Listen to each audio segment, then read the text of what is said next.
Let's see. Give me one sec here. All right, so here we go. So now I am able to show myself here. The camera has been acting a little bit crazy. I've even tried to get some extra lighting up in here. Yesterday, the camera was working great, the lighting was working great, the audio, everything, the visual, and then I don't know. Today, this camera is acting so goofy. So if you see, if you see me in and out of the picture, I'll try to fix it as much as I can. If it starts to look too goofy, then I'll just end up turning it off and just continuing the audio without me actually being on the camera. So again, I apologize for the goofiness because this camera is just super weird. And the thing is, I even got me whether I use my 4K camera or I use the standard camera, they both act goofy for some reason. It's just weird with this green screen, the settings and all this crap. None of it wants to work the way you want it to on a consistent basis. But anyways, getting back to what we're talking about today. Today we are talking about night number 2, WrestleMania 38, and you guys guessed it. Yes, this is WWE pay-per-view coming up in about 28 minutes. The main pay-per-view is started right now. We are still on the pre-show, and real quick, it's where legends are made. If you're reading the screen, you'll see that's what I typed in, made the cover art myself. Yes, where legends are made. This is where they call it the showcase of the Immortals. This is where you take your career to the next level. And then this is also where some careers happen to be broken. For example, if you do not stand out at this pay per view and you don't make a name for yourself, typically you will end up becoming a mid carder, a jobber, maybe be put in just dark matches. You may turn into like our truth, basically. Our truth was one of those guys that started off pretty good and vanished, you know, into the midst of nothing. You know what I'm saying? He has his own show apparently on the WWE network, but when you come to WWE, you're trying to have, you're trying to win championships. You're trying to go to WrestleMania. You're trying to get paid the big bucks. Anything else that seems like one of those little goofy sideshows is not worth it. So, Mania is known for making icons, legends, and Hall of Famers. It's also known for making for making new jobbers, meaning people who thought that they were going to rise up to the occasion and be the next big name, end up not being the next big name. So, WrestleMania, it can make you or break you. Just because you have a match, or just because you're in the middle of the card, or just because you're main eventing, doesn't mean that within the next 3 6 months or even year later you'll still be doing that. So it can be your saving grace, or it can be your Achilles heel. So we'll see how the matches go tonight. If you tuned in last night, it was a really good pay-per-view. There was about 6 or 7 matches. I enjoyed I enjoyed all the matches, but if I had to pick, if which ones I really really liked, I liked about 3 or 4 matches specifically. Last night, I think Seth Rollins versus Cody Rhodes for the surprise appearance, that was a great match. I think the match with Becky Lynch, even though she lost, I think the match with Becky Lynch versus Bianca Belair, EST, I think that was a great match. EST won the title. Cody Rhodes defeated Seth Rollins. And then another match I enjoyed was the Drew McIntyre versus Happy Corbin. Not a big fan of Happy Corbin, but he did perform pretty good in yesterday's pay per view, and McIntyre got the victory. And at the end, McIntyre ends up slicing. He goes to try to slice his roadie Madcap, or whatever his name is. He tried to slice him with the sword, and homie jumps off the apron, and the sword ends up catching the third and the second rope. So they had to fix the ring.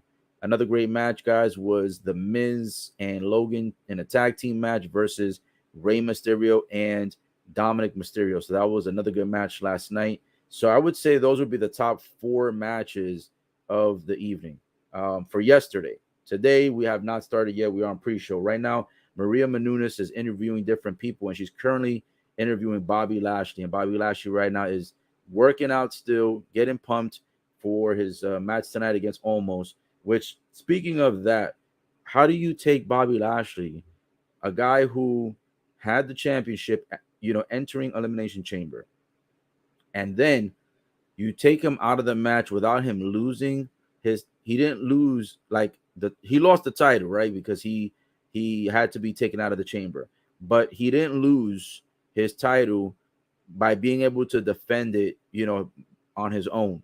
He basically had been injured, and I don't know if the injury is real or not, but during the match, they broke the plastic or the fake glass. He got escorted out of the building, so he couldn't properly defend the title. Brock Lesnar wins the chamber match, eliminated everybody else except Bobby Lashley. Bobby Lashley was just basically discontinued. And then they made it seem like the reason why they were going to do Brock Lesnar versus Roman Reigns title for title was because Bobby Lashley is, pretty much out and not going to return. But then you have Bobby Lashley returning tonight to fight at WrestleMania. And instead of him being presented with a rematch clause for a title that he lost, that he didn't even get to defend honorably, they put him in a stupid match against Omos. Like, why would you put him in a match against Omos?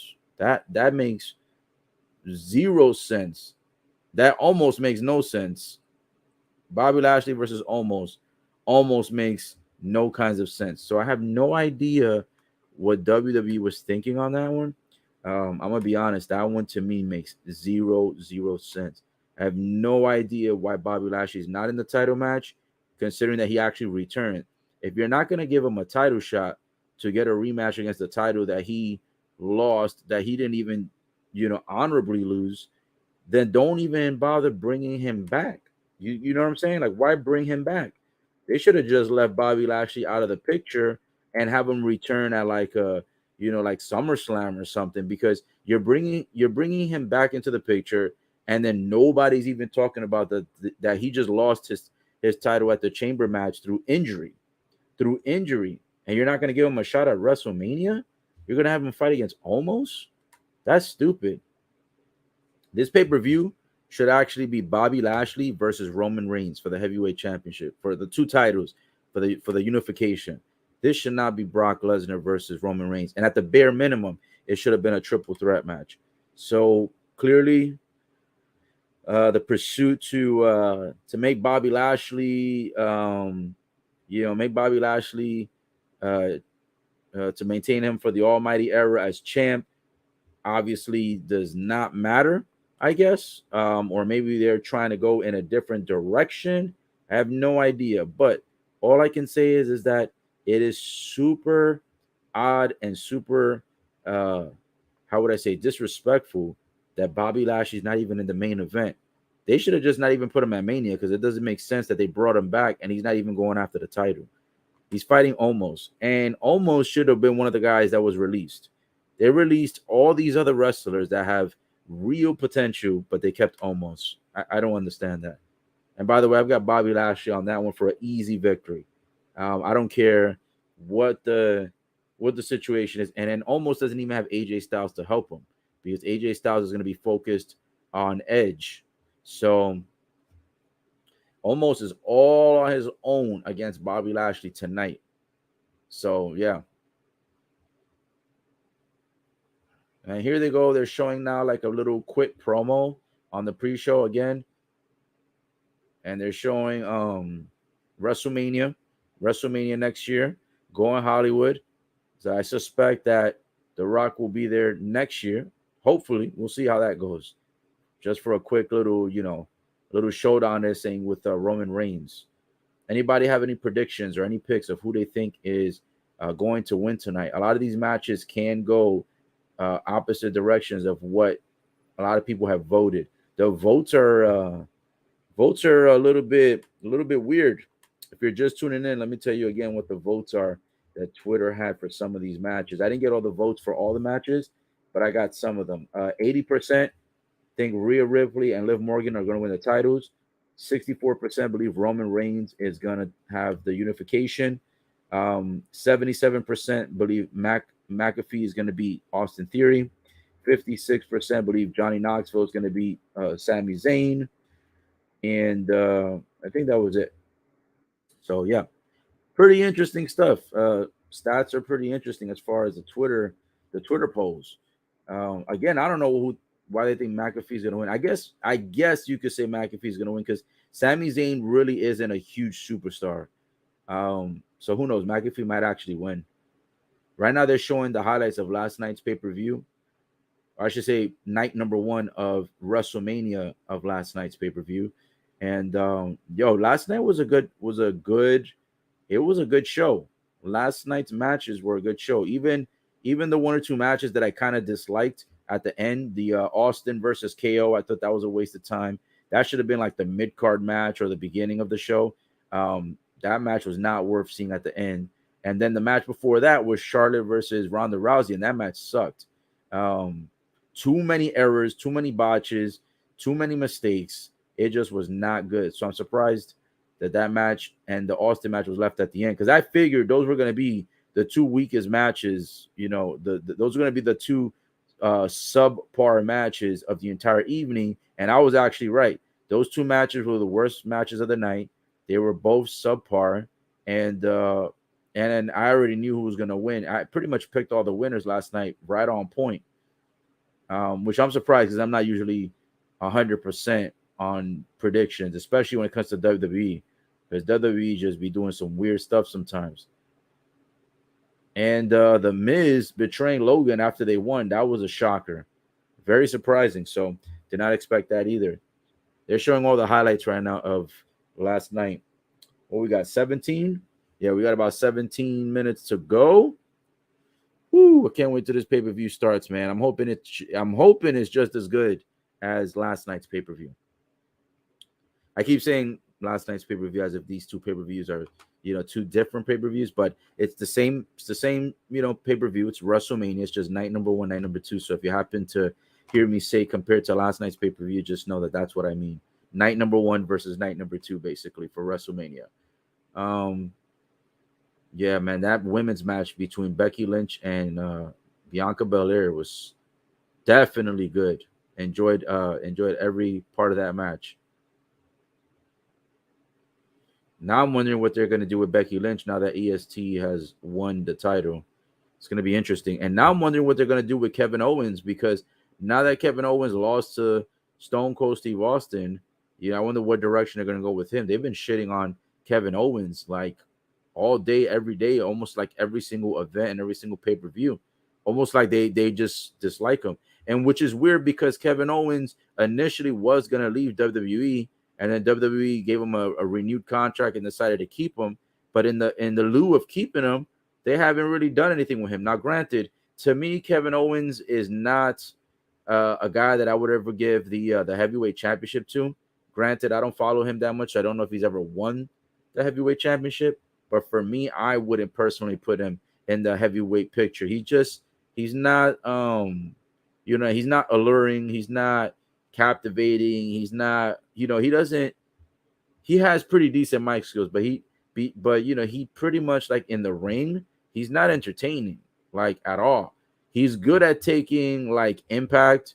When people beat him up, like he gets thrown around on tables and all that, but he's like so uninteresting that like, and then the move when he does the stunner, it's so lame that it's like, I just think he tries too hard to be the guy that's gonna be on top, and he just, pause, no pun intended, but yeah, he tries too hard to be that guy, and I don't think he's ever gonna be that guy. I think Kevin Owens is always gonna be either like a mid carder or like a upgraded version of a jobber or just a guy that just does like all these little KO shows. So I don't think KO has a meaningful future in WWE, especially the fact they made him lose to 57-year-old Stone Cold Steve Austin. I mean, that made no sense. I mean, it was expected, but it just didn't make sense that they would put him through that after just renewing his contract. Let me see. Right now, they on the panel they've got George Kittle on the panel right now. They've been bringing a lot of different athletes and celebrities and stuff like that to this WrestleMania. So it's been a very interesting Mania this year. I'm hoping they have another surprise appearance tonight because we had last night we had what was it? We had I'm trying to remember. Oh, we had Austin, of course, actually show up. So even though people knew that was he was going to show up, but people weren't certain if he was really going to show up. So that was a surprise appearance. And even though we knew Logan was going to show up, that was like kind of like another surprise that they actually put him in a real wrestling match and he wrestled good. They actually did pretty good on the wrestling moves and all that, and on the takes and everything else. So I'm wondering who they're going to have tonight. I wonder if they're going to actually have like a surprise appearance tonight, if they're just going to go through the matches as normal. But it would be interesting to see who they're going to have tonight. If someone decided to interfere or someone decided to interrupt the show midway through, it'd be nice to see The Rock, because honestly, The Rock's mom is at the stadium. Um, I know that I know that The Rock's cousins are also, the Usos and Roman Reigns. So a lot of people were saying that's why she was there, because she's basically she's the auntie of those kids. Why shouldn't I say kids, of those grown men, you know? But I don't know. I wonder if they're trying to get us anticipated The Rock might make a surprise appearance tonight, because his mom wasn't in attendance last night, and they had the camera very like hidden to the point where they didn't want to show that she was there, but the camera did catch her a few times from far away. And then one of my friends went to the event and he saw her there front row, and he took a picture with her and he sent it to me on Instagram. So she was definitely there. The question is, will she be there again tonight? And if she is it just in support of Roman Reigns and of the Usos who contended last night, or is the Rock's mom in attendance again due to the fact that the Rock may actually do a surprise interference tonight on night number 2 for WrestleMania? So it'll be interesting. And it'll be interesting also because Roman Reigns and The Rock supposedly are supposed to be feuding and having a fight next year's WrestleMania. So it'll be interesting to see the reaction on The Rock's mom's face if The Rock was to show up tonight and address or interfere or speak to Roman Reigns either during the match or at the end of the match, like somehow do an interference or something like that. So we'll see. This is going to be an interesting night number 2. I don't expect The Rock to actually make a surprise appearance, but you never know, man. It's the showcase of the Immortals, legends, OGs, and Hall of Famers and icons of all kinds show up. And ironically, The Undertaker said never say never, even though he's in the Hall of Fame. So it'll be interesting to see if The Undertaker ever shows up. I don't think Undertaker's going to show up tonight. I think last night was enough for him, and the night before for Hall of Fame. And that's enough for him for at least this weekend and for this, pay-per-view extravaganza. But I think Undertaker maybe has one more match in him, possibly 2, but I think minimum one more match. Because why would you say never at the Hall of Fame? That's weird. It's very weird. How much time we got left? 11 minutes, guys. 11 minutes before the showcase of the Immortals begins. So make sure you're still staying tuned right now. Just talking about pre-show stuff, talking about WrestleMania last year stuff, talking about the matches, the interviews that led up to these matches. Also been discussing right now the votes on Twitter for some of the matches. So right now we've been doing a pretty interesting pre-show, and in just a moment, in about 10-11 minutes, we'll be discussing the pay-per-view as it goes along. So make sure you don't tune out, because I will be giving you all of the updates. I'll be giving you all of the matches play by play. If there's any surprise appearances, you'll be notified of that as well. So make sure that you are sticking right here. You do not move your butts from your seats, and you do not disconnect, because we are less than 10 minutes from getting the show of the Immortals started. There's going to be a triple threat match tonight for the tag team championships for Raw. I forgot about that match. That is going to be a very interesting match. I almost want to say the Street Profits are going to win that match, but I don't know for sure. I feel like the Street Profits, it should be their time to win it at WrestleMania. So I think Street Profits might take the titles away in that triple threat match. They've got the Academy, which makes up what is it? Is it Otis and the other guy? I forgot what the other guy's name is. And then of course Randy Orton and Broski. So That's going to be an interesting triple threat match. There's a lot of talent on this show tonight. I feel like there's a lot more wrestlers on this show on this night than last night. Like last night was a good show, but I feel like they stacked up Sunday night because you've got a fatal four-way match with the women. That's 8 women in one match, bro. I don't think that's ever been done before in WrestleMania history, to my knowledge. A fatal four-way with 8 women, and on top of that, they're doing it for the women's tag team championships. So I don't think that's ever happened in history.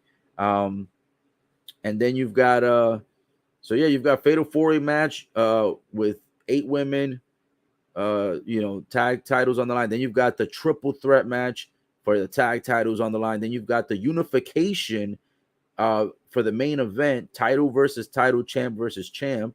So there's a lot of titles on the line tonight. I think Sunday's pay-per-view, aka night number 2 of WrestleMania, I think tonight's pay-per-view could potentially exceed last night. But I'm not gonna lie to you, last night I loved at least 4 out of these 7 or 8 matches last night. At least 4. At least 4. And actually, I'll say maybe 5. Two of them were just it was whatever. But yeah, at least out of 7 or 8 matches last night, I'd say I really, really liked 4 or 5 as far as performances, results, how the chemistry and the synergy was between the wrestlers, etc.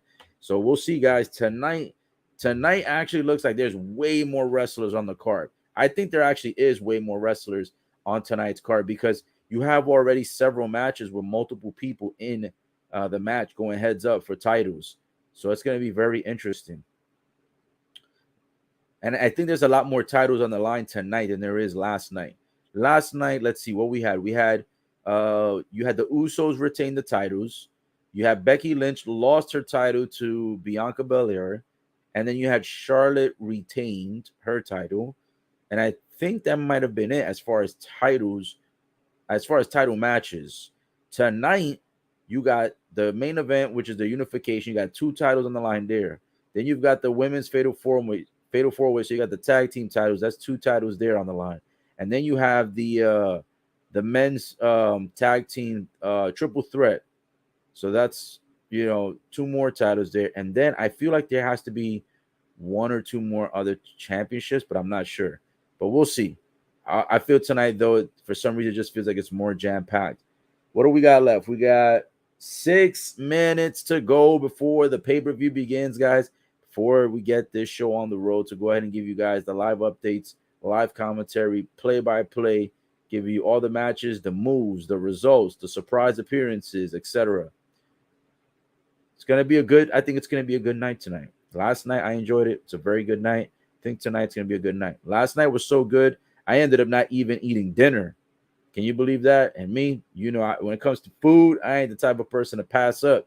But I had me a very light lunch, and then I had me I really didn't even have any dinner. I watched the whole pay-per-view and gave you guys 4 hours of live commentary. So if you guys missed night number 1, I gave over 4 hours of content, and you can find those. The replays are on Facebook and on Twitter.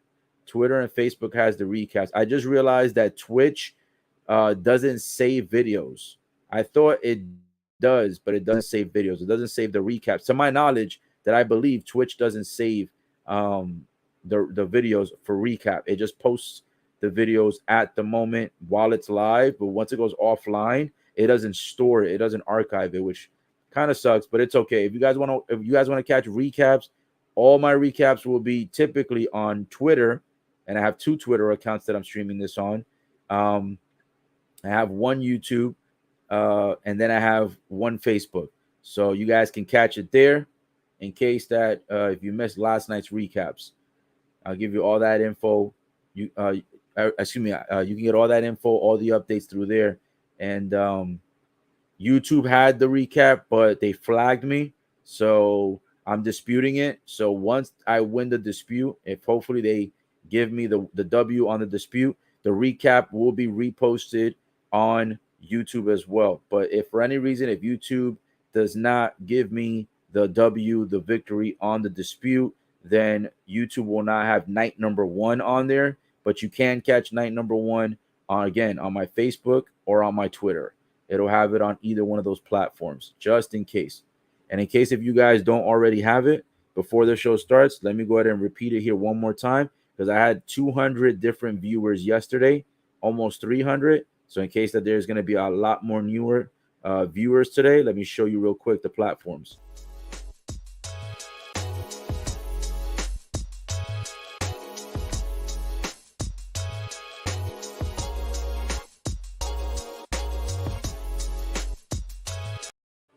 All right, guys. So there you go. You have all the platforms. Also, I'm showing you all the platforms because in the event that if this live stream happens to go slow or lag or one of these platforms or channels decides to be stupid, the way that YouTube was yesterday, you want to have more than one of my platforms if you're trying to stay up to date. If you're trying to keep the live going, you want to make sure you have more than one platform available to you. So I just showed you the Twitches, the Twitters, the YouTube and the Facebook. That way you guys can go ahead and get connected. My two Twitters were private initially, but they are now open and available. So if you're on Twitter, you can get any of those live streams. You can get this live stream today, giving you the updates. You can get yesterday's and any previous content as well. So both of my Twitter platforms, channels, I should say, are now available as far as being able to see stuff openly and publicly. No more private on those. The two Twitch channels have always been public.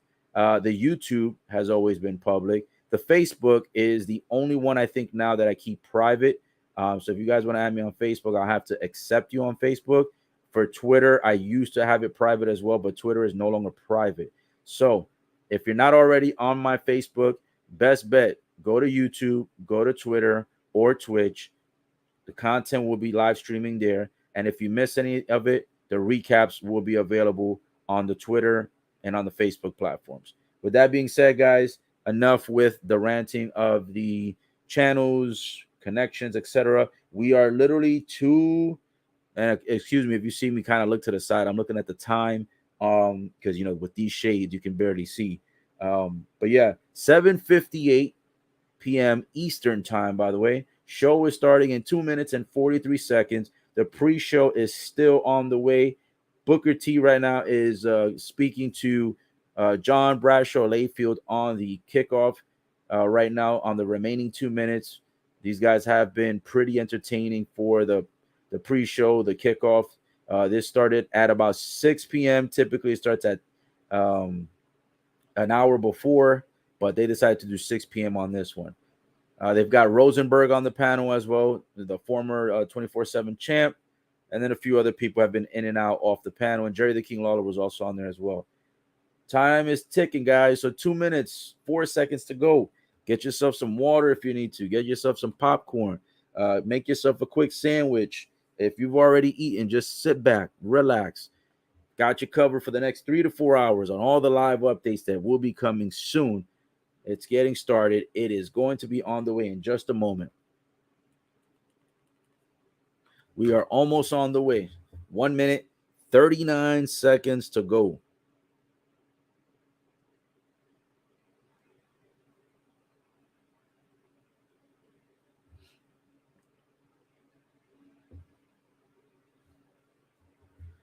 I think tonight's going to be another good one.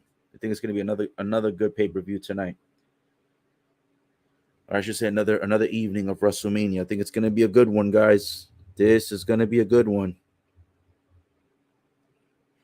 Make sure you guys like, comment, and subscribe. Don't forget to share the video in case anyone is, possibly at work. I got a couple people that I know that are working tonight, so they're going to be missing the entire pay-per-view. And that's the reason why I also do these live streams, because sometimes, you guys might be at work. Sometimes you might be doing some self-employment like DoorDash or Uber or something like that. Sometimes you might be visiting family and you might not have the opportunity to turn on the pay-per-view. So I do these live streams so that you guys, I'm giving it to you as I'm watching it. So you'll be getting the live play-by-play updates. And I do that so that you guys, in case that you're missing it, at least you'll be able to go ahead and get the catch-up, not ketchup like you put on burgers and hot dogs. The catch-up, CATCHUP, catching up with the updates. So I have a separate tab open here with the pay-per-view. Unfortunately, I just can't show that visual because they'll flag it, but I will be giving you the play-by-play updates as it's going along. So here we go, guys. WrestleMania night number 2. It is now 8:01 p.m. Eastern time. They are officially done with the kickoff, the pre-shows, the promos, the interviews, the conversations. Here we go. WWE WrestleMania night number 2 is on the way. The usual warning symbol of the unauthorized interception or receipt of prohibited symbol is on. And now we are officially on the way. Night number 2 has officially started. WWE on the way. Here we go. Let's see which match is going to be first. That's going to be interesting. Because last night I said the championship match was going to start it up with a tag team, and they did do that. So let's see who's going to be the first fight of tonight. WWE, then, now, forever, and together. You guys already know it. Boom. WrestleMania officially started. Let's go. Here we go. America the Beautiful. They're going to go ahead and do the quick intro with the singing. Jesse James Decker is going to be singing. Man, Sheila James Decker is going to be doing the singing tonight. So here we go. Let's see. I know you guys won't be able to see or hear it, but at least you know who's singing. And then in a moment, we'll get this on the way. Yeah, she looks super cute.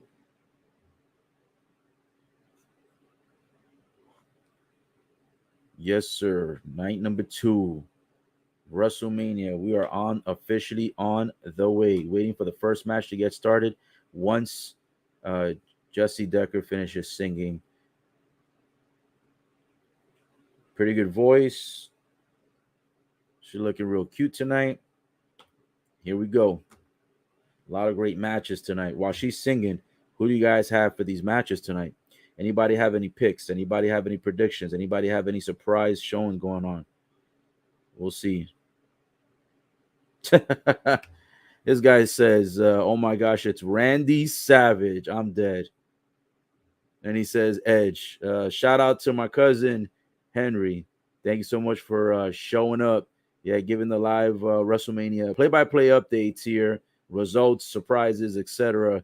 And now that you mention it, I'm gonna be honest with you. They were showing promos earlier today of throwback Randy Savage, Hulk Hogan, Undertaker, The Rock, Stone Cold, etc. And yes, that is actually funny that you bring that up because minus the long hair, of course. I don't have long hair like that, but minus the long hair, yes. Now that you brought it up, the resemblance of Randy Savage, me having these shades on, I can see it. So that's funny. But these shades are actually, they say legit boss. I don't know if you guys can see it. Look, it says legit boss. These are actually Sasha Banks shades.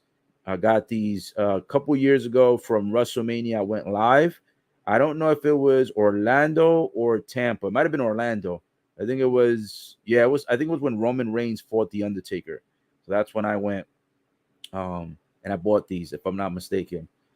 So yeah, guys, WWE pay-per-view WrestleMania 38. This is night number 2. It's officially on the way. Jesse Decker is officially done singing. So now that she's done, they're gonna go ahead and give that quick, little 2-minute intro of the recap of last night, and then they're gonna go ahead and get started. But last night's pay-per-view, absolutely phenomenal. I think even though there was 2 matches last night that I honestly didn't necessarily approve or like, which was the last 2 matches, by the way, I still think overall as a pay-per-view, I'd give the overall pay-per-view at least a 7, maybe a 7.5 overall, because at least 3 or 4 of those matches last night, I rated them between like a 7 and an 8 or a 7.5 and 8, something like that. One match I rated, I think it was a 5.5 to a 6. One match I rated a 4, and then another one I think I rated a 6. So overall, I'd say last night was a pretty successful night. I think the worst match was obviously Charlotte's match. That was the worst match of last night. The wrestling between her and Ronda Rousey was terrible. They were messing up so many moves. Ronda Rousey, and by the way, I'm not body shaming, but Ronda Rousey came in looking a little extra thicker than normal, like a little extra weight. And Charlotte was struggling so bad last night to do certain power moves. Like there was a move she was trying to she had Ronda Rousey, she was holding her, by her mid, she had her lifted, holding her up by her own midsection. She went to throw Ronda Rousey over her head to the barricade because they were on the outside of the ring at this point. And when she threw her, for one, it looked like Charlotte was almost going to pull her back doing it. And for two, she barely even threw Ronda Rousey far enough to even look like an impact, like a move of impact. So yeah, that was just terrible. But other than that, last night was good. They're showing some of the recaps right now. Last night I said was an overall success. I liked it. I enjoyed it. And I think tonight's going to be either by if we're doing comparatively, I think tonight's going to exceed or be just as good. I almost feel like the Roman Reigns versus Brock Lesnar match. I don't know why I'm getting a feeling that it's going to be like a squash match, or it's going to be like, man, I don't know. I just have such a bad feeling for that match. Brock Lesnar and Roman Reigns. I don't know. I got this feeling that it's almost going to be like a disappointment, at least in the sense of the length of the match and also the wrestling. I don't know why, but I truly do think that match is going to be, even though it's the main event, something's going to go wrong. Hopefully not. Hopefully it's a great match, but I don't know. I got bad feelings about that. By the way, guys, see a lot of new people tuning in. Thanks so much for showing up. WrestleMania is officially on the way. The intros are finally done. The singing for the Pledge of Allegiance is finally done. All the kickoff stuff is done. All the hype is done. So if you're just tuning in, thank you so much. By the way, for those that tuned in yesterday, if you tuned in yesterday and you were watching the night number one with me, my apologies to if you were on YouTube. YouTube was running perfectly, just like Twitch, Twitter, and Facebook. All the platforms are running perfect. But then 3 hours into it, something happened where YouTube started cutting off the feed. So I apologize, guys. If you missed the last part of the pay-per-view last night when I was doing the live commentary, catch the recap on Facebook and on Twitter, okay? So if you need that, reach out to me. I'll send it to you so you guys can catch up. By the way, as an opener, Triple H is coming out. The Triple H music has hit. They've got time to play the game going on, but he is in a suit. He's not in normal attire. So I'm assuming there will be no Triple H matches going on, especially since he just recently stated that his health, is becoming kind of like a new concern. And he's officially, for now, from what we know, he's officially retired from the ring. So Triple H is coming out to the ring tonight. I don't know if he's going to be out to thank the fans or if he's going to be kind of like hosting, but Triple H is the opening act for night number 2 for WrestleMania. Triple H right now is coming out to the ring, and I'm very intrigued because I was not expecting Triple H to, what is he, the CFO, the COO, the CIO, the CAO, the FBI, the CIA, whatever the hell he is for WWE. Was not expecting him to be out tonight. So we'll see how it goes. Ironically, him and Vince were backstage last night, and every time that someone finished a match, they were out there congratulating people and stuff like that. Same thing for last year. So pretty interesting. Triple H right now is hugging his kids front row. I did not know that Triple H had 3 kids because I haven't kept up with wrestling on their personal ends for years. But Triple H came out, hugged his kids. He has 3 daughters, front row, and then he went and gave a hug to Gable Steveson. If you guys don't know, Gable Steveson was introduced last night by Triple H's wife. Triple H's wife, Stephanie McMahon Helmsley, she was introduced. She came out surprisingly. We didn't know Stephanie was going to be out. Stephanie came midway through the show, introduced Gable Steveson, and said that he is an NCAA champion. He's an Olympic gold medalist and that he will be like upcoming wrestler, I guess, for WWE. Triple H is out here now. Gave Gable a hug, gave his kids a hug, got on the apron and did his usual, raising the arms, spitting the water up to the air. He looks happy. Um, I wonder what he's gonna say. I wonder. This is a bit of a shocker to see him at the beginning of the show. Um, we saw Stephanie last night at the middle of the pay per view, so very interesting that we see both. No Shane O'Mac, by the way. Shane O'Mac has not shown up last night. No Shane O'Mac this night. So Shane McMahon has not shown up. Usually he makes some weird surprise appearances as well, but Shane O'Mac so far has not shown up uh, to WrestleMania. Little different this year. So we'll see how this goes. Triple H right now on the second rope doing his usual, taunt where he raises his arms and then flexes.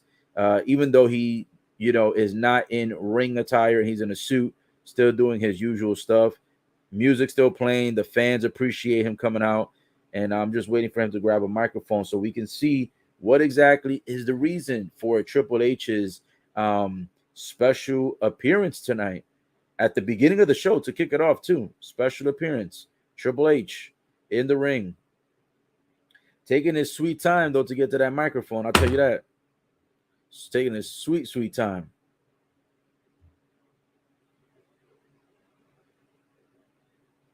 I guess he's just soaking in the fans and, just enjoying the moment. So sometimes you have to do that. Honestly, they were showing documentaries of I should say different clips of the wrestlers last year and how excited they were to finally see the fans be able to come back and enjoy the show with them, because a lot of the wrestlers said that it's so weird to perform in front of a stadium with no fans. So last year was very emotional for a lot of the fans that for a lot of the wrestlers, I should say, and for the fans as well. I was there. It was a very interesting and electric environment. And then this year, they're saying they're so happy that the pandemic has not impacted, wrestling and events and things of that nature. Because performing at WrestleMania, I gotta say, bro, even though I've never been a performer at WrestleMania, but if you're a performer, it's a lot better when the fans are there to react to the situations. You know what I'm saying? It sucks if you don't have people backing you up. So that's just what it is. So, guys, if you're just tuning in, Triple H has opened the show so far. Triple H has opened the show. Right now, he has yet to comment exactly as to why he's outside, but I'm assuming he's going to give a quick speech, maybe, say he's hosting or something like that. But Triple H is the first person to show up to WrestleMania tonight, night number 2, taking his sweet time, enjoying, the cheers from the fans.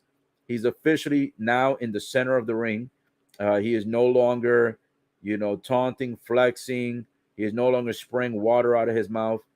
Now he's getting ready to get down to business. He might be telling us about his health, because I know his health has not been 100% lately.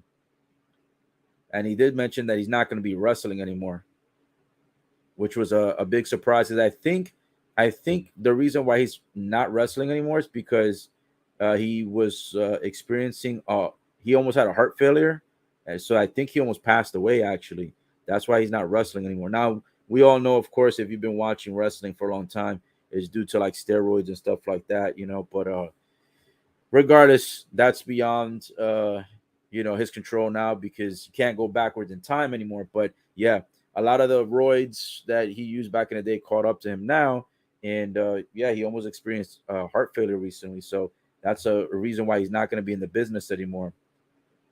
So he will be in the business in the corporate sense, in the back end, but as far as being in the business as a wrestler, that's just not going to be a part of his forte anymore.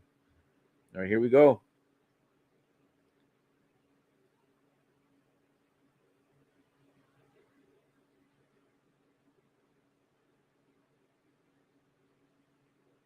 All right, so right now, Triple H is speaking. Give me 1 second, guys.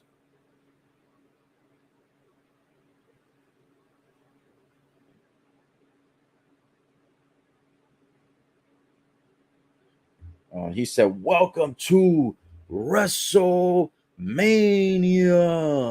and then you got all the fireworks and stuff going off right now.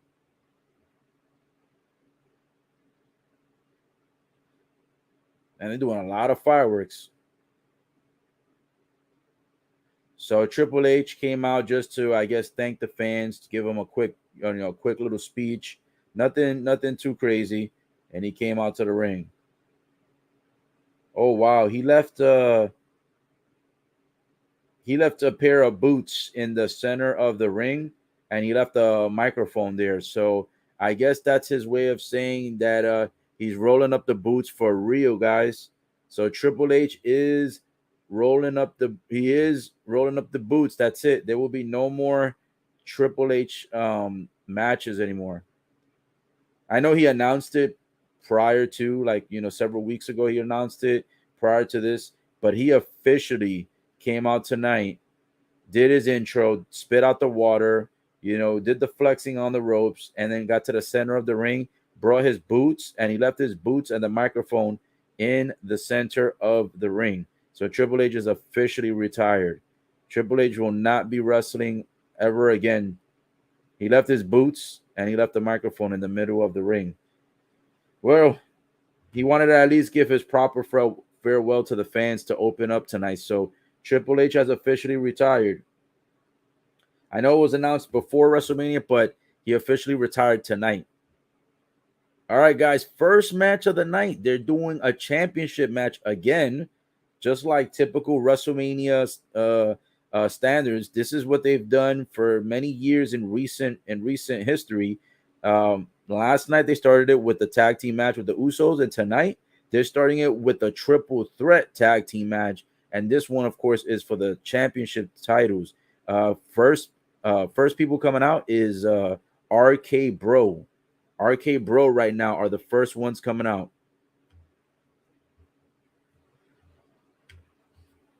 Yep. So RK Bro is coming out. They're the current champs. And we will see. We will see if they retain tonight. I am going to go out on a limb on this one. And I am going to say that I think they may lose it tonight. As tough as it may seem, I think RK Bro is going to lose tonight. I think so. And I don't know why, but I feel like the Street Profits are going to win the championship. I feel like going with the Street Profits is a tough pick, and I feel like I'm probably going to be wrong on this one, but we're gonna go with Street Profits. I'm going with Street Profits on this one. RK Bro right now is the champ. They're the champs. They just walked into the ring. They're the first. They're the first of three teams tonight. There's a triple threat match. Now remember that they can lose the titles without being pinned. So that's the nature of the beast when it's a triple threat match. So let's see who's coming out next. This sounds like, is it the Academy or the Street Profits? Oh, it's Street Profits. So Street Profits are the second tag team coming out right now. RK Bros already in the ring. Street Profits right now coming out doing their usual dancing and their usual spiel. Are they going to win tonight? I almost want to say that they should give it to Street Profits, considering that last night they gave it to Bianca Belair, and it would be pretty cool since Bianca Belair and Montez are, dating. It would be cool if they gave him the tag team titles tonight. So these guys are coming into the ring dancing, new outfits. Usually, guys, if you don't know this jinx, but usually whenever you come out either to a pay-per-view or WrestleMania, and you have new uniforms or new wardrobes, that means you're usually going to lose. So now I think I might be regretting picking the Street Profits. Believe it or not, it is a jinx that if you come out with new gear for your pay-per-view matches, they lose. Street Profits have completely new swag on today. They're coming out with these gold outfits with red on it. So, yeah, they've never worn that.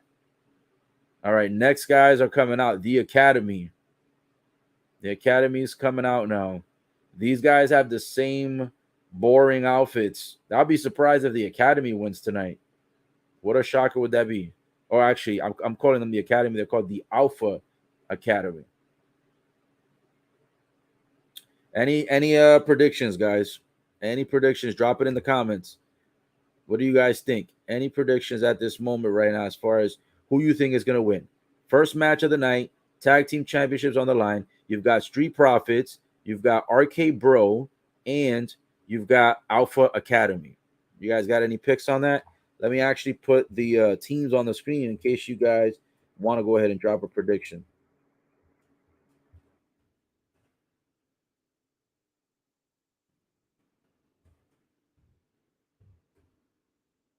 This match is going to be a very good match, I think. I think this match should be at least a 7 or 8.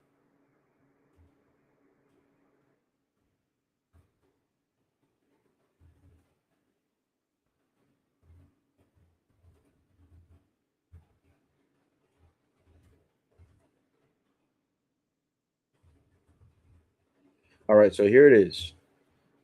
I'm gonna post it here.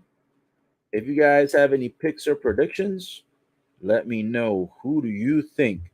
Who do you think is gonna win it tonight? These are the picks. This is the first match of the evening. These are the choices for the tag team title match right here, right now. You've got RK Bro, Alpha Academy, or Street Profits. I'm going with Street Profits. Going with Street Profits. I'm gonna stick with Profits.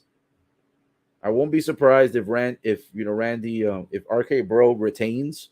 Won't be surprised if that happens. That's the more likely outcome that's going to happen.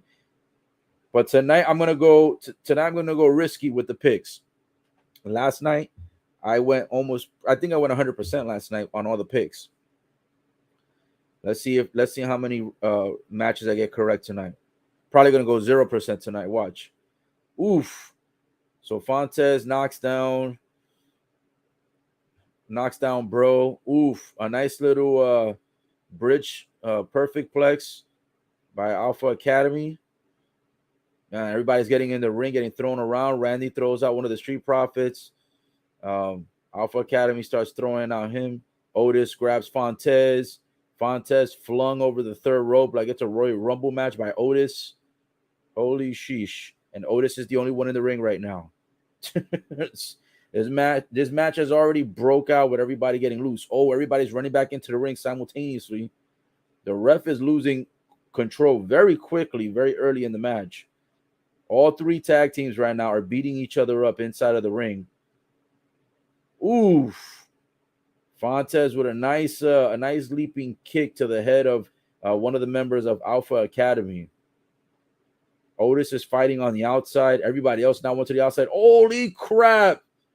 Fontes goes flying over the ring post and lands on the other 5 wrestlers. Holy shit.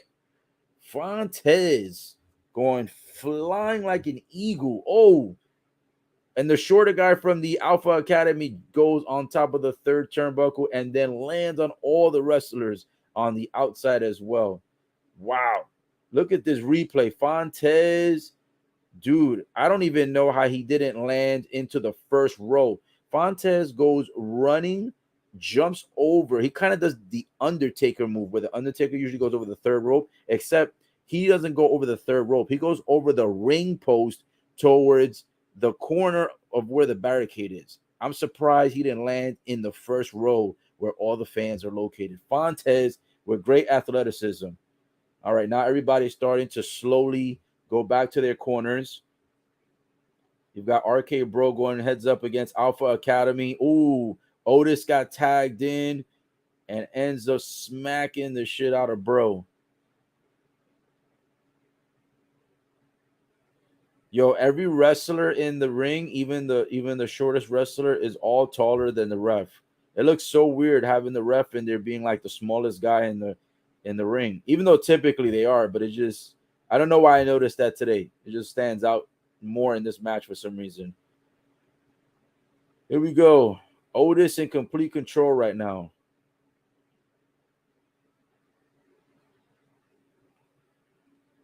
Everybody finally back into their corners. Oof, Otis right now doing a nice little big time splash onto the stomach of Mr. Riddle, Mr. Bro. And he's getting his ass whooped right now by Otis. I'm not gonna lie to you, man. Otis, for a big dude, he moves pretty fast. Moves pretty fast. And I got I still think Street Profits are gonna win this one. I don't know. I think it's time to give them the titles, man. Especially at WrestleMania. I think it's their time. Here we go. Otis just beating up Riddle right now. Nasty.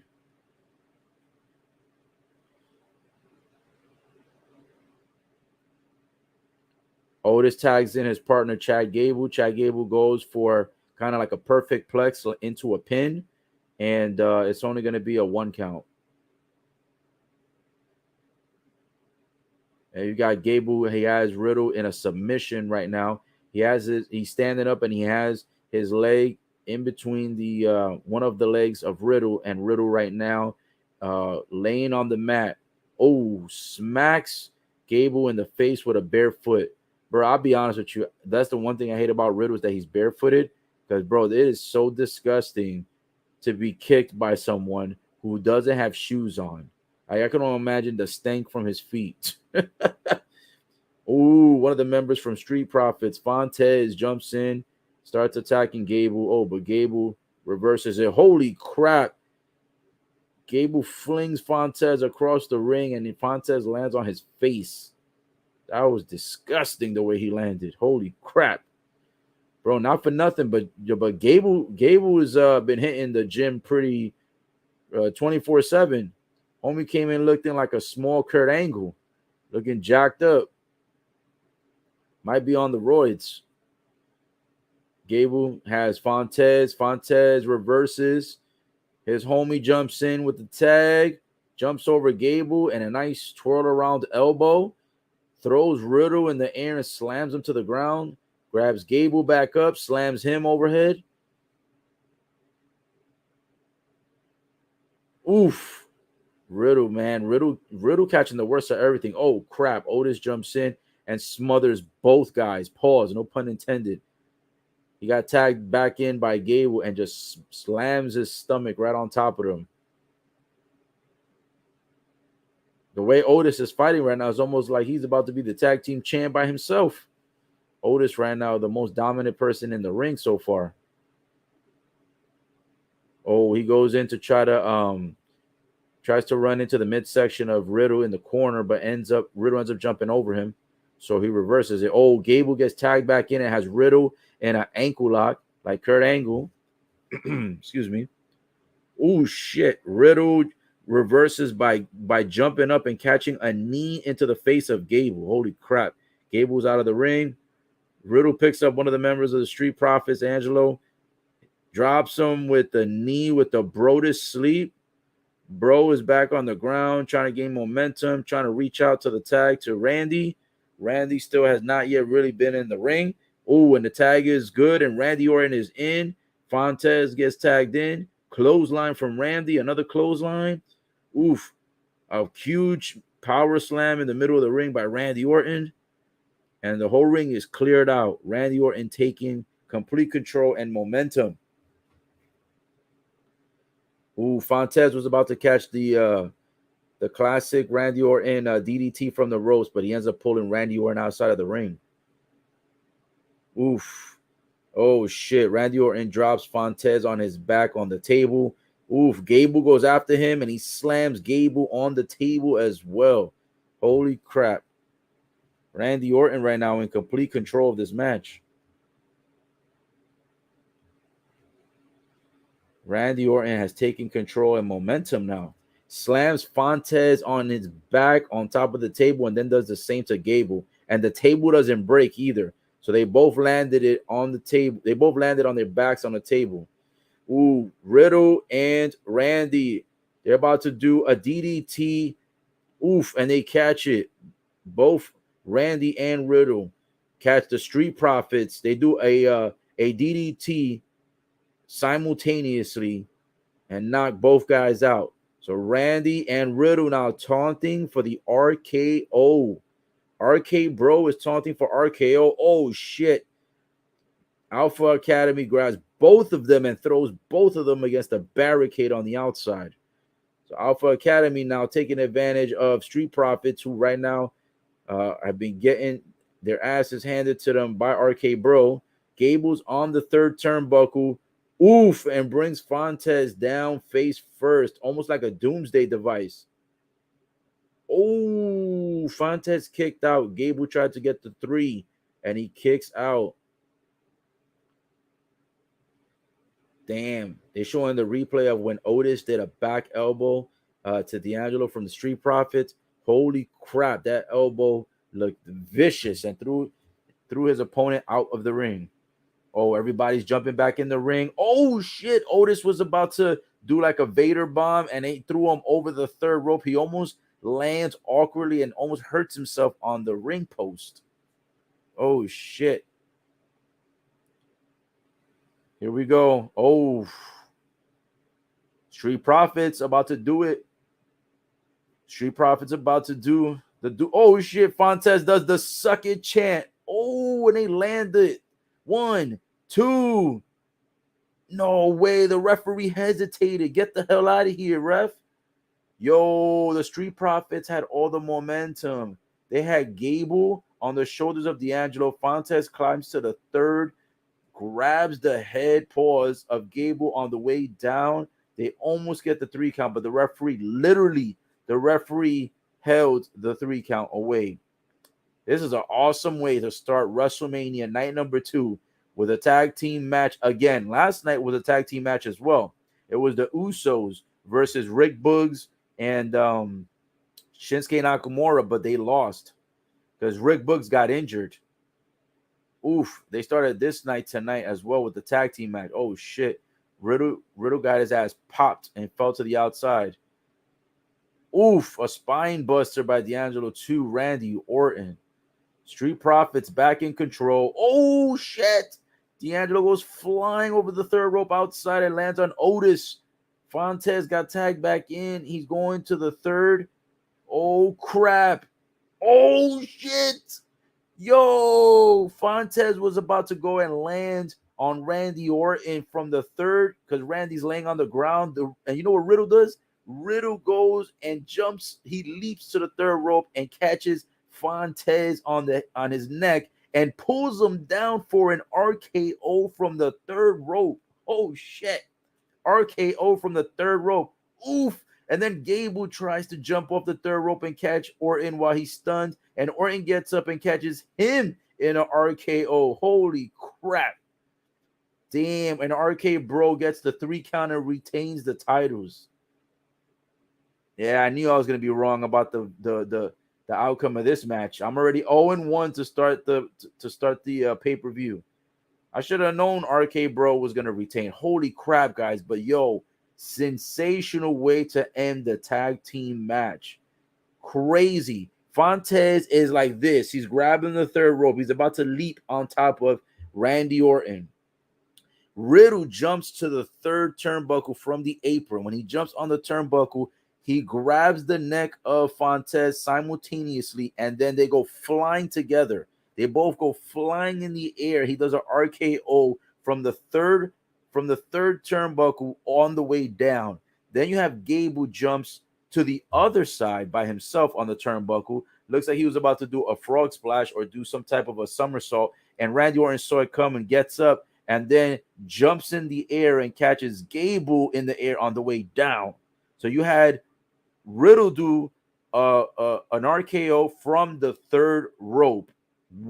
He was on the third rope with Fontes. And then you had Randy Orton catches Gable midair when he leaped off the third rope, RKO onto the ground, and that closed out the tag team championship match. RK Bro retains the titles. Oh, Street Profits just came into the ring with RK Bro, and it looks like they were going to attack him, but I don't think they're going to attack them. The Street Profits right now are pouring what looks like it might be Hennessy. Street Profits right now got a whole bunch of cups. Oh, and they're calling Gable Steveson right now for a post-match celebration. They called in Gable Steveson to come in the ring and to have a drink with RK Bro and with Street Profits. They're about to all have some Hennessy. Damn, this is a nice little WWE moment. If they don't attack them, 5 guys are remaining in the ring. Oh, Gable jumps into the ring and slaps the shit out of the cup of Gable Steveson. Holy crap. It's about to pick up. Business is about to pick up, and Gable Steveson takes off his shirt, looks at Gable. Holy crap. The other guys get the hell out the ring. The other guys left the ring. They're about to let Gable Steveson have a one-on-one with Gable. It's about to be Gable versus Gable. Oh, shit. Gable Steveson, the Olympic gold medalist versus Gable from Alpha Academy. Oh, shit.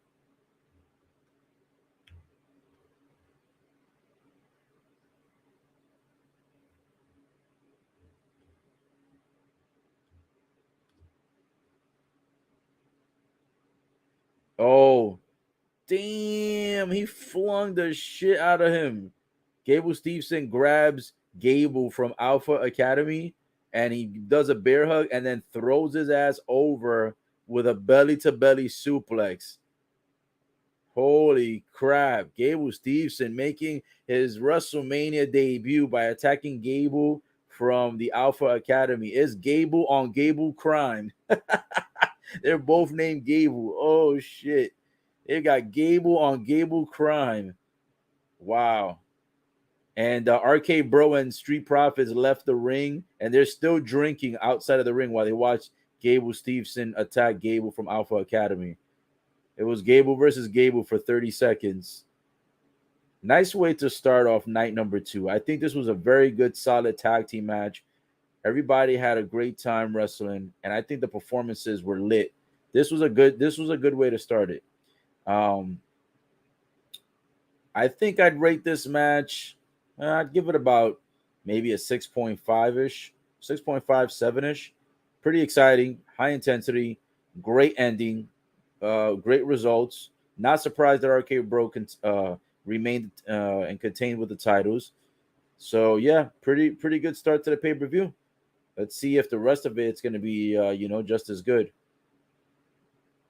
Very interesting way to start the pay-per-view, just like yesterday with tag team championship titles. And by the way, yesterday, just like today, the tag team championships were on the line and the tag team championships were retained. So the Usos retained and they opened up WrestleMania, and then RK Bro in the triple threat, they opened up WrestleMania for tonight and they retained as well. So you have two tag team champs and they both retained on both nights. All right, let's see what's going to be the next upcoming match. Right now, they're showing highlights of last night's WrestleMania between Ronda Rousey and Charlotte Flair, which, by the way, that was like the worst match of the night. If I'm being honest, guys, there was too many mistakes on that match. Hated that match. They're also showing the highlights of Logan Paul and The Miz versus the Mysterios. Now, that was a solid match. If you missed it, Logan Paul was doing a whole lot of mocking of Eddie Guerrero last night. Logan was doing the frog splash, the shoulder dances, and he even did the Three Amigos. Logan Paul last night actually performed pretty well, so not bad. And Cody Rhodes returned last night against Seth Rollins. Great match, guys. That probably was one of the top 3 matches of the night. Yo, and the reaction on that girl's face was freaking hilarious. When Seth Rollins picked up Cody Rhodes and he did a power bomb to Cody, like the power bomb wasn't even to the floor. The power bomb was to the barricade near the ring announcer's table. The chick on the front row, she's like, like they caught her facial reaction. She was like, "Oh shit!" Her face was hilarious. Oh man, and the Becky Lynch, they're showing that replay now. The Becky Lynch versus Bianca Belair. That was a great match. By the way, both women look super hot. Oof. If you missed it, man, they were both amazing. Performed amazing, and their outfits looked woof. Too hot for TV. Oh, here we go, guys. Match number 2 officially started. It's Almost versus Bobby Lashley. Who do you got on this one? I'm picking the definitive, obvious person, Bobby Lashley. So that should be an easy victory. That should be an easy W. I'm 0-1 right now. I picked the wrong people for the first match to start off tonight. But I'm going to go 1-1 now. Bobby Lashley should have an easy victory. If Bobby Lashley loses to Almost tonight, I don't know what they're doing with Bobby Lashley, because they had him lose at the Chamber. They had him lose his title, and he didn't even get a chance to even fight in the match. They took him out of a fake injury, and then they never gave him a chance to regain the title back before Mania, and they also never gave him a chance to be in a triple threat match for the main event tonight. So it just doesn't make sense to me. Does not make sense. So I don't know where they're going with Bobby Lashley as far as the direction, but having him fight Almost at at WrestleMania, non-title, not even a hardcore match, nothing, just a regular basic match. Bobby Lashley versus Almost. Nothing special about this match, and yet it's the second match of the night. I think what they should have done was not even have Bobby Lashley even show up and just bring him back to challenge the winner of tonight's unification. And they should have probably did that for like Raw, like have him come out and contend for that. So second match is on the way. Almost coming into the ring with a leather jacket. Have no reason why he's entering the ring with that, as if he's not going to wrestle.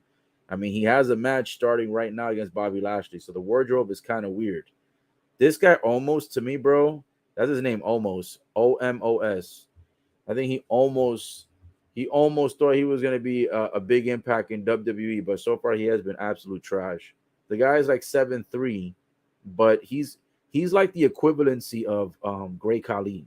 Great Khali was super tall and he sucked. I think Great Khali was what, 7'2", 7'3", 7'5", 7'4", something crap like that. I don't know. But I know Almost they said was 7'3". I feel like Almost is big for nothing, bro. If I'm being honest. That's what I think. Hold on, let me go ahead and get a little bit of water before this Bobby Lashley match goes on the way. Give me one quick sec here.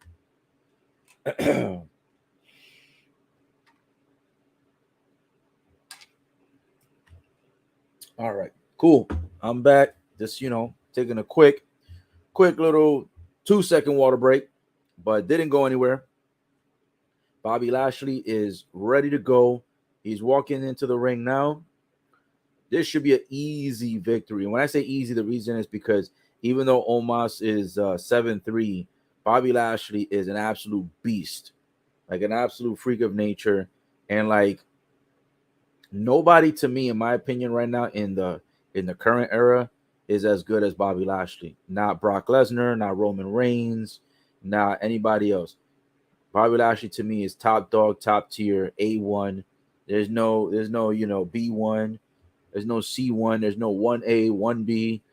Bobby Lashley, that's the guy. That's the guy who should be actually in the main event tonight. If we're being honest, it should be Bobby Lashley versus Roman Reigns. Excuse me. And that should be the unification match. That should have been the unification match. They're even talking about it right now. See? They're talking about it right now. They're saying that Bobby Lashley was forced to relinquish the title at the Elimination Chamber match because of a injury, and supposedly it was because of concussion. Bro, I don't believe that shit. Bobby Lashley didn't even look like he was actually concussed. He looked like they did that shit off for storyline. That looked like straight storyline. Anybody got picks on Omos or Almost, whatever his name is? Anybody watching think that Bobby Lashley's gonna lose? I don't think he is. I think it's an easy one. But do you think it's gonna be a surprise loss tonight by Bobby Lashley? That would be very interesting. All right, so match has officially started. The bell has rung. Both guys are in the center of the ring, and here we go. Match number 2 of night number 2, WrestleMania 38, guys. Here we go. Man, Bobby Lashley looks super short compared to the height of Omos. He goes in for a kick. Omos blocks it, throws him to the ground. Omos chops him in the back. Pause. No pun intended. Bobby Lashley back on his feet. Ooh, Omos goes for a mid-range kick. Bobby Lashley ducks. Bobby Lashley's about to try to attempt to suplex Omos. Oh, Omos reverses. I feel like Omos right now trying to at least make the match somewhat competitive. I just think overall, I think he's just a boring wrestler, to be honest. Oh, Omos tried to squeeze Bobby Lashley's head. Bobby Lashley removes his hand. You kind of do like a battle of strength. Oh, and then now Omos just chopped Bobby Lashley on his chest, takes him to the ground. Bobby Lashley gets right back up. Oh shit! Bobby Lashley smacked the shit out of Omos. Oof! And then Omos a huge boot to Bobby Lashley's face. Now he's got Bobby Lashley in the corner with an elbow, and he gives him a bit of a clothesline. And he runs back and runs forward, catches him with another leaping elbow in the corner. Right now, I feel like they're trying to make Bobby Lashley look like a chump, and they're trying to make Omos look like he's like a superstar. Ooh, Omos goes to try to run back into Bobby Lashley as Bobby was in the corner, and then what ends up happening is that Lashley moves out the way and kicks Omos in the leg. I'm gonna be honest with you. So far, this match not super entertaining. If I had to pick the potential worst match of the night, it could be this one or the Johnny Knoxville versus Sami Zayn match might be worse than this. Oh, Bobby Lashley trying to get the lock in, trying to get the submission on him. Oh, Omos ends up breaking the hold. Omos runs to the ropes and then gets a clothesline on Lashley. Man, I think they don't want Lashley in the top of the top of the heavyweight division anymore. They're making him look like a chump out here. They're not even trying to make him look competitive. Omos grabs Bobby Lashley by the throat and shoves him out over the third rope, and Lashley lands on the ground on the outside of the ring. Oh man, this match right now, they went from a high intensity match to kind of like dragging it down. I almost feel like this should have been the first match of the night, knowing that this is probably going to be the worst of all the matches tonight. Bobby Lashley runs on top of the apron. Omos was about to get out the ring, and Bobby Lashley runs into him and clothesline, but Omos did not fall to the ground. Lashley goes onto the second rope, jumps on top of Omos, and Omos catches him mid-air. Now he puts Lashley on top of his shoulders. And then he throws Bobby Lashley on the ground, but he botches the move. I don't even know if he caught him. Yeah, he just kind of throws him off his shoulders. It looks super weak sauce, bro. I'm going to be honest, this match is going to be the worst match of the night. It's very slow paced. I don't know why it wasn't the first match, because considering the fact that the tag team match was super high paced, they really slowed this down. This is the opportunity where people can go get their popcorn or use the bathroom if you're live in the stadium. I would have been using the bathroom in the stadium right now or getting some beer. Omos right now has Bobby Lashley up with a bear hug. He has Bobby Lashley over his shoulders. Damn, Bobby Lashley really has not done much on offense so far, and he's barely done any reversals either. So far, it's been Omos dominating the match. Omos takes Bobby Lashley, runs him towards the third turnbuckle, and then he drops to the ground. Damn, bro, this is not a good match for Bobby Lashley. They're making him look like a punk. Yo, is he did he do something that WWE, is not approved of? Usually when WWE be squashing their top tier guys, usually it's either because they're gonna retire or they're gonna leave or they're gonna quit, or it's because they did something wrong and they're punishing them. I'm wondering if Lashley did something that Vince and Triple H are not in approval of. Because, man, they're making this guy look like a punk right now. Oh, Bobby Lashley trying to fight back. Now, a couple of punches to Omos's face. Omos still has not fallen to the mat yet. He has not yet hit the ground.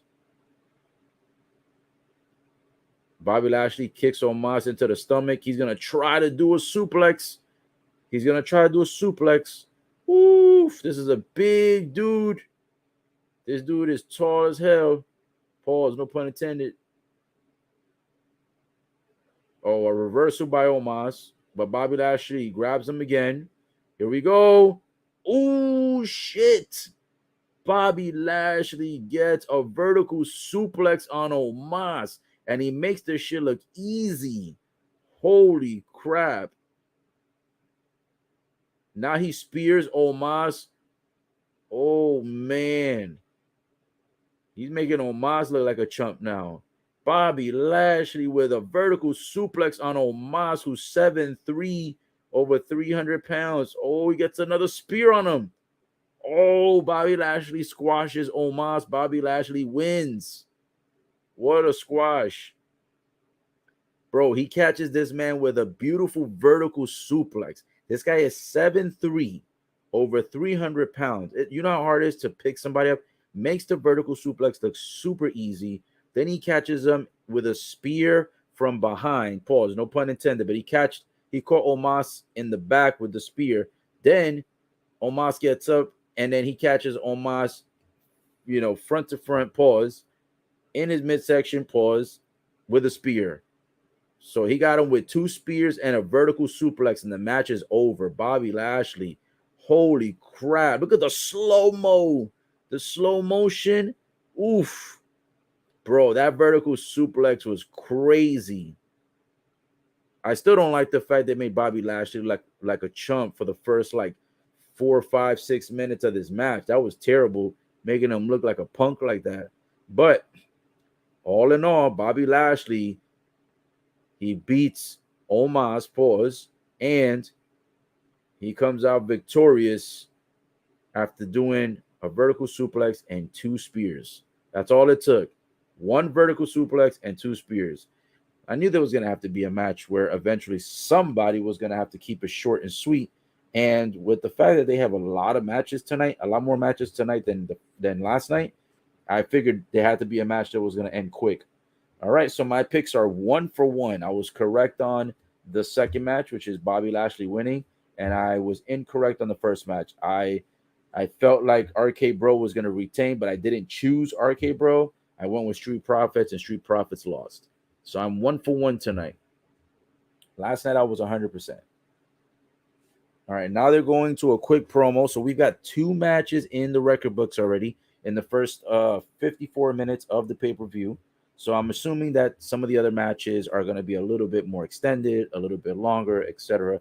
So, that's good though, because this Omos, he's not entertaining. So it's good that they kept that short, let him do what he wanted to do, have Bobby Lashley then dominate him at the end the match, and call it a day. So no need to extend that match any longer. That match was, it went the distance. Bobby Lashley. So if you're just tuning in, guys, Bobby Lashley just beat Omos. That was match number 2. And match number 1 was the triple threat tag team match. RK Bro versus Alpha Academy versus Street Profits. And the winner was RK Bro. They retained the titles. So RK Bro retained, and Bobby Lashley wins against Omos in emphatic fashion. 2 in the record book so far. Anybody have any predictions of what they think is going to be any of the other upcoming matches? If you're just tuning in, let me go ahead and give you guys quick stat sheet, quick updates while we're waiting for the next match to start while it's on the way. 56% of Twitter voters believe that Johnny Knoxville is going to beat Sami Zayn. 64% believe Roman Reigns will win the unification tonight. 80% think Rhea Ripley and Liv Morgan are gonna win the tag team titles tonight on the Fatal 4-Way Women's Tag Team Championship match. And you heard that correct. Fatal 4-Way match, tag team for the titles. So 4 teams, 8 women, 2 titles on the line. First ever Wrestlemania Fatal 4-Way with tag team with that many women for that many titles. So history is going to be made tonight. I think, personally, Sasha Banks and Naomi, who are tagged up, they're gonna win it. But Rhea Ripley and Liv Morgan are my second choice um if these girls if Sasha Banks and this girl Naomi don't win it. So 80% though of the public thinks that Rhea Ripley and Liv Morgan are going to win the tag team titles. Very huge, interesting stat sheet on that. And 64%, like I said before, Roman Reigns they think is going to unify. So almost 2/3 of the public believe Roman Reigns winning both titles tonight. The surprising twist to me, besides 80% of the votes going for Rhea Ripley and Liv Morgan, I think that's a huge, like, you know, it's a huge amount of people voting for them to win. But I think the bigger surprise on the votes is that 77% of the public believe that McAfee is going to be Austin Theory. So I don't know. I don't see it happening. I mean, it can happen because, Austin Theory technically yet isn't like he's not like an A-lister yet technically in the business. He's more like a top tier B-lister. So yeah, McAfee might be Austin Theory, but I don't know. It will look stupid. So I think McAfee loses tonight. McAfee just needs to stick to doing color commentary. Leave the wrestling for the wrestlers. You know what I'm saying? I think Johnny Knoxville is gonna get his ass kicked so bad tonight. It's not even funny. I think Johnny Knoxville is gonna really get the shit kicked out of him, and I don't think Johnny Knoxville is winning this match tonight. Very doubtful, very doubtful. Right now they're showing a couple of promos, waiting for the promos to finish. See what's the upcoming match. While the promos are going on, guys, very quickly here, in case that you're new to the channel, if whatever platform you're on watching this, because I have it on Twitter, Twitch, YouTube, and Facebook. If it disconnects, you're more than welcome to rejoin it on another platform. Typically, I recommend having at least a minimum of 2 or even 3 tabs open. So that way, if one of your tabs ends up getting shut down while I'm giving you live commentary updates, you don't miss any of the action. So let me really quick, it's a quick 15 seconds here that I'm going to show you my other channels. That way, if one of the channels that you're on disconnects, you can have the other ones. Here we go.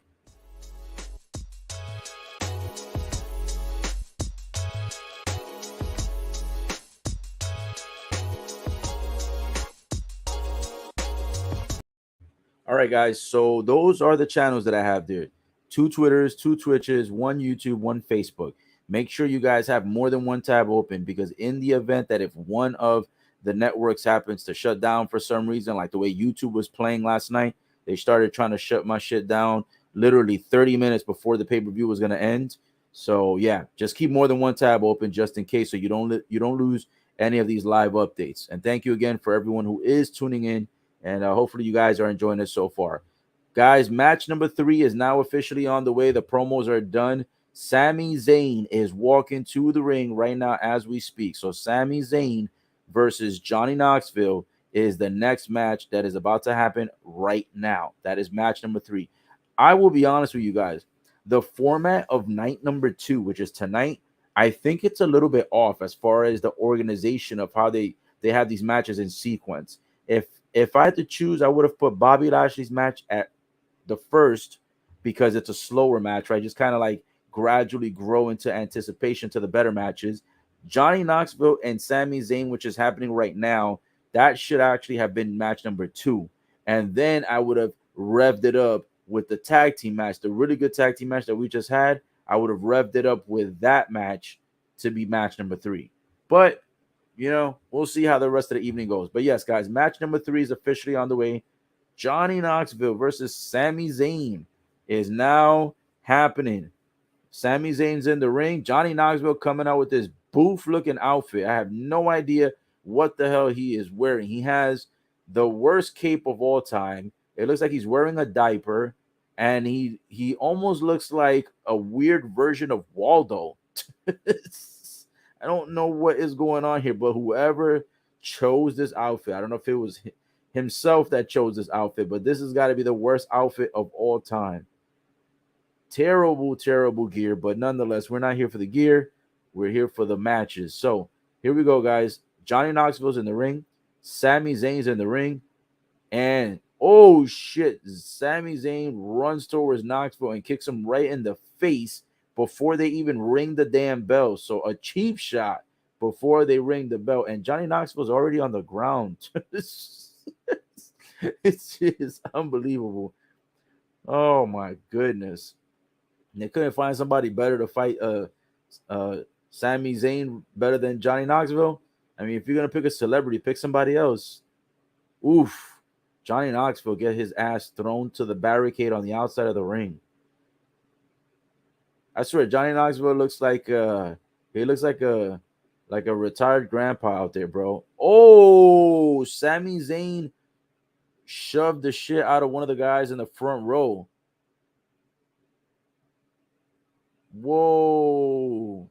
Sami Zayn put his hands on one of the guys in the front row. Holy crap. And I think it's one of the guys from either Jackass or I think it's one of the guys that came with Gable Steveson, the Olympic gold medalist. I'm not sure. But, oh, using the fire extinguisher. Johnny Knoxville using the fire extinguisher on Sami Zayn's face. Oh, he's got the trash can out. He's got the stop sign. Okay, this match is about to get hardcore real quick. Pause. Oof. Woo! I am gonna pick. Oh man, this one's tough to pick because they both suck in my opinion. I'm gonna say that Sami Zayn is gonna win this match. No, but actually, man, it's tough because Johnny Knoxville can cheat. He can actually get some of his guys to jump in. I'm going with Sami Zayn. Screw this. I don't care. I'm probably gonna, oof. He grabs a squared metal I don't even know what the hell that is, but he grabbed like a metal plate, smacked Johnny on the back. Now he's got crutches. Oof. Hits Johnny Knoxville on the back with the crutches. Sheesh. Johnny Knoxville is getting his ass kicked right now so bad. So far, he's been hit with like 3 or 4 different pieces of hardcore match equipment. Here we go. Zayn got the trash can running to Knoxville. Throws the trash can to the chest of Knoxville, and Johnny ends up on the floor. Going for a 3, and ooh, Johnny Knoxville actually kicks out. A 2 count for Zayn right now. Yeah, I think Zayn's got this in the bag. I'm gonna go for Sami Zayn. Watch Knoxville end up cheating and having the people from Jackass show up and probably help him beat Sami Zayn. No pun intended. Zayn right now pulling out the table. Woo! Woo! Sami Zayn got the table out. He's got some other equipment out. The ring is filling up quick. Oh shit! What was that? Oh, Sami Zayn went to grab something else under the ring and he got shocked, I think. Oh, it's a mouse trap. They put like 5 mouse traps under the ring. Oh, shit. It's a table filled with mouse traps on it. Holy crap.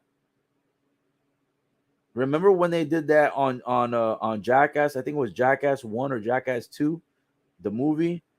Holy crap. They're about to have the mouse traps. And the mouse traps are like taped to the table. So Sami Zayn right now has the table planted on the outside and it has the mouse traps. Holy crap. Johnny Knoxville takes two trash can lids and uses them like this. Like he's playing instruments. He's whacked Sami Zayn 3 times with both of them, claps his face. Ooh. Now he has the stop sign, smashed it over Sami Zayn's back. Well, now he's getting retaliation against Zayn. Now he's taking it to him. Oh, now Knoxville sets up a table diagonally onto the third turnbuckle inside of the ring, though. And then there's another table on the outside with the mouse traps. Oh, shit. Johnny Knoxville trying to go for a suplex on Zayn. Oh, Zayn reverses it. Holy crap. Shit. He flings Johnny Knoxville's ass through the freaking table. And over the top, like an over the top suplex. Damn, Knoxville is getting it, bro. See, when you do Jackass the movie, you kind of know what you're getting yourself into and you can prep for it. You can't prep for this shit. Zayn throwing Knoxville through the first table of the match so far, and then the one with the mouse traps is still on the outside of the ring. Whoever lands on those mouse traps, bro, this shit is gonna hurt so bad. Here you go, Sami Zayn running towards Johnny Knoxville, and Johnny Knoxville uses a fucking bullhorn. What the fuck is going on in this match? Oh man, this is crazy. What the hell's going on here? Oh man, he blew one of the ears out for Sami Zayn. So I think Sami Zayn is like going deaf on one ear. Oh shit, look at this. One of the party boys from Jackass the movie is here. Party boy is dancing in the ring and he's spanking his own booty and he's got Sami Zayn distracted. What the hell is going on? Oh man, I don't think I should have picked Sami Zayn as the winner, bro. I knew this was gonna happen. Freaking the dude that does Party Boy, that he used to go out in the Jackass movies and shit, dancing, putting his butt cheeks on people. He's in the middle of the ring right now, dancing. He just ripped his shirt and his pants off, and Sami Zayn is in complete disgust. He's trying to hump Sami Zayn. Oh shit, he's humping Sami Zayn in the corner. He's got Sami Zayn in the corner. He was rubbing his freaking nutsack on him. Oh shit. He was giving him the Halo teabag. Oh man, now he's kicking Party Boy's ass right now. Oh shit. Damn, bro. Oh, Knoxville does a little roll up, almost gets a 3 count. Bro, this match is getting out of control real fast. Oh man, Sami Zayn. Woo! Sami Zayn better make sure he takes a good shower tonight and washes the smell of balls off of him. Yo, he's kicking Party Boy under the ring. He threw Party Boy under the ring. Oh man. One of the commentators keeps talking about Party Boy's cheeks. And then Michael Cole said, yo, he's like, what do you do on your off time? What's wrong with you? He's like, why you keep talking about his cheeks? Oh, Wee Man came out from under the ring and he's attacking Zayn. Oh, bro, I'm telling you, I should have known that everybody in the Jackass crew was gonna attack Sami Zayn. Oh, Wee Man kicked the shin of Sami Zayn. No way! Look at this shit. No way! Oh shit!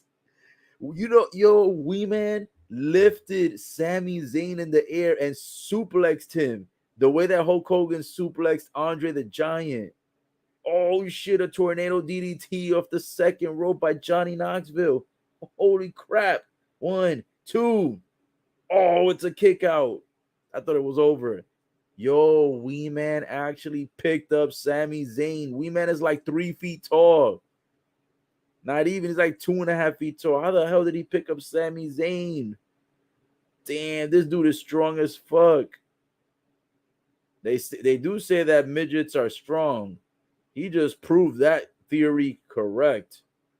Oh, Wee Man is grabbing stuff from under the ring. Oh shit, what is he bringing in? Hold up. What is this? Damn, they got the worst cameraman today. Holy crap, dude. They've got something from the Jackass movie inside of the ring. Holy crap. What is this? Oh, it's a fake foot. It's like a bionic leg. And Wee Man is controlling the leg, and Johnny Knoxville is trying to push Sami Zayn into it so he can get kicked in the balls.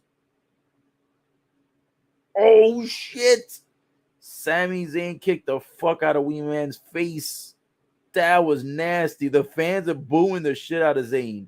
Yo, this kick was hellacious. Holy shit. Yo, on the replay, it looks even worse than in real life.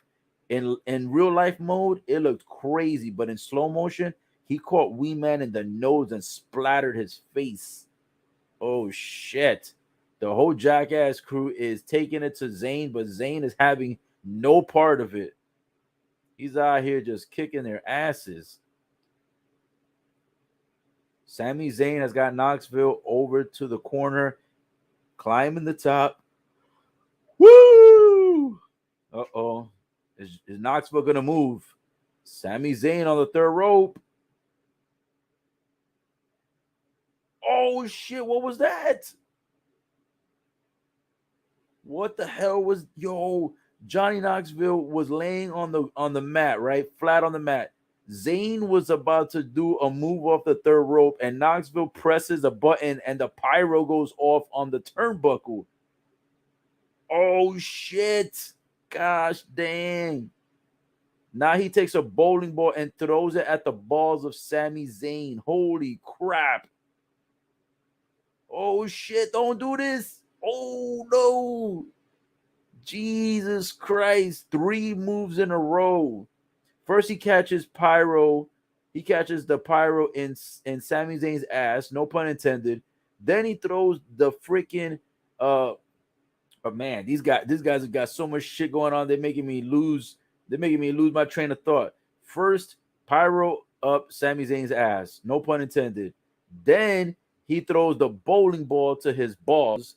And then he takes the fake bionic leg and kicks Sami Zayn in the nuts right after getting hit with the bowling ball in that same section, in that same area.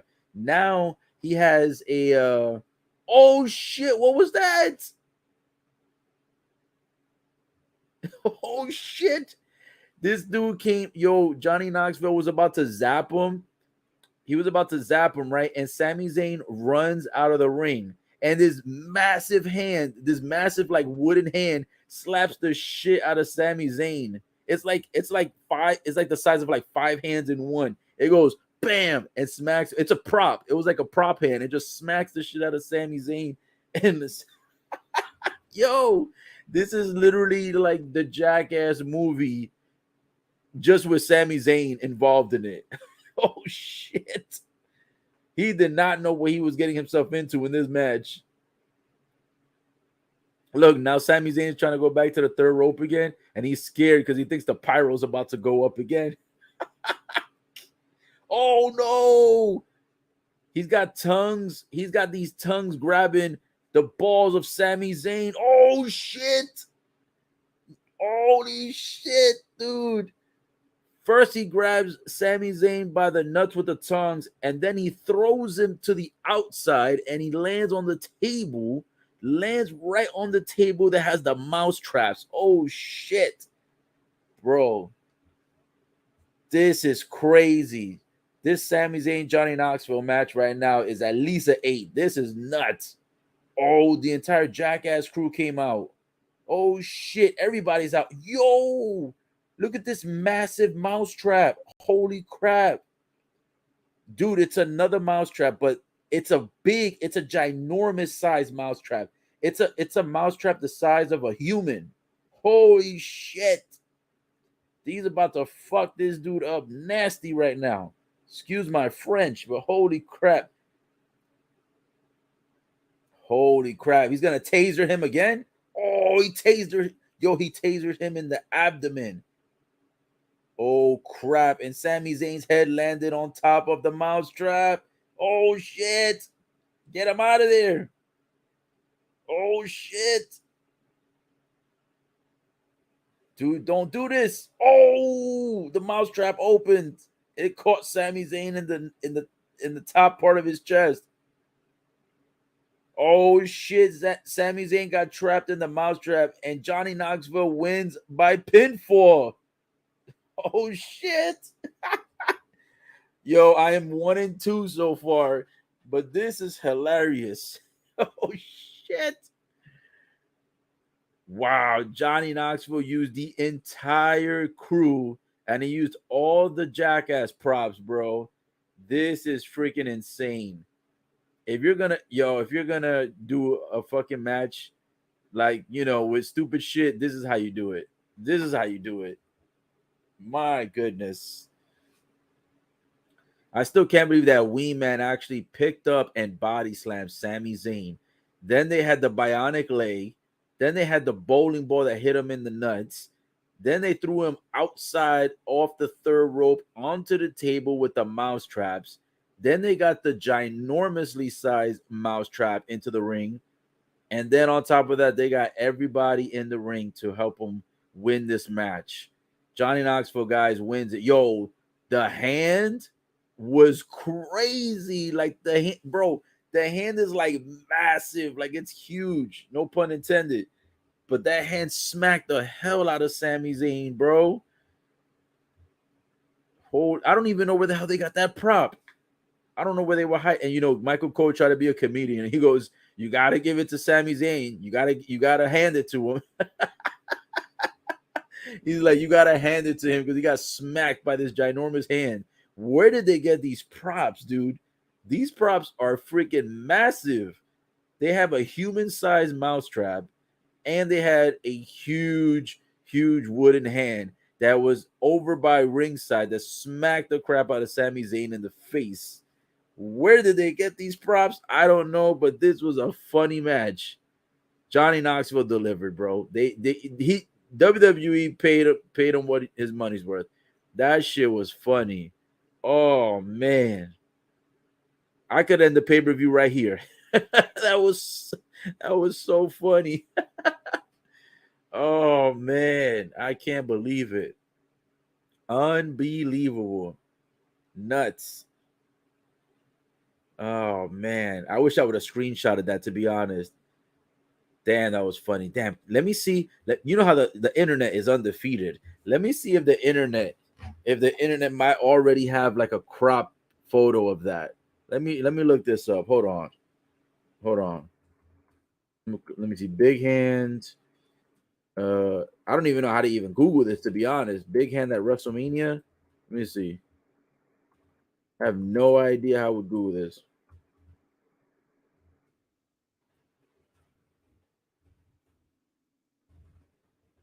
I'll put Johnny Knoxville match. Let's see. Let's see if anybody is quick enough. I don't know if the internet is that quick. I mean, sometimes they are, but let me see if they do or do not have a picture of it so I can show you guys. I don't think they have a picture of it just yet. Yeah, I don't think the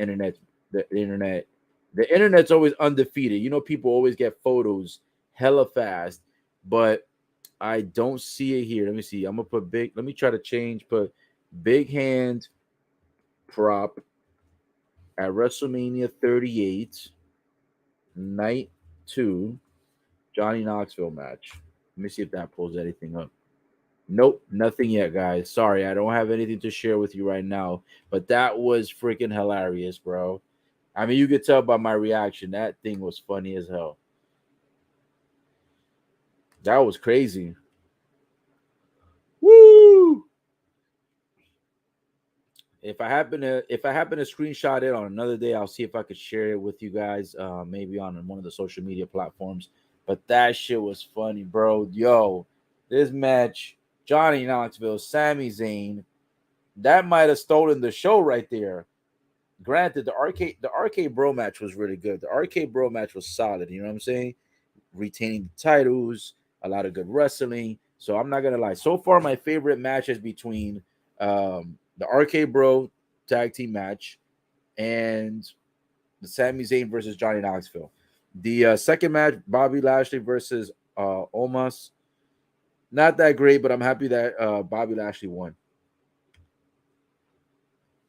Crazy, crazy. Let's see what match is next.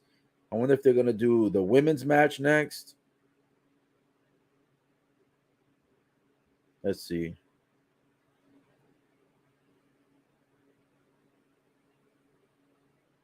Oh, yep, they're doing the women's match next, guys. Fatal four way. Let's go. Fatal four way time. Yes, sir.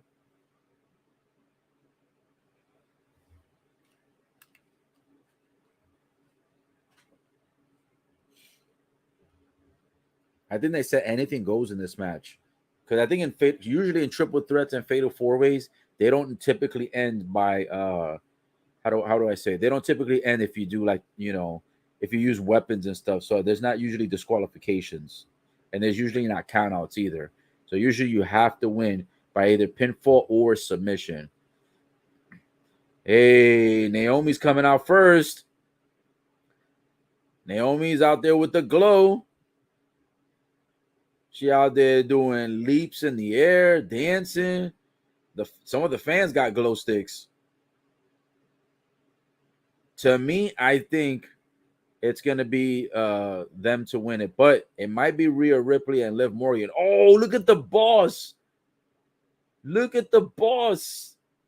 The boss is out here coming in. What is that? Is that a Lambo? No way. Sasha Banks coming out in a Lambo. Woo! Yep.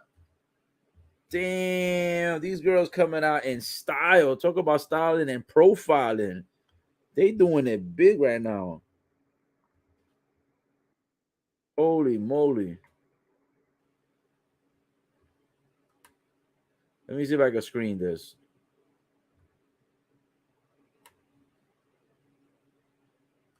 Let me see if it'll let me screen this. Hold up. This is the second vehicle so far that has been at the pay-per-view.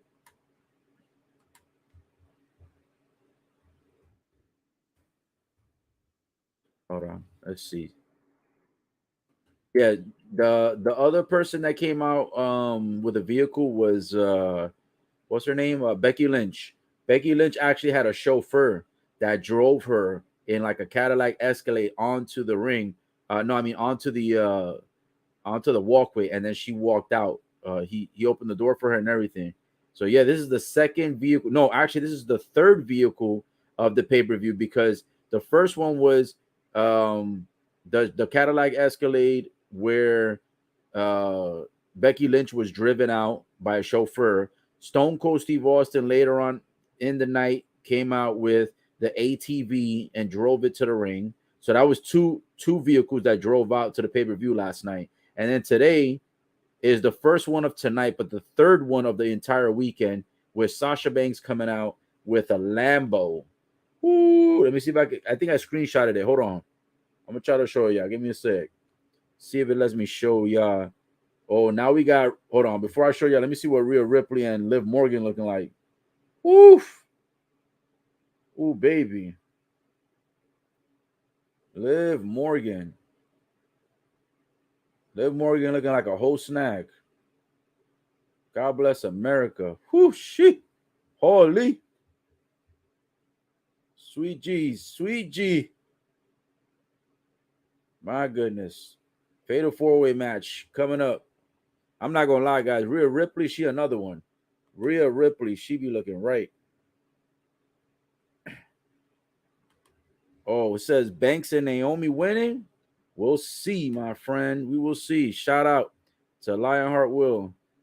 Says Rhea Ripley. Not Rhea Ripley. Says Banks and Naomi winning. That's my pick. My backup pick is gonna be Rhea Ripley and Liv Morgan. That's my number 2 pick, Rhea Ripley and Liv Morgan. But number 1 pick for sure, Sasha Banks, Naomi, coming out with the Lambo. Whew, let me see if it lets me show y'all the Lambo. Hold on. I'm not gonna show the pay-per-view so we don't get banned, but let me see if the Lambo, I think I screened it. Let me see if it let me add a little overlay here so you guys can check it out. Hold on. These ladies looking amazing. Amazing.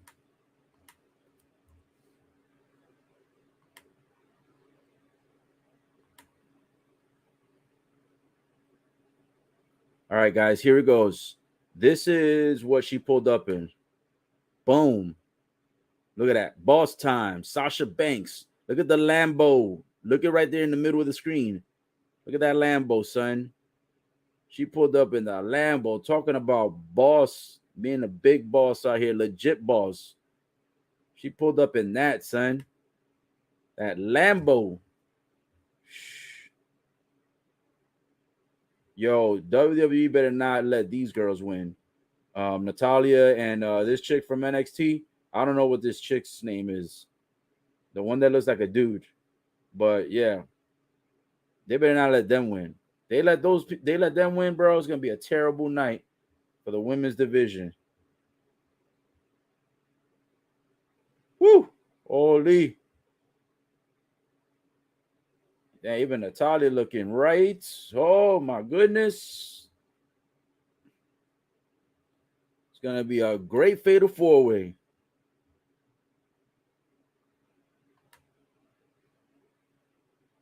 Oh, they got Queen Zelina coming out.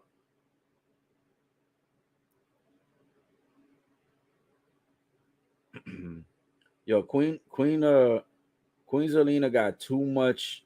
She got too much stuff she coming out with, bro. She got the Queen staff. She got this massively huge Queen's crown. Yo, look at Carmella though. Holy moly. Woo! Holy moly. She came out in a white dress. She came out in a white wedding dress that's like half off. Did they have that dress on discount? Because it is half off, son. Holy. I think that wedding dress was on discount. They had it 50% off.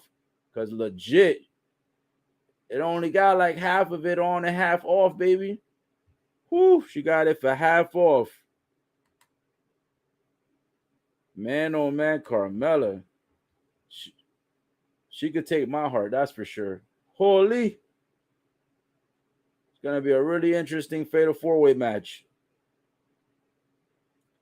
Look, one of the ring announcers just said it. They're like, is she wearing part of a wedding dress? Yeah, bro. She getting married, son. She getting married to me. I'm marrying Carmella. Whew. And she got the white title to match her white dress. My goodness.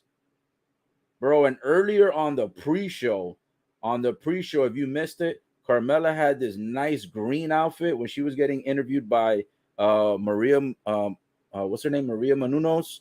Oh my gosh, Maria Menounos was another one that was just looking sensational. And yeah, she was interviewing Carmella, and Carmella was looking so fine in the green. I thought that's what she was gonna wear tonight, but she switched it up to this half-off wedding dress. I approve. I like this one. I like this one better. Whew. My gosh. A ring full of yes, yes, and yes. You know what I'm saying? A ring full of a whole lot of yes.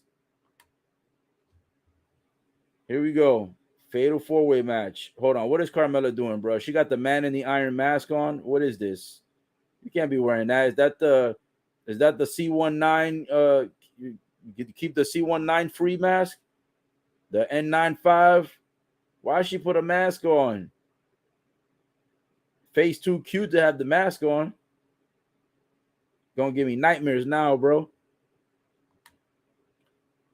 There you go. Match on the way. Let's see who's starting it off. Carmella and Rhea Ripley.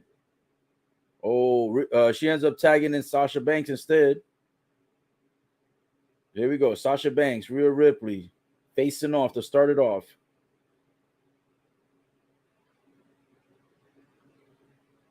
I'm not gonna lie. I won't be mad if Rhea Ripley and Liv Morgan win this fight, but picks for me is gonna be Sasha Banks and Naomi. We going with that one. And shout out to the Cuzzo Lionheart because he's going with the same pick on this match. So far, I'm 1-2 tonight. Picks for tonight have been terrible so far, but my picks for last night were 100% spot on. Like I said, once you go 100% one night, you won't be doing so great the next night. Here we go. Oof, a nice little reversal by Sasha. Rhea Ripley just shrugs her off like she's a flea on a dog's back, like it's nothing. Sasha got she usually comes out with like either blue hair or like another color full on. Tonight she's got blue and green. Got blue and neon green. Oh, now we've got Liv Morgan in the ring. Oh, but now we got Naomi getting tagged in. Oh, tag team champs attacking Rhea Ripley in the corner on the outside of the apron. And we got Sasha Banks. Oh, shit. We got Liv Morgan and Sasha Banks go flying outside of the ring through the middle of the ropes in opposite directions. Sasha Banks knocks out the girls on the right side, and Liv Morgan knocks the girls out on the left side. So now it's just a one-on-one right now. A nice little drop toe hold with a takedown. Sasha Banks doing a little mock, a little taunt. Rolls Liv Morgan up. It's going to be only a 1 count.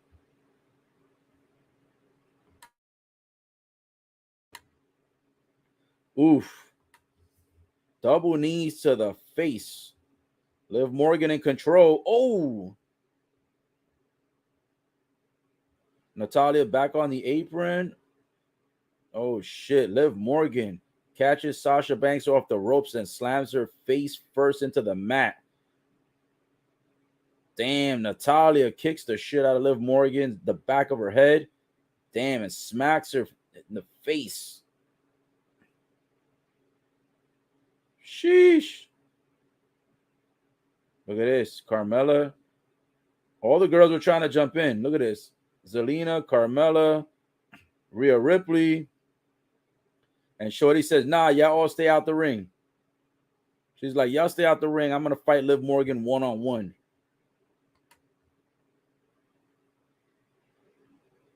Oof. Ripping up the joints. I'll tell you the truth. Liv Morgan doesn't get a lot of respect. A lot of people be like, yo, she's just all looks and no ring no ring capability. She might not be the top-notch chick, but she's got a few moves. Damn, Liv Morgan's leg is getting ripped. Like, Jesus. She's about to leave this match with one leg. They got a submission hold on her, twisting the knee one direction and twisting the foot and the shin in the other direction.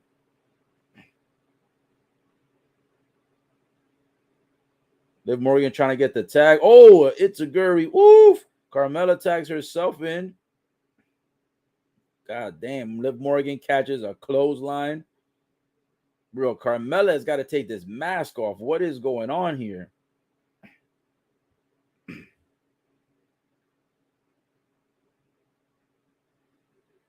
Oh, Rhea Ripley back in the ring. Nope. Referee says, sorry, my friend. Stay outside.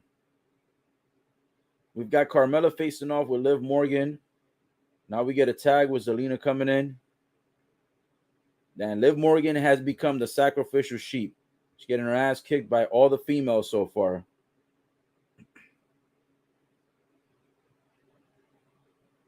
Ooh, Zelina. Nice move. Oh, shit. Rhea Ripley comes back in. I don't even think Rhea Ripley got tagged in. She just interfered. Oh, Natalya with a clothesline on Carmella. Naomi with the butt cheeks move to Natalya's face. Oh, then Naomi catches a kick to the forehead. Ooh, Sasha Banks with the backbreaker. Oof, Carmella shoves Sasha out the ring. Carmella with the long legs catches Rhea Ripley on the third rope, but Rhea Ripley pulls her up. Oh, shit, is it going to be a powerbomb from the second rope? Nope. She does a hurricane run on Rhea Ripley, and Rhea goes flying out the ring. Zelina with a somersault on Rhea Ripley. Holy shit. To the outside of the ring. Damn, Rhea Ripley might be out of this match. She's catching all the moves. Oh, shit. Sasha Banks and Naomi catch Liv Morgan with the arms and separate her in half, dropping her to the ground. The girls are going to the top. Naomi and Sasha going to the top. Oof. Naomi gets kicked in the face and drops. Oh, no. Carmella is going up for a superplex. Oh, shit. Is it going to be a superplex on each side of the ring? No way. Oh, they're doing a double superplex powerbomb combination move. Holy shit. All the girls get lit up. 8 bodies in the center of the ring. Holy crap. Whew. Damn. Look at that. Let's see the replay. Holy crap. They did a double power bomb superplex on each side of the ring. Holy crap. So if you add all that up, that's like 4 power bombs with 2 superplexes all at the same time. Holy shit. The women are fighting for the tag team championships tonight. Hands down, this is going to be one of the matches of the night.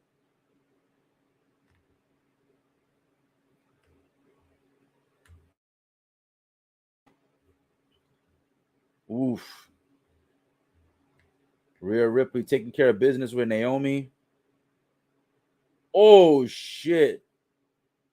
Lifts her up and lands on the knees of Liv Morgan. Oh, Sasha saves the day. Sasha gets thrown out the ring. Natalia's back in the ring. Oh, shit. They throw Rhea Ripley through the freaking ring post, and she literally looks like, damn, bro. It looked like she almost ripped her arm out of place. Oh, shit. A 2 count. Nope. Liv Morgan saves the day again. Yeah, the bodies are hitting the floor and flying everywhere. Crazy. Oof. Natalia's tagged in. Oh, shit. Oh, shit. Oof. Oh, Carmella with a sweet chin. Natalya gets thrown out the ring. Damn, Sasha tried to get in again and gets flung out again. Elbow to the face. Here we go. Naomi, Carmella, one-on-one. The only ones in the ring. Zelina sneaking back in.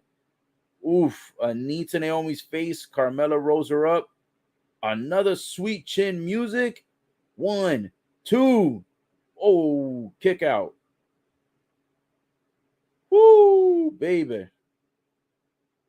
It's getting hot and heavy in this match. 1, 2. Nope. Carmella getting frustrated right now that Naomi is just not staying down. Bro, this guy over here at ringside, I don't know why I have a feeling he's going to interfere in this match. He keeps getting antsy, like he's about to get up from his chair. One of the ring announcers, bro. Ooh. Naomi catches Carmella with a smack in the face with the foot. Sasha Banks off the 3rd ropes. Eddie Guerrero frog splash on Carmella. 1, 2. No! Oh my goodness. She kicked out of the frog splash. Oh man. Damn it. Sasha Banks now has a submission hold, but Zelina is pulling Carmella out of the ring. Damn it, bro. I thought Sasha Banks had it. There was nobody in the vicinity of that area. Thought she was going to win it fair and square. Oh, shit. 2 knees to Zelina's face. Carmella takes Sasha Banks back into the ring. Tags Naomi. A big kick to Carmella's face. Tags Sasha back in. Come on, man. Finish these girls off. A rolling thunder. Ooh. Into a double finisher. Come on. This is it. 2. Let's go, baby. That's what I'm talking about. The girls get it done. Sasha Banks, Naomi, the new world tag team champions for the women's division. Woo! Let's fucking go. That's what I'm talking about. WWE doing something right tonight. Let's go. What a match.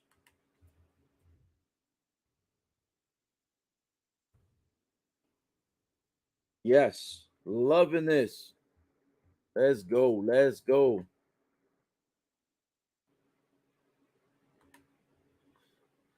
Man, oh man, I thought for a second they were not going to get it because earlier Sasha Banks ends up catching the frog splash on Carmella, and Carmella and her were the only ones in the ring, and yet Carmella still kicked out. So I thought it was going to be possibly no chance for Legit Boss and for Naomi Glow, but they got it done, and they are the new tag team champions.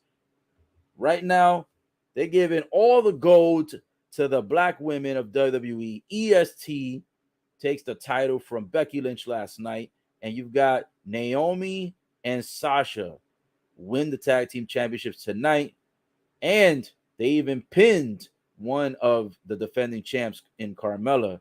So Carmella and Zelina get dethroned, losing their titles. Woo! What an epic night. Been pretty good so far. I still think that night number one has a slight advantage over night number two thus far. However, I will say that I do like the RK Bro match was solid. The Bobby Lashley and Almost match, not a big fan of it, but I'm happy that Bobby Lashley won.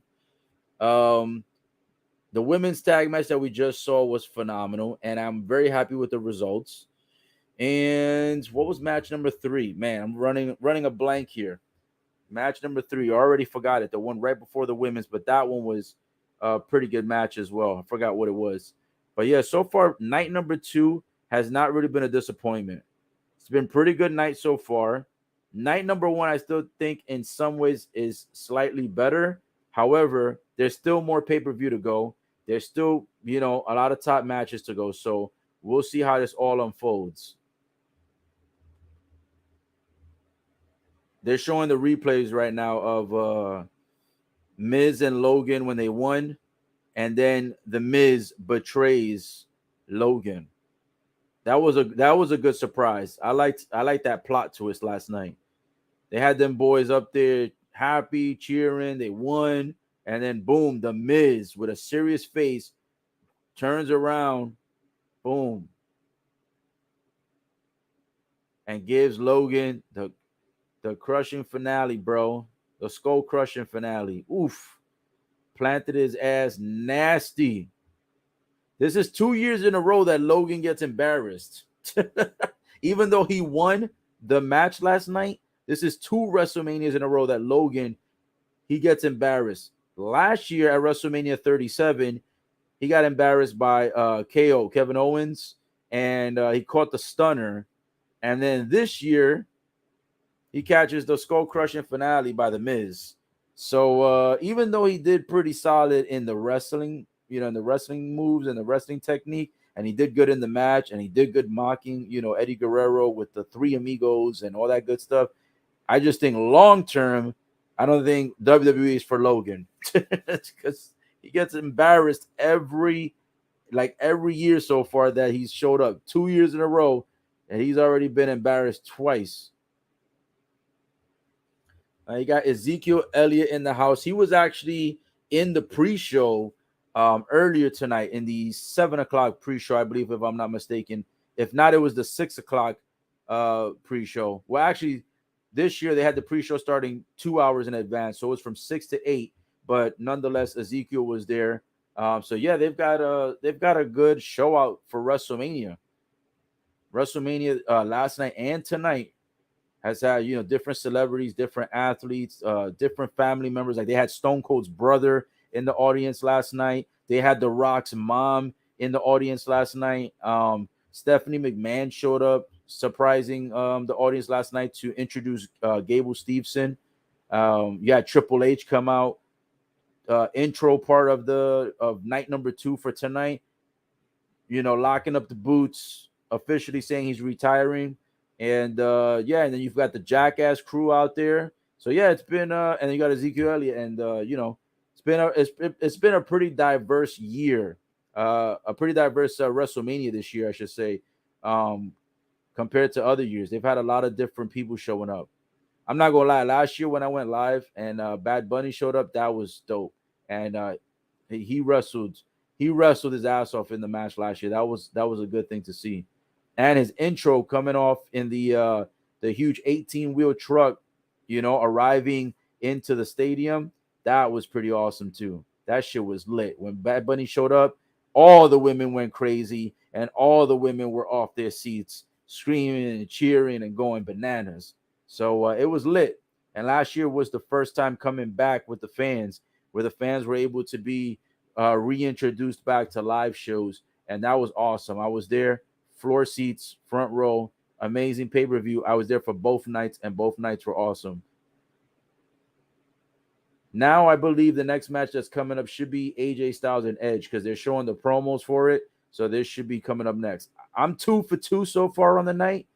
I might end up 2 for 3, but I'm gonna go with AJ Styles. I almost feel like they're gonna give it to Edge because Edge is the obvious choice, and I feel like AJ Styles is like the easy pick to lose, kind of like Shawn Michaels, where they go out, they put a phenomenal performance. They're like Mr. WrestleMania, but they're like 3-6, or they're like 2-5 or 2-7 or some shit like that. I think that's what AJ is. He's kind of like the modern day Shawn Michaels in that sense. So I'm going for AJ. Is he gonna win? Probably not, but I'm going for AJ. I'm 2 for 2 so far on picks tonight, but I'm going with AJ. I almost feel like AJ has to win in some degree because all this shit talking and all this, Edge getting the one up, it's like AJ has to almost win. AJ's family has been talked about. AJ's called the concerto.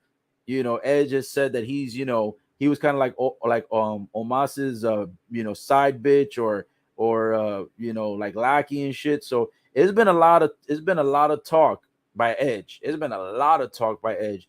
And I feel like it would be weird to see Edge win after all the shenanigans that he's pulled and all this shit talking, that they still give him the victory. So I almost think AJ has to win it if we're gonna make sense of the storyline.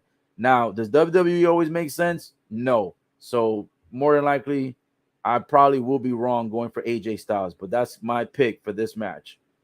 So as soon as the promo's done, we'll go ahead and get started with the live updates on this match. But so far, man, this has been a pretty solid night number 2. I have to say that WWE last year's first and second nights were both so good that I truly couldn't even pick which night I kind of liked more.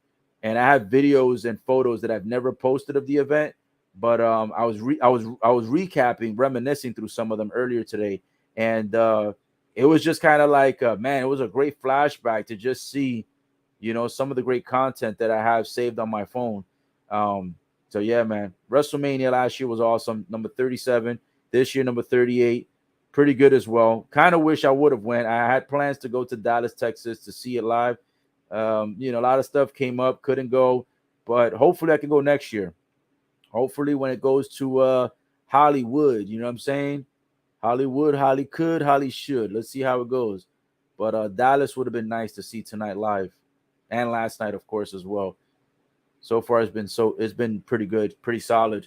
Here we go. AJ Styles coming into the ring, the phenomenal one.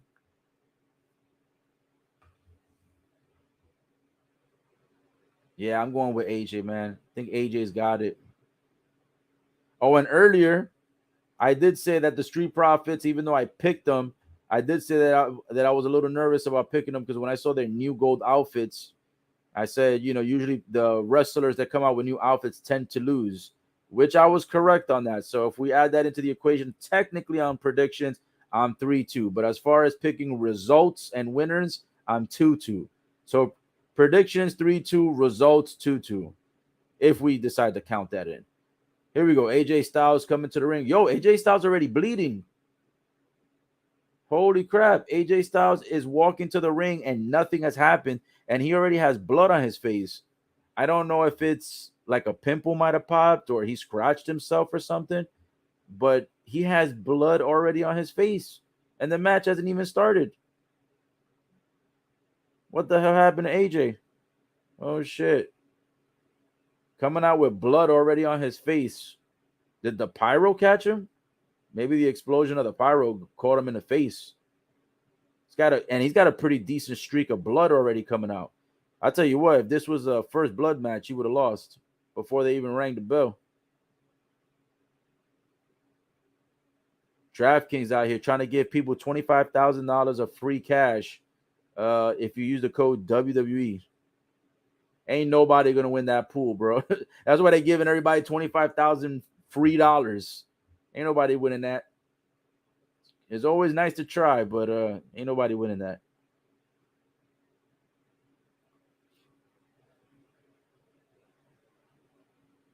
All right, so AJ's in the ring, and it looks like we're gonna have for the referee, looks like we're gonna have a woman representing the referee position.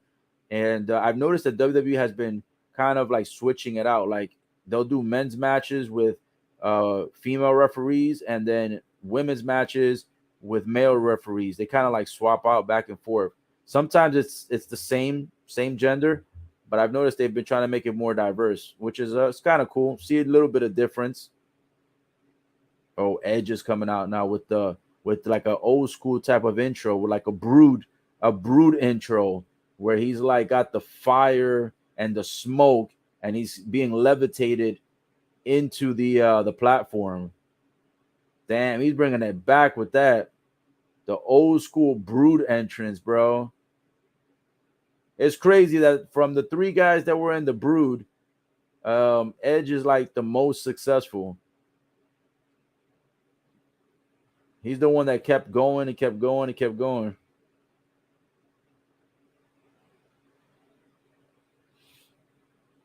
This intro's pretty dope. They've got everything dark. They've got like purple lights, and then they've got the flames. So the purple lights kind of enhances the view of the flames.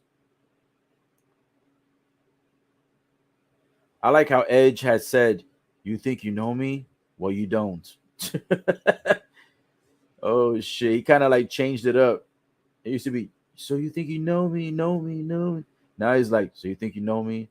Well, you don't." I like this intro. Man, I can't imagine how this looks live and in person. Whew. Well, here we go. Fight is about to be on the way. AJ Styles, Edge, match number 5 of the evening. It's the 5th match already. How many? What time is it? 9:52, and we are already on match number 5. So just under 2 hours. 1 hour, 52 minutes in match number 5. And we still have a few more to go. We have the unification, and I think we have one more. We have the unification, and we have no, actually, do we have 2 more? No, I'm not sure. I think we might have 2. I think we have 2 or 3 more. Well, we'll see how it goes. Starting to forget some of the matches. I know we got unification, and then we have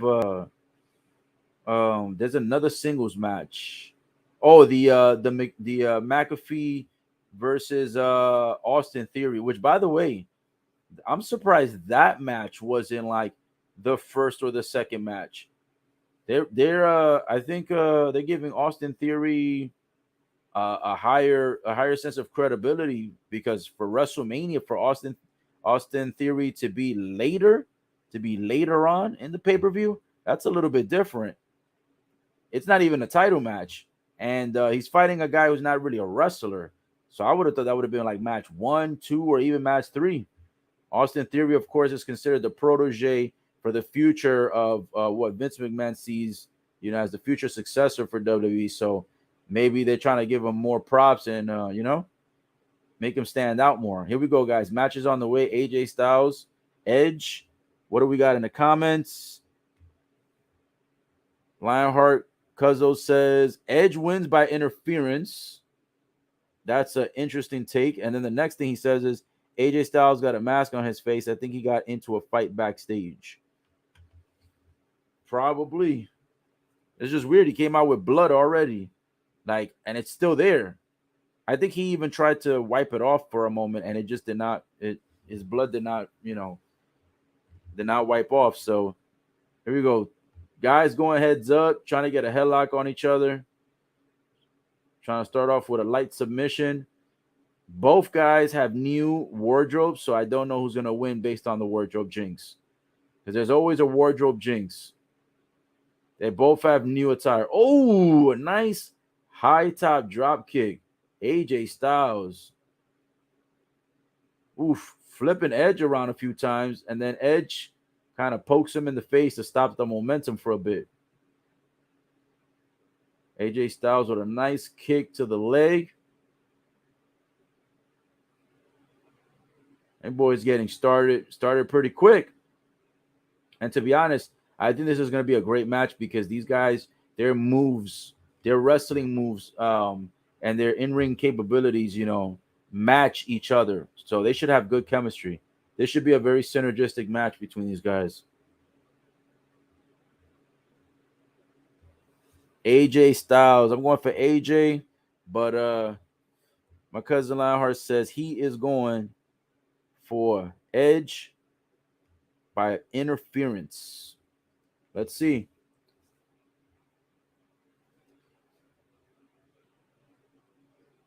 Ooh, AJ Styles rolls under. Edge goes for a kick and misses. AJ flips Edge over him. Ooh, Edge tries to go for a spear. AJ gets out the way quickly. Edge trying to get them finishes in quick. A little cheer, a little bit of clapping from the crowd, appreciating the back and forth action, the reversals, the escapes. 77,000 plus in attendance. It's crazy. AJ slides out of the ring. Edge slides out. AJ slides back in. A punch to Edge's face. Oof. Edge tries to trip up AJ while he's running on the apron, and Edge ends up catching it. Nice knee to Edge's face. Bro, these the slow mo should be making these impacts look even worse. Look at this. They're showing AJ's knee going into the chin of Edge and catches him nasty. Oh, shit. And then AJ over here smashing Edge's skull into the steel steps. Right now is a 3 count. He throws him back in the ring, breaks the count up. They should have made this maybe like a hardcore match or maybe like a 30-minute Iron Man match. That would have been dope. Oh, shit. AJ leaps onto the third rope, jumping back in, kind of like a shooting star press move. And AJ catches the knees to his stomach. And in the process, Edge looks like he hurt his knee because Edge lifted his knees up. Damn, AJ landed hard on those knees, boy. That shit was not cute. That boy's abdomen is feeling like he lost breakfast, lunch, and dinner all on that one impact.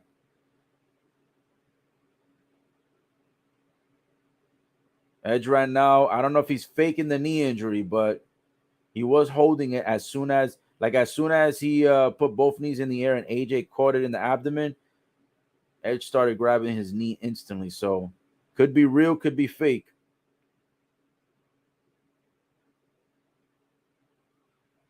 Oof, a nice knee going back to the abdomen of AJ. Another knee to the abdomen. AJ is about to, I'm telling you, AJ is about to lose the 3 meals he had earlier today. About to lose all of them right here in one match. You know what I've always wondered? These guys getting all these hits in their abdomen and stuff. And like, let's say, what if one day they have a wrestling match and they have like a stomach virus or something? Do they ever like accidentally shit on themselves just a little bit when they catch those knees to the abdomen or them kicks? I'd be like, bro, that shit that would be so bizarre if that happened, but I wouldn't be surprised.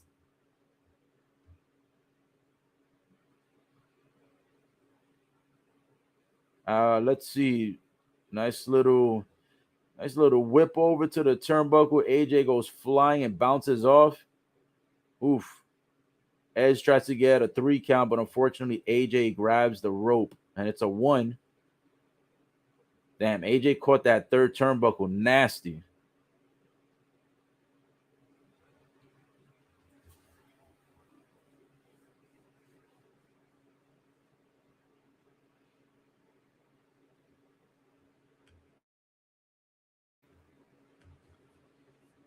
AJ Styles with a couple of hits to Edge's face. Ooh, Edge puts a nice submission move on AJ. Oh, dang. And then while he has him in a submission, he starts digging into his ribs, into the oblique and abdomen area. Just tearing AJ apart right now. So far, Edge seems to have the momentum.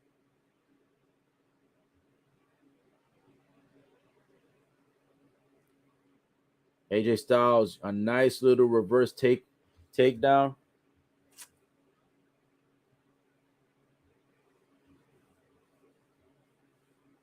Interference. I wonder if this match is gonna end by interference. It would be crazy if Omos interferes in this shit and helps AJ win, but I highly doubt that's gonna happen. Ooh, a shoulder breaker. Nice little Papa Shango shoulder breaker by AJ. No, by Edge to AJ's shoulder.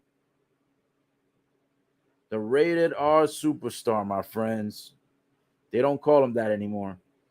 That's what he was best known for. That and the Brood.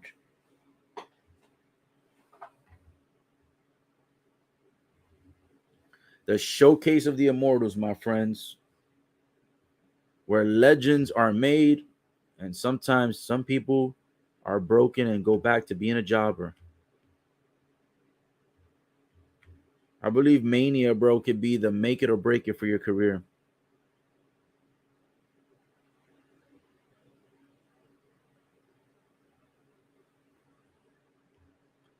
Oof.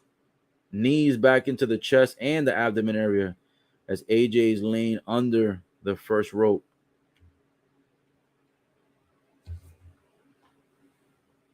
The referee hasn't really had much opportunity to really get involved in this match. So far, it's been a full, clean fight. No one has grabbed any outside equipment, no chairs, no nothing like that. AJ Styles smacked the shit out of Edge, and Edge is over here blinking really hard, like, bro, you ain't supposed to hit me that hard. I think AJ Styles just woke Edge's ass up with that smack.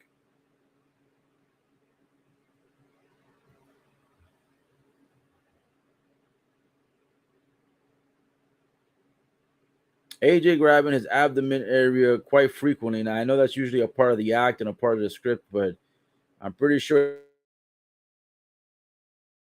he's got some kind of. AJ goes running towards Edge, and Edge moves out of the way so quickly that AJ goes sliding into the lower turnbuckles and smacks it at like if he was running like 100 miles an hour, bounces off and lands on his back.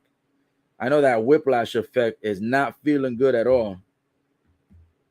Yo, AJ Styles looking right now like he's in La La Land, bro. He don't know if he's on planet Earth, planet Jupiter, or planet Xenon. Eyes looking like completely dazed.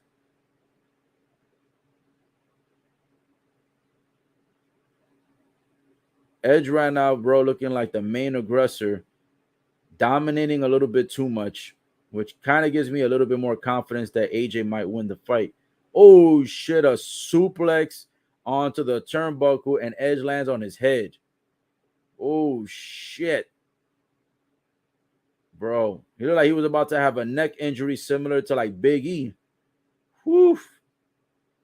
And that was a disgusting suplex onto the turnbuckles.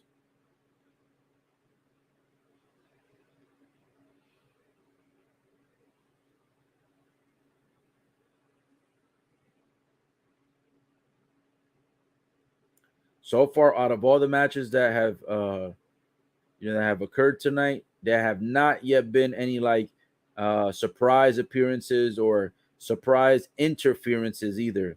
So far, all the matches have been pretty much clean for the most part. Well, actually, I take it back. The Johnny Knoxville match actually had interference, but of course, that was that's like a that was like a, kind of like a hardcore match, so that was pretty much expected. But for the other matches, everything has been pretty much pretty straight down the middle for the most part. No outside interferences so far, no distractions, and no excess use of weapons either. Crowd trying to get AJ riled up. Woo! We have officially hit 10:05 p.m. Eastern time, so that means we're officially over 2 hours into the pay-per-view. Almost 3 hours on the live stream since we did start off with the kickoff show at 7. So thank you so much for everyone who has been staying tuned so far. We appreciate it. Oof, a Nice little takedown, grabbing the arm. Nice little submission hold right here. Stretching AJ's arms all the way behind him with a knee in the back. Bro, I'll tell you what, no matter how scripted that shit is, no matter how ready you are to actually be ready to take moves, if they give you a submission move like that, that shit's gotta hurt every time. Ooh, AJ Styles tries to jump backwards, going for a kick to the head and misses. Reversed. Now he's AJ. Oh, Edge reversed it. Got him in a submission hold. Oh, he got him in the STFU. Damn. Now he's trying to get him into the crossface. AJ got a leg to the lower rope. Got to break it up. Woo! Oh, shit. Edge out here pulling off all kinds of moves. Edge is not known for doing submission moves, really. But he pulled out the STFU, and then he tried to pull out the Chris Benoit crossface.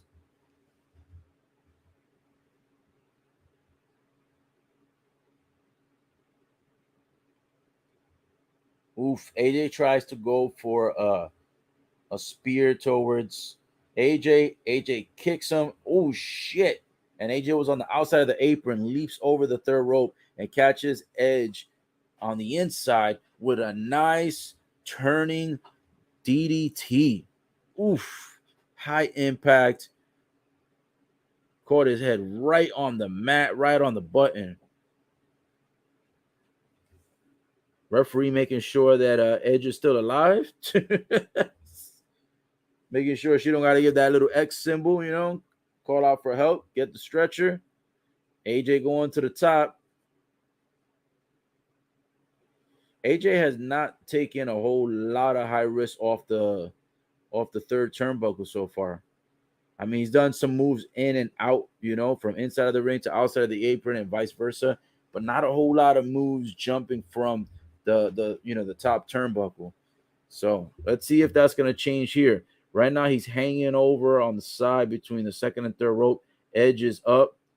Looks like he's about to do a superplex. Not yet. Getting reversed by AJ. Oh! AJ tried to get him in a power bomb, but Edge held on to the top of the third turnbuckle. Oh, AJ's got Edge on his back. Trying to get him with a torture rack. Oh!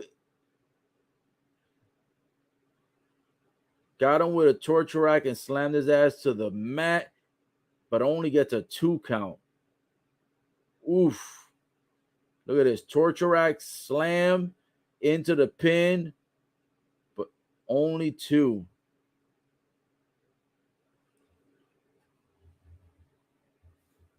Nice move by AJ Styles. And nice move by Edge catching the move without botching it, because he probably weighs a bit more than AJ Styles does. Oh, shit. AJ with... Damn. 3. Nope. Man.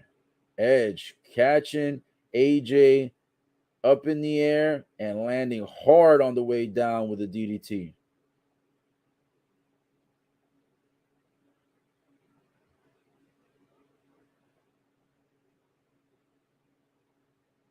So the referee has not had to get involved much, which is pretty good so far.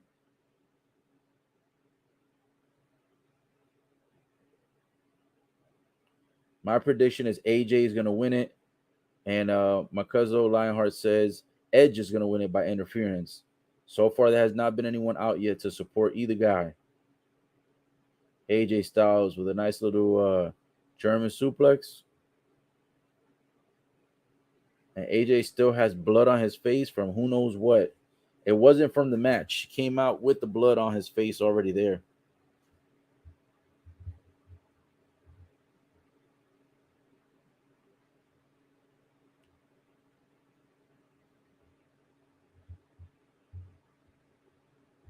Both guys slowly getting up.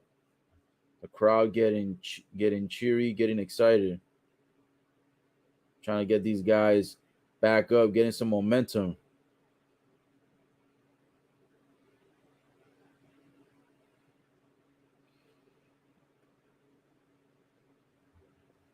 They're switching right hand, left hands. AJ Styles with a few headbutts.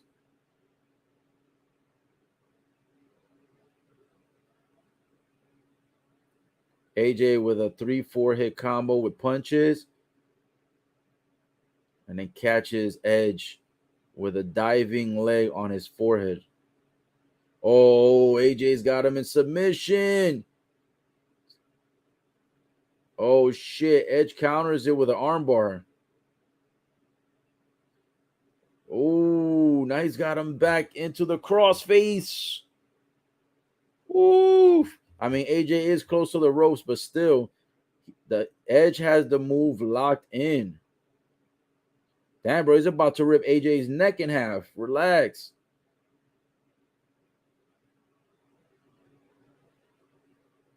AJ was able to go ahead and break the hold. Man, nice moves. Oh, man, Edge catches him. Catches him with a back slam.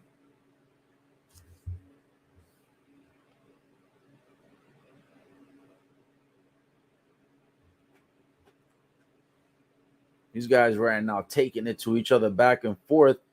I almost feel like maybe there could be an interference coming because it's been just a clean match all the way through. And we haven't had a lot of interferences. I should say we probably haven't had any interferences so far tonight. Other than, again, the Johnny Knoxville match. AJ right now is on the third rope. Ooh, Edge catches him. A powerbomb position. Oh, shit. AJ was on the third rope sitting down on the third turnbuckle. When Edge gets up, picks him up, bounces AJ's back off the third rope, and turns it into a power bomb, a sitting power bomb into a pin. But it's only a 2 count. Man. High impact.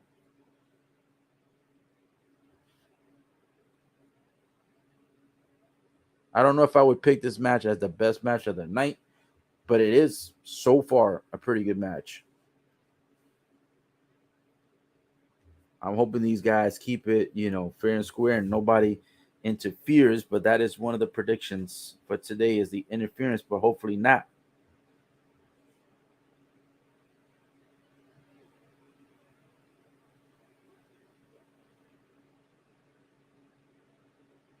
Both guys on the outside of the apron right now, and Edge puts AJ up to the third. I have no idea what he's attempting to try to do here. He's putting one of his legs on the ring post. Oh, shit. AJ punches Edge, and Edge kind of falls slightly slanted on the third rope. Both guys are still on the outside of the apron. Woo! What's going on here? They're both on opposite sides of the third turnbuckle. I have no idea which direction they're trying to go with this. Bro, the way he's holding him, is he going to the outside? Oh, shit. Damn. He picks up Edge and lands Edge's ass on the apron. Honestly, I think even though they landed the move good, I think they botched it in the sense of, I think he was supposed to throw Edge to the outside floor, like to the mat on the outside, but he ended up landing on the apron of the ring. But I honestly think that was supposed to be a superplex where he takes him all the way to the floor, not to the apron. But either way, it still worked, and it still caught Edge pretty solid on his back. But yeah, I think that was supposed to be a suplex straight to the outside. Oh, shit. Ooh. AJ Styles jumps on the third rope, does a flip forward, and catches Edge on his back. Unfortunately, Edge kicks out. It's only a 2 count. Shit.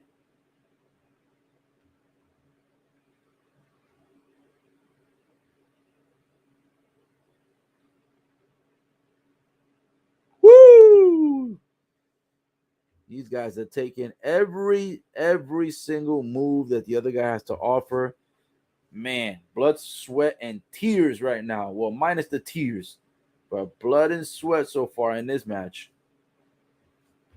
The audience is giving them a nice little clapping ovation.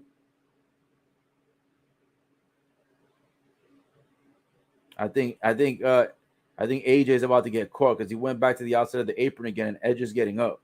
I think Edge is gonna catch his ass in like a finisher. Oh, AJ jumps over. Oh, Edge went for a spear and missed. Oh shit, AJ going for his finisher. Damn, he went for it. 1, 2. Oh, Edge kicked out. Oh man. Damn, he actually oh shit. The phenomenal one actually gets the finisher, lands the pin right away, and it only ends up being a 2 count. I'll tell you what, WrestleMania this year has been a pay-per-view where like everybody has pretty much kicked out of at least one finisher. Woo! Oh man, AJ. Nuts. That's crazy.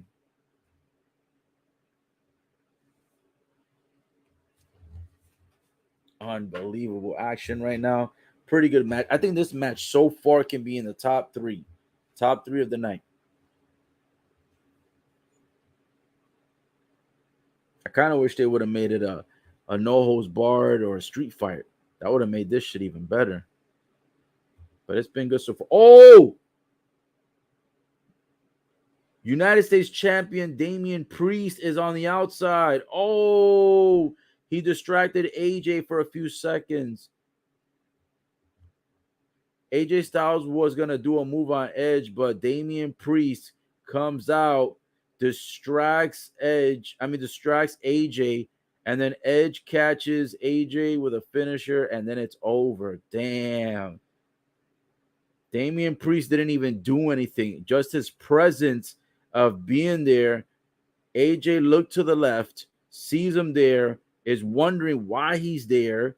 Damian Priest doesn't do anything, but just physically being there made AJ think that he was going to do something. And that momentary distraction caused Edge to recover and catch AJ with the finisher, bro. AJ tried to leap in, and Edge catches his ass. Oof.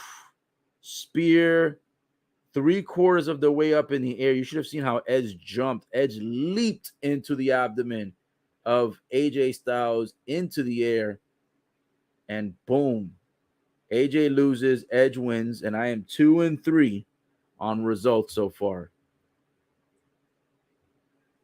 Cheer out with this. I gotta play the lotto. That's what Lionheart says. Technically, you got it right, but technically not, because it was a distraction more than it was interference, because he didn't actually touch him. Pause. No pun intended. Damn, Damian Priest and Edge on the low have been in cahoots, like Undertaker and Kane kind of shit. Wow. Who would have thought Damian Priest and Edge would have been on the same side? Damn, he caught this dude with a nasty ass spear in the air, bro. Like AJ leaped high as fuck off the third rope, and then on top of that, Edge leaped even higher to catch AJ in his midsection and catch a perfect spear to end the match, which I'm surprised AJ didn't kick out, because I mean, almost everybody has been kicking out of finishers, but I guess AJ catching the spear is a little too much for him.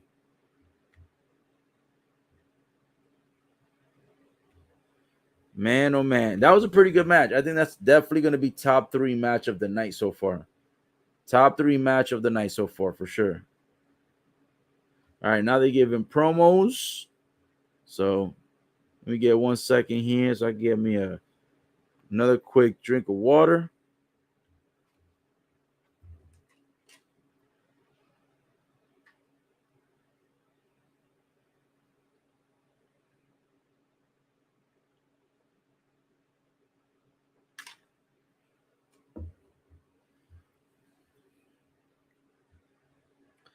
All right, needed some good old H2O. Feel me? Got to replenish because did a live stream yesterday for over 4 hours, and this one we over 3 already. So you got to replenish, got to hydrate. That way you can stay focused, laser focused. We already know tonight's attendance, bro. 77,000. Unless, yep.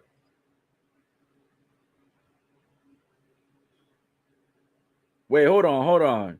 So that means WrestleMania wasn't sold out last night.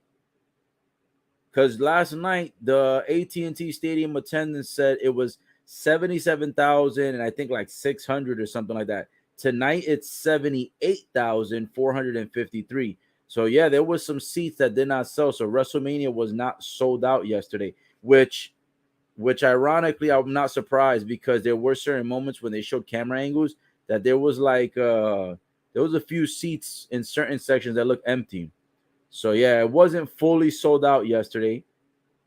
And yeah, so it looks like about 500 to 1,000 more people in attendance tonight for the Sunday night edition of WrestleMania versus the Saturday.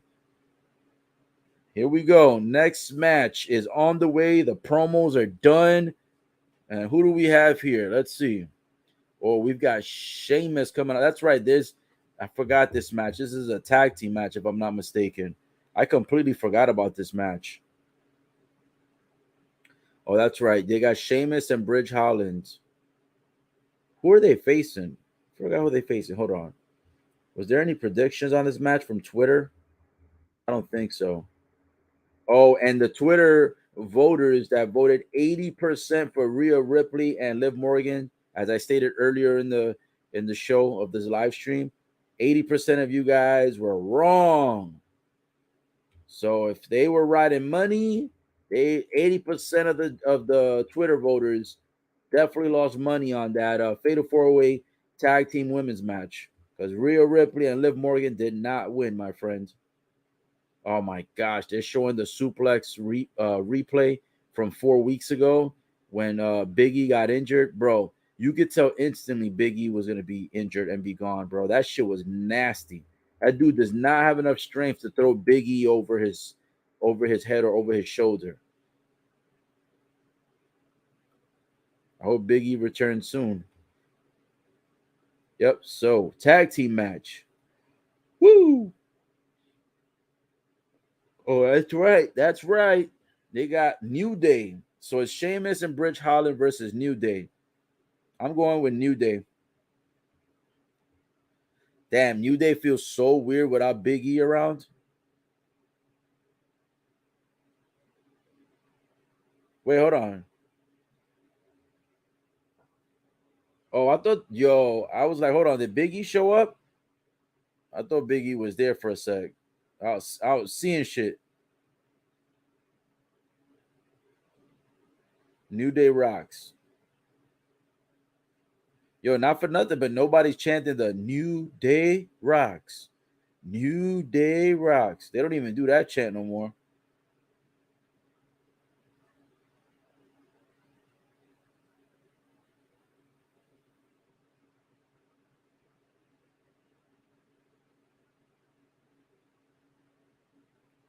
This should be an interesting match. I think this is going to be a short match, to be honest. What time is it? 10:25 p.m. Eastern. So we're about 2.5 hours in almost. I feel like this match is going to be a short match. Probably like a quick squash match, maybe 10 minutes, maybe 8 minutes. Who knows? But I don't think this match is going to last that long. I'm going with New Day. Oh man, New Day is already getting pummeled right now by Sheamus and Bridge Holland. They didn't even let them boys get in the ring. They didn't let them boys take off their freaking jackets. They just went in there and started going for attack mode on Kofi and Xavier. Damn, those are some nice jackets too.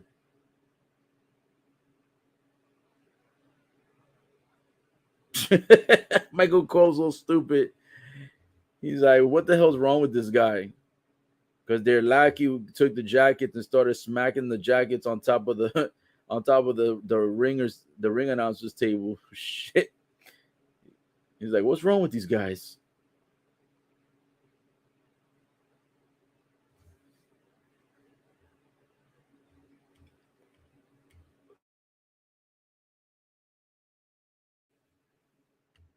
Oh man, Kofi Kingston, trouble in paradise.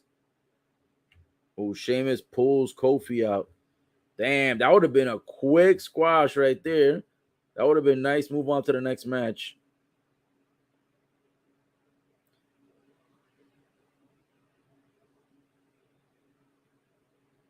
Bro, Xavier right now looks like a freaking like a miniature shrunken version of Big E.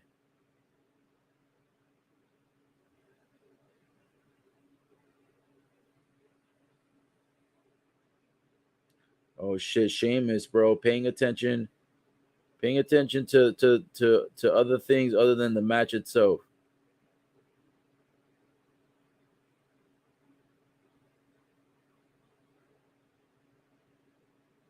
Xavier plants a Bridge Holland nasty face first to the mat. Oh shit! Kofi jumped off the steel steps and catches a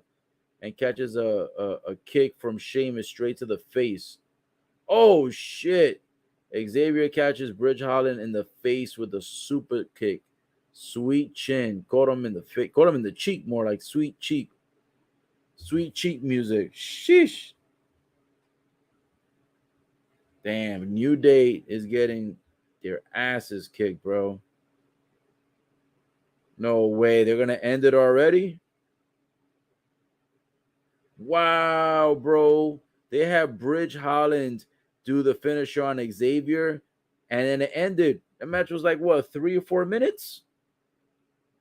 What the hell? I'm 2-4 now, bro. Damn, I thought it was gonna be a squash match where the New Day squashes Bridge Holland. Nope. Oh shit. Woo! Crazy. I'm 2-4 tonight. I went from 100% right on my predictions last night to freaking barely making any good ones today. I think it's because I'm trying to pick too many of the people that I would want to win the match versus what would actually make sense in the WWE world because of Vince always got weird fucking storylines going on. Right now they're showing the promo of all the fireworks going off and the lights turning off when Seth Rollins was waiting for his opponent and nobody really knew for sure who it was gonna be. Some people were telling me in the live stream yesterday they thought it was gonna be Shane O'Mac. I was like, nah, I don't think it's gonna be Shane O'Mac. And guess what? No Shane O'Mac.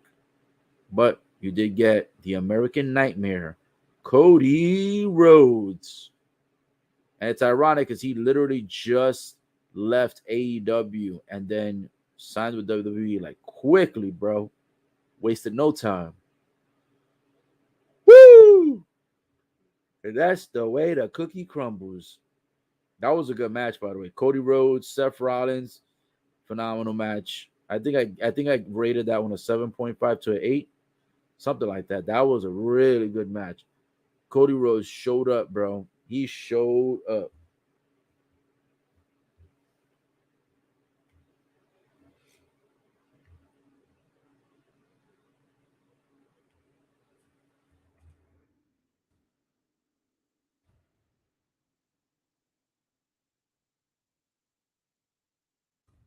Bro, that Cody Rhodes theme song is legit. That theme song is legit. That American Nightmare theme song for Cody Rhodes, dope. Thank goodness that Cody did not come back as Stardust, bro. That would have been an embarrassment. Because WWE has this thing where like they'll bring people back, and when they bring them back, instead of bringing them as like the new face or the new gimmick or the more popular gimmick, they always bring them back and make these guys embarrass themselves and do the stupid old gimmicks that they don't like doing anymore. And I think Stardust was terrible. I think that was one of his worst gimmicks. And it's good that he's not doing that gimmick anymore, because it's basically like a low budget version of Gold Dust. You know what I'm saying? Gold Dust was like Gold Dust was a legit gimmick. You know, whether the guy who played Gold Dust was, you know, homosexual or not in real life, he played a great gimmick of being that, and being, especially when they made him, you know, be attracted to Razor Ramon. So that was a good gimmick. But it's like sometimes it doesn't work to bring back the old image. Use the one that's popular, that's trending, that's been utilized now, versus going to something that's like, you know, from like 3, 5, 8, 10 years ago. They said WrestleMania this year's theme song is by The Weeknd called Sacrifice. I don't know who listening to that for WrestleMania, but yeah, that ain't the theme song. They barely played that shit.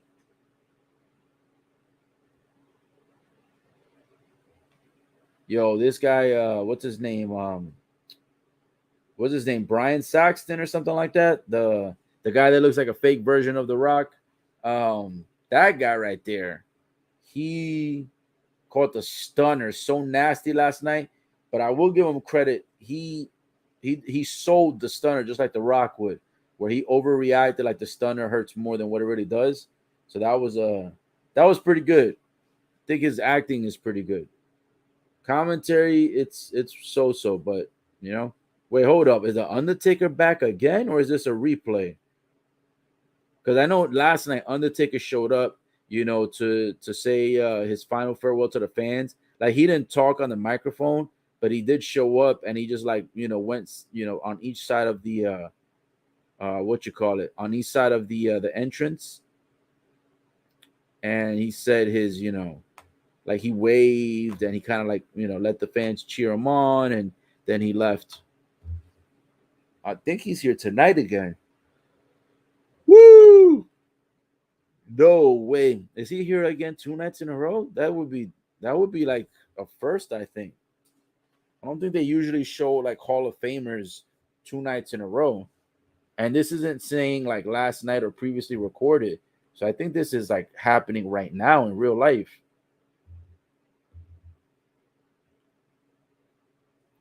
Maybe if they brought him back again, it's because, you know, sometimes different fans show up for the second night.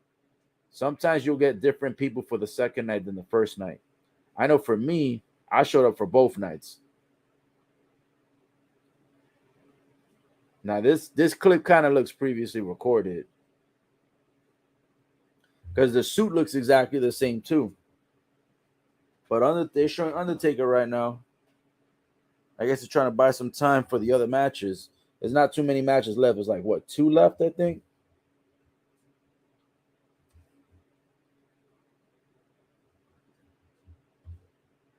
Damn, it's crazy, man.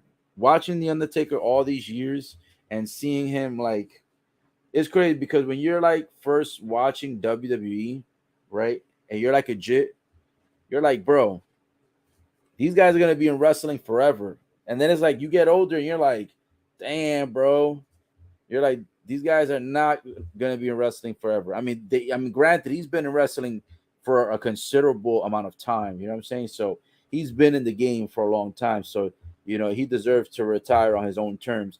But it's just weird because it's like you think that they're, because literally, like, WrestleMania is known the showcase of the Immortals, and sometimes we forget that these guys are as great as they are, in their gimmick or their role or whatever it is that you want to call it.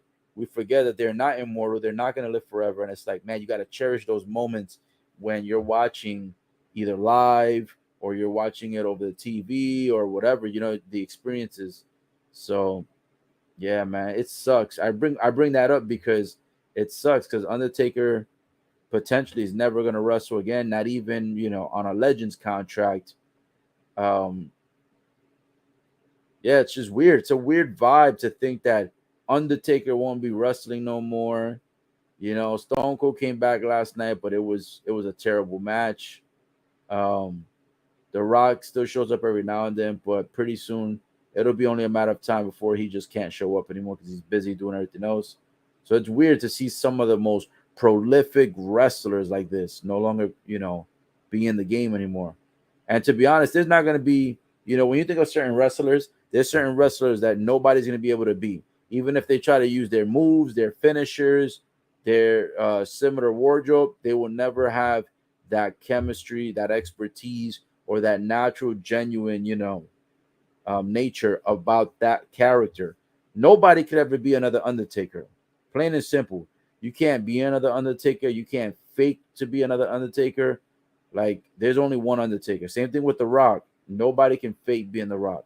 No one can like be another Stone Cold, another Triple H, another Kurt Angle, Ric Flair. These are guys that they come with a specific type of personality, role, chemistry, a vibe, how they connect with the fans, etc. And actually, guys, the Undertaker right now, yeah, this is actually in real time because yesterday when he showed up, he didn't give this symbol the where he raises the hand. Yesterday he didn't raise his hand.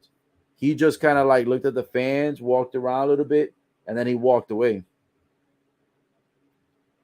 So yeah, Undertaker back for 2 nights in a row, and he's the only one from the Hall of Fame because the other people like Charmel, the Steiners, the family of Vader, they did not come back tonight. So only Undertaker came back for the fans, and it makes sense because in the event if some people weren't there last night and they're here only for night number two, then it makes sense to bring them back so you can say it's farewell to the other set of fans. Because like I said, not everybody's gonna get both nights, both tickets. I did, but not everyone will. So it's a good thing they brought Undertaker back. So that was cool. That was pretty cool. So yeah, now we're waiting for them to complete finishing the in between match promos, and then we can go ahead and get to the next match. I think there's two left. If I'm not mistaken, I think there's two left.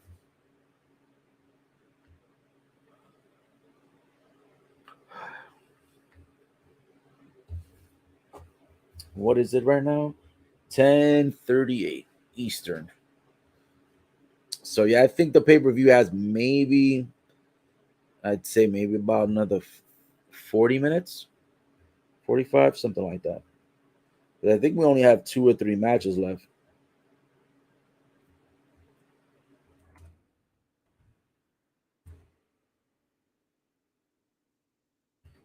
It's crazy, man. I think that WWE has changed so much with the type of people that are there now and the type of people that used to be there. Oh, here we go. Here we go. They're about to do it. They're about to do the Pat McAfee versus Austin Theory. I am going with man. I'm gonna get this wrong again.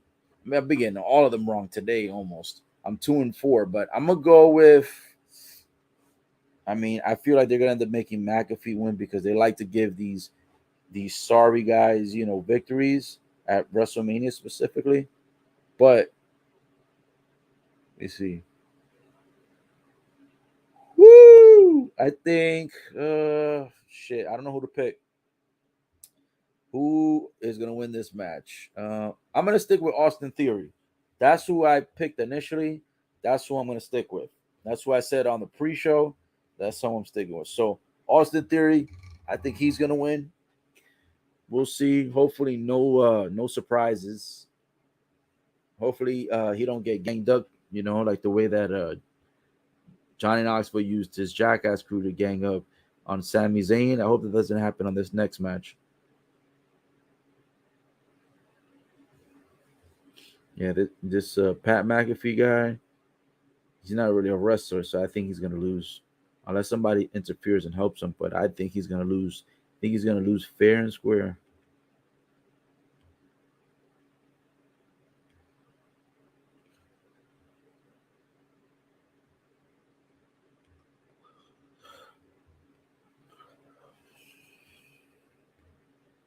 I'm surprised that Vince gave him an opportunity to wrestle.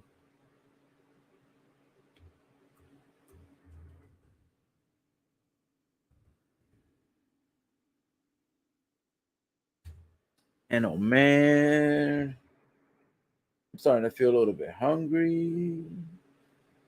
I mean, I did eat before the pay-per-view. I had a pretty good meal too. Had me some what was it? Had me some Panda Express. It was like rice, uh chow mein. What else? I think it was teriyaki chicken. I think it was some orange chicken or something like that, and I forgot what the other thing was. But yeah,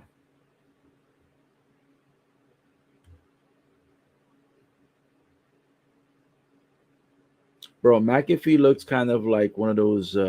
He kind of looks like a rejected wannabe version of the Backstreet Boys. Kind of looks like that a little bit. McAfee kind of has this face that you want to smack the shit out of him, bro.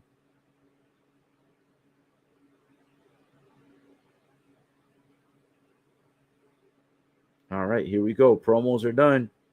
Match about to begin. Whoa! Vince's music came on. No way. What is Vince doing out here?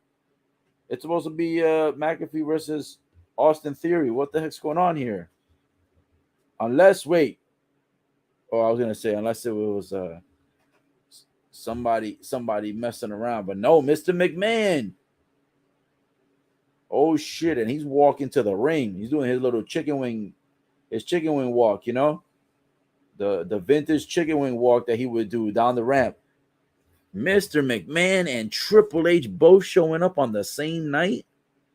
Wow. I wonder if Vince McMahon is going to try to cost Austin Theory the match. If he does, damn, that might be like what is the plan then for Austin Theory? Like long term, if Vince ends up interfering, costing Austin Theory the match.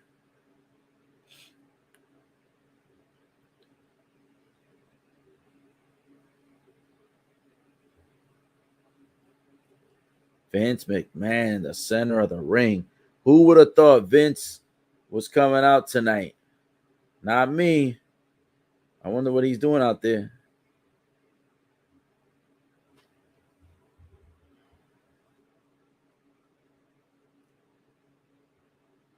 Here we go. He's gonna give a little speech.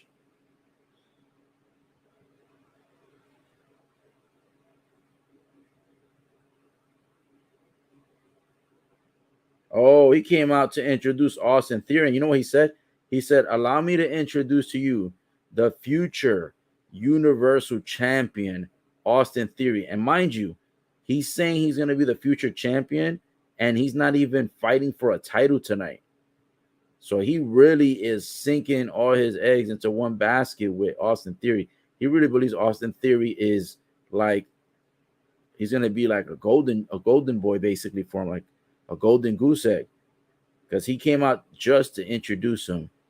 That's crazy. Well, here we go. Austin Theory's match is on the way. Homie coming out with the selfies, his usual, selfies gimmick.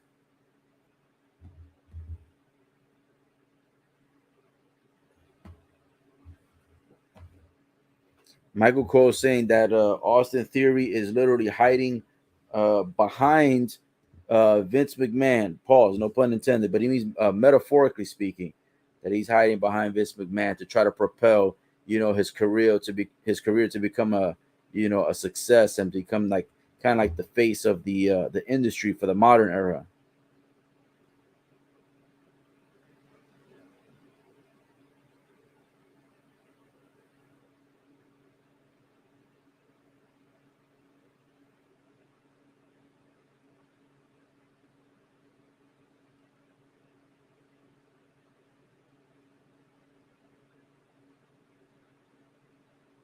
Fans are saying, "You suck, you suck, you suck."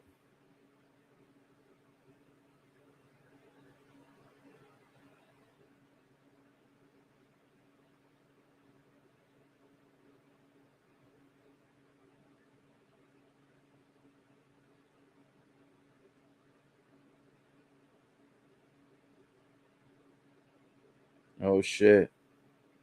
Match is on the way. Yeah, Pat McAfee about to come to the ring.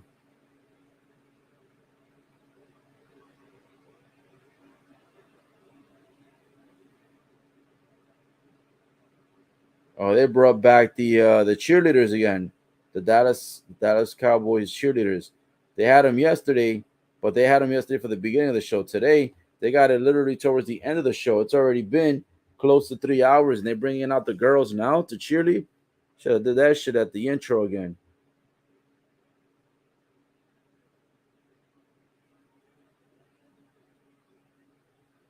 Bro, he just like such a bum and such a scrub.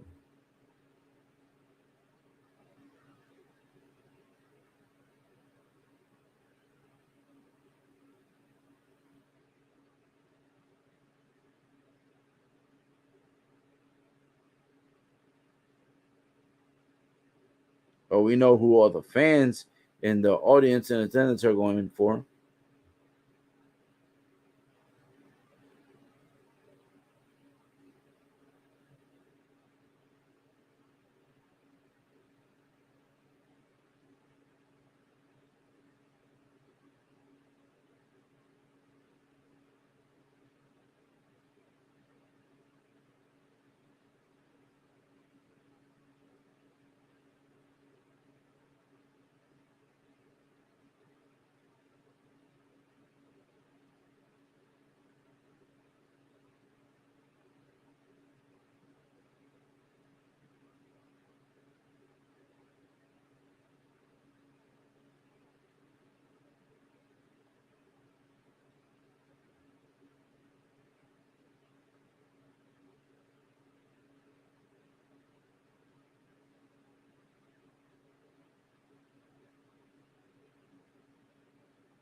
The fans seem to be how do I say, very lit, very excited, and amped up that the cheerleaders are out there.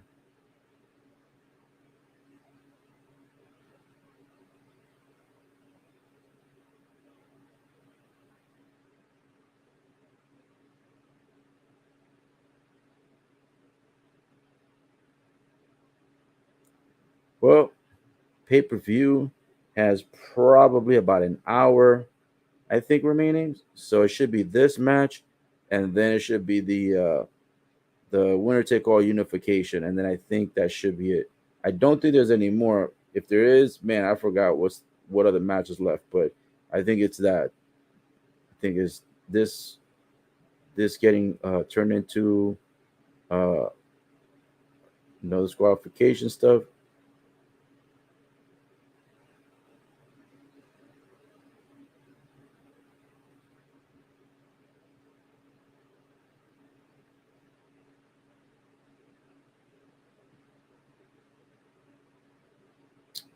Oh man, McAfee already going after Austin Theory.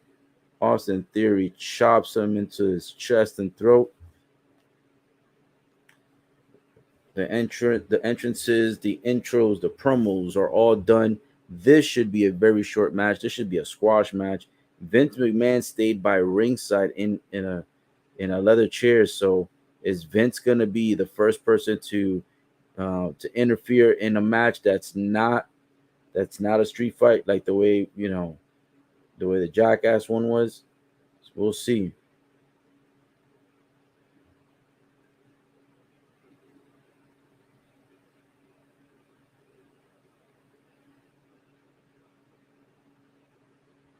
Oh shit! McAfee catches Theory in the Hurricane Rana. They're making McAfee look really good right now.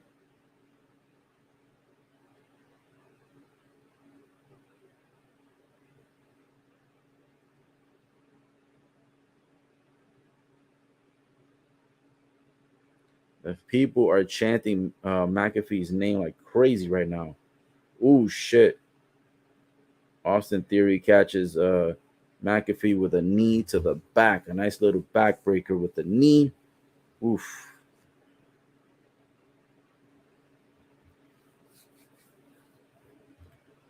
Man, I can't believe Vince actually not only came out to speak, but he's actually at ringside hanging out, just chilling, bro, sitting on a leather chair. The fans are chanting, "Oh, oh."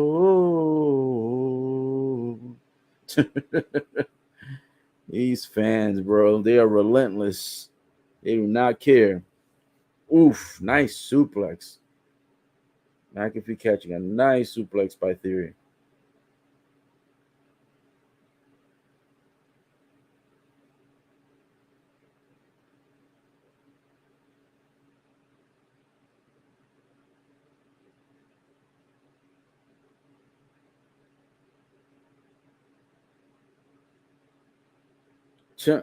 He's got McAfee in one arm holding him with a headlock, another arm he's flexing muscles, and then the crowd, the audience in attendance are like, "You suck, you suck, you suck." That's just funny. I'm really surprised though that Vince would have had this guy's match so late in the evening because there's not a lot of matches left. It really isn't. If I'm not mistaken, I think the unification is the only one left after this. Tom, they keep saying you suck. You suck. Here we go. Austin Theory trying to get McAfee in a suplex. McAfee reverses and puts Austin Theory in a nice vertical suplex. And Vince McMahon is not impressed. Looks very aggravated and very pissed.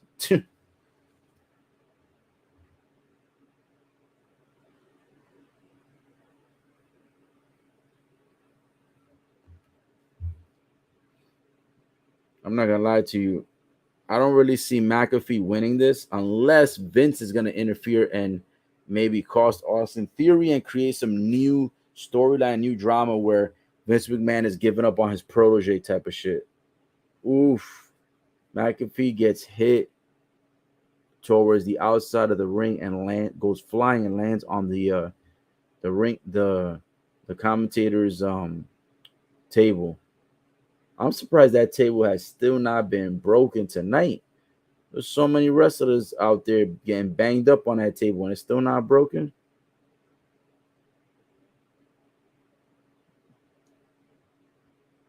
This boy says Saudi McAfee watching him beat. He says some weird shit.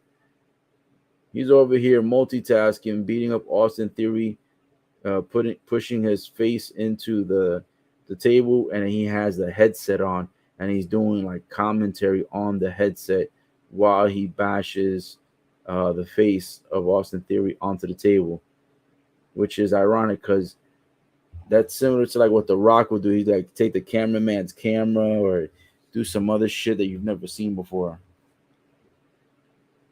McAfee better pay attention though, because if he's not, for one, he can get his ass kicked very quickly, and for two, about to never return back ever again.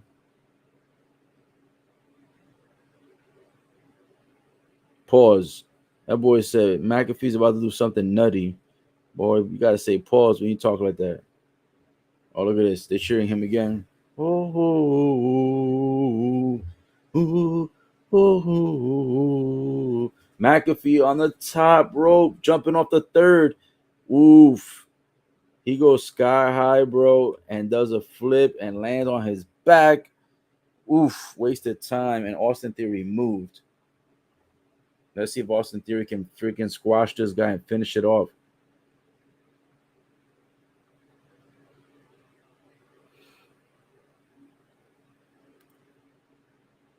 Woo! McAfee goes for a pinfall, but only gets two. McAfee, I cannot believe he actually went for like a Jeff Hardy, Matt Hardy type of, like a Jeff Hardy, I should say, actually, type of swanton bomb. That was nasty. He caught straight mat, did not catch Austin Theory, just caught the mat of the ring. That was, oof, that had to hurt. Austin Theory's about to hit the third rope.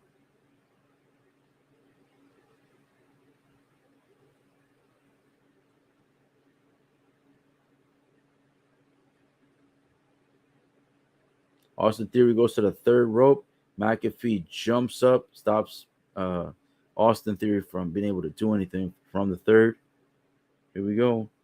Another superplex. Bro, it's been a lot of like People wanted to do superplexes and shit all night tonight. Oh crap. McAfee has Austin Theory on the third rope. Both have 4 legs on the third rope going for a superplex. Oh, Theory blocked it. I would have loved to see Theory catch it. Oh shit. He throws McAfee backwards, and I thought McAfee was gonna land on his stomach. Instead, he lands on his feet, and he surprised him.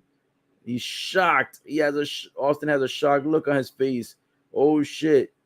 Austin Theory stays on the third rope, and then McAfee jumps right back up to the third and then does a superplex. 1, 2. Oh shit, the 2 count. Woof. Oh my goodness. This match is going bananas right now.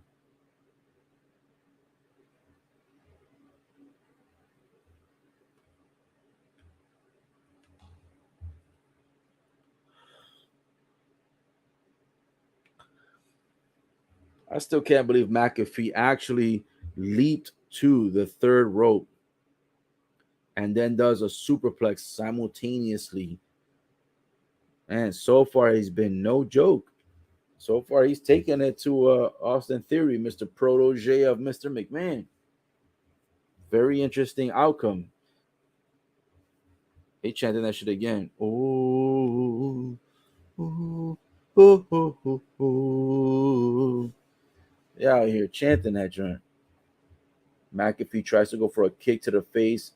Austin Theory kicks the shin of McAfee, and McAfee's on the ground, about to fall asleep.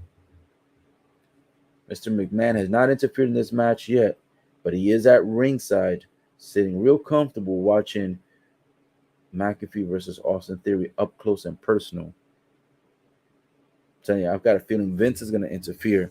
Vince doesn't usually come by ringside, so I got a feeling Vince is going to interfere. Vince is going to probably... I wouldn't be surprised if Vince ends up costing Austin Theory the match. Oh, here we go. I'm about to do a finishing maneuver. Oh, shit.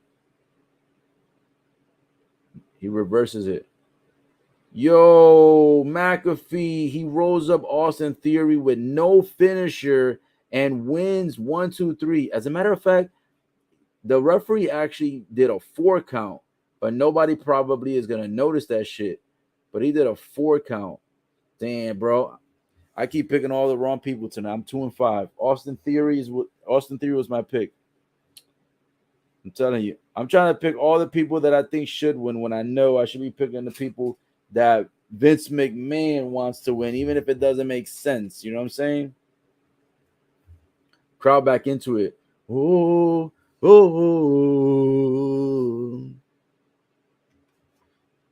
Wow, 77%. Remember I said that earlier? Let me see how many people voted again. I think it was 77% said that McAfee was going to win. Let me see.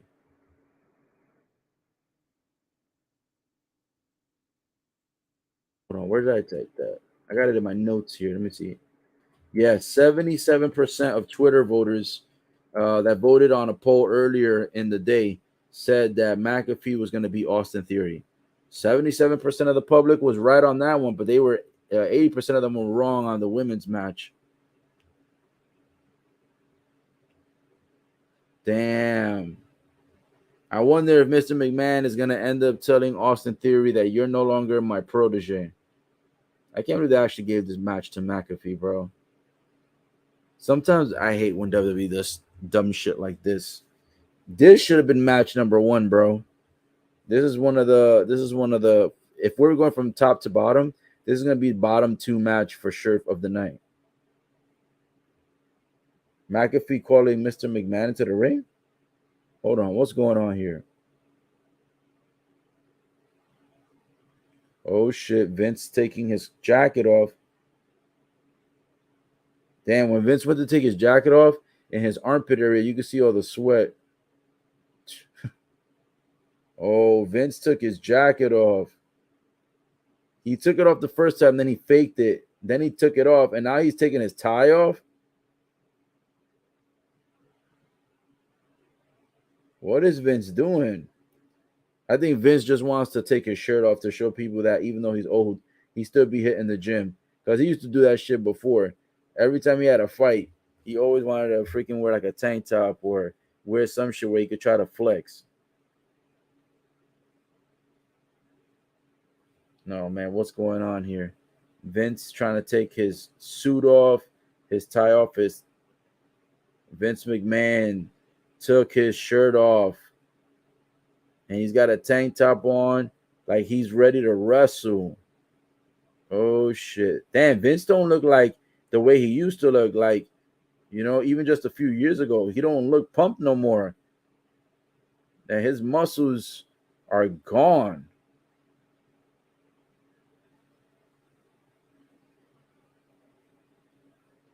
There's an official in the middle of the ring, and McPhee and Vince are talking trash to each other.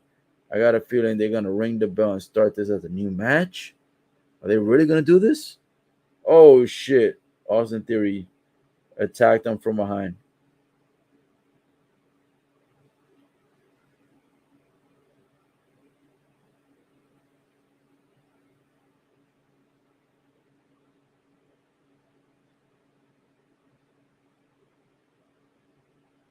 Referee says ring the bell. Oh shit!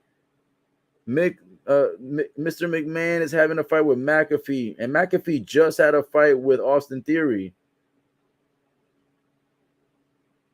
Mr. McMahon's out there with a tank top and freaking business pants, like the dressy pants. How the hell are you gonna wrestle in this kind of fucking wardrobe? Oh my goodness.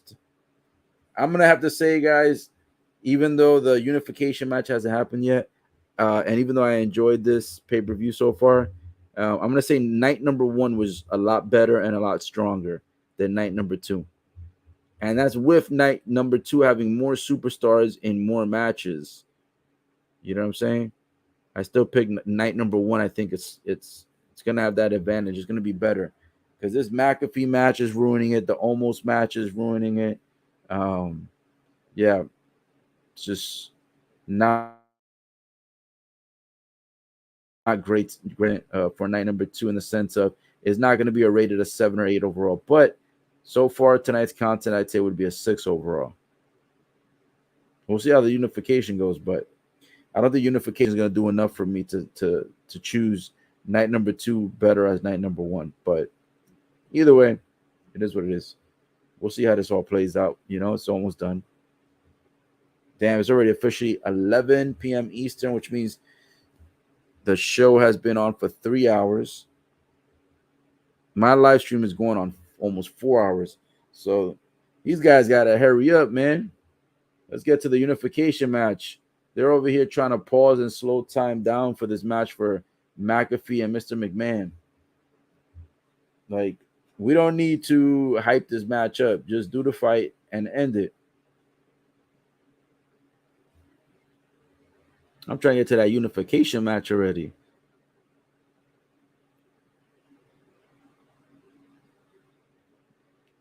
Damn, Austin Theory grabbed McAfee and pulled him to hit his private area into the ring post, and the referee did not call for a disqualification. So Vince is gonna be able to do whatever he wants, I guess, here to McAfee. I'd call it a quits right now and say, "Yo, that's it."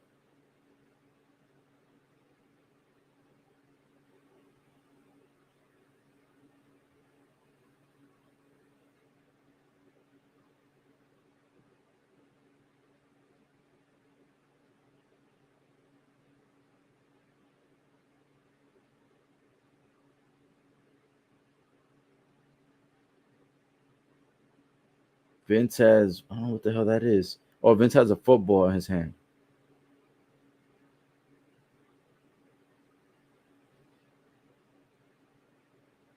Damn, sometimes I wish on live shows you could do like a fast forward because this McAfee Vince is so lame right now, and they're extending it way too long.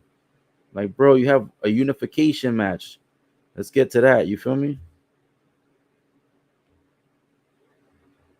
It's crazy.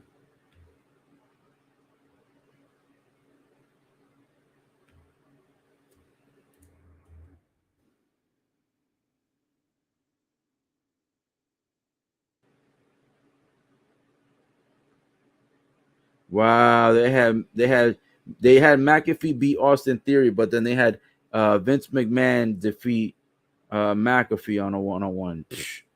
What kind of evening is this turning into, man? It was starting off pretty good, and then you guys kind of like slapped in the face. You know what you've done with the pay-per-view so far. Austin Theory loses, but Mr. McMahon defeats the same guy that just defeated Austin Theory. So it's crazy. 2 matches in one night for McAfee, and he's 1-1. Fans out here booing Austin Theory.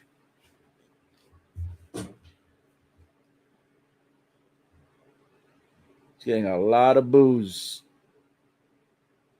Oh shit!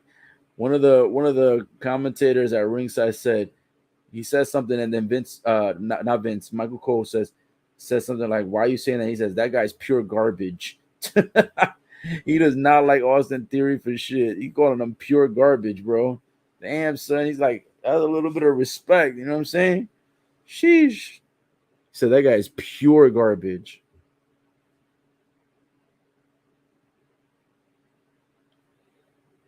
Austin Theory out here asking Mr. McMahon for a hug. I got a feeling Austin Theory is going to betray Mr. McMahon, or vice versa too. Vince may betray him.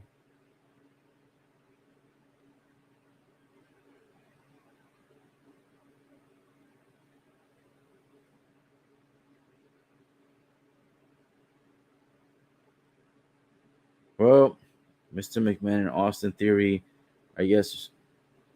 Oh, hold up. What is going on here? What is going on here? No way. Are they actually doing this? Get the F out of here. Yo, they have Stone Cold Steve Austin back again for night number 2. Oh, shit. And Vince McMahon and Austin Theory are still in the ring. They actually brought Stone Cold 2 nights in a row, and they brought Undertaker 2 nights in a row. But Undertaker didn't wrestle, though. But they got Austin. Wow. Vince McMahon was so happy that he defeated McAfee, and uh, Austin Theory had his arms raised in victory. And now Austin is here. Throwback Austin against Vince. Holy crap. These guys have not had like an argument or a fight like in the ring before in years. Years. Oh shit. Austin Theory tries to attack Stone Cold.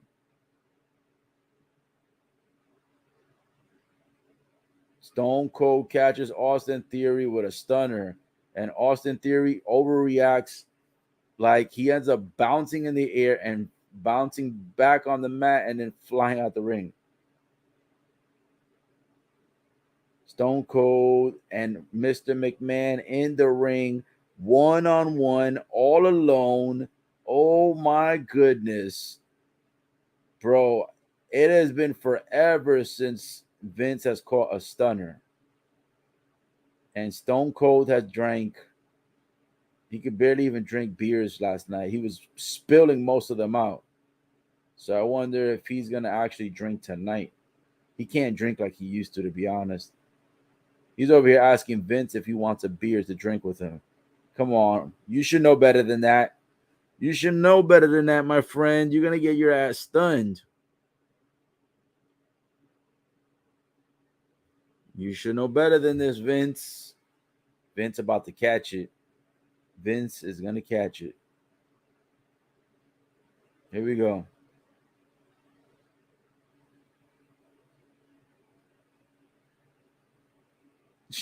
Vince is like, hold on.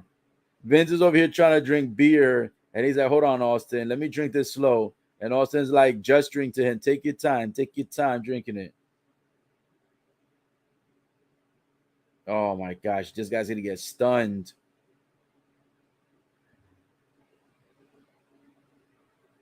They're both chugging. Oh no. Bro, this is the worst botch of all time. Vince McMahon is drinking beer with Stone Cold, right? Stone Cold kicks him in the stomach, and when he goes for the stunner, Vince can barely keep his composure and stay up after the kick, and Stone Cold had to do the sloppiest Stone Cold stunner that you have ever seen in like WWE history. Oh, sheesh. And here goes Austin chugging one beer and then he's not chugging the other beer. Back in the days, Austin used to chug both beers. Now he just chugs one and then he drains the other one out with the, to the floor. Yesterday they said, oh, he must have drank like 12, 20 beers. Bro, he didn't even drink all those beers. He would drink one beer and then he would spill the other beer out. Oh, Stone Cold asking McAfee if he wants to drink beer with him. I got a feeling McAfee's about to catch a stunner too. McAfee's about to end up on the floor. Oh man. Oh. The fans keep doing that shish. Oh. Stone Cold's about to stun McAfee, bro. Or maybe not. They both got two beers. They're both on the second rope opposite from each other, drinking beer. Bro, Stone Cold's wasting so much beer.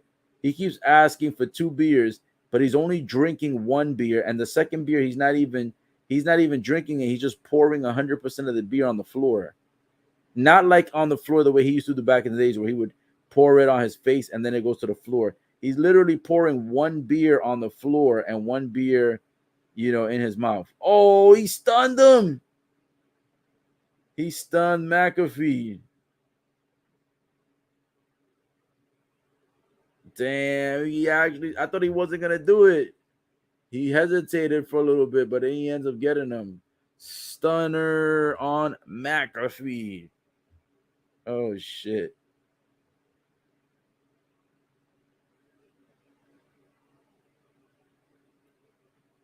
Wow, that ring is getting so full of beer, and they still got one more match to go. They still got the unification title. Damn. Roman Reigns and Brock Lesnar about to walk in that match. Be like, damn, why this floor so wet? Woo!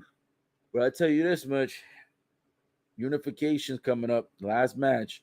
I got a feeling it's going to be a squash match because honestly, it's 11:14 p.m. Eastern. It means the pay-per-view has been going for about 3 hours and a quarter. Yeah, about 3 hours and 15 minutes. So there's only like 45 minutes left for the unification. So they're probably going to finish it in the next 10, 15 minutes.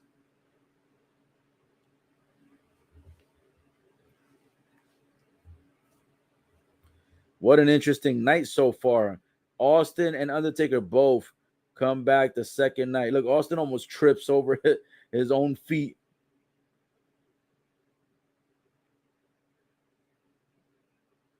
Stone Cold Steve Austin at WrestleMania for 2 nights in a row. He was there last night and he's there tonight.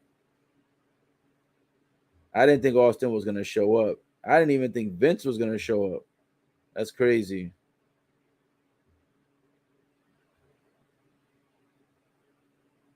Stone Cold stuns Vince McMahon and he stuns McAfee.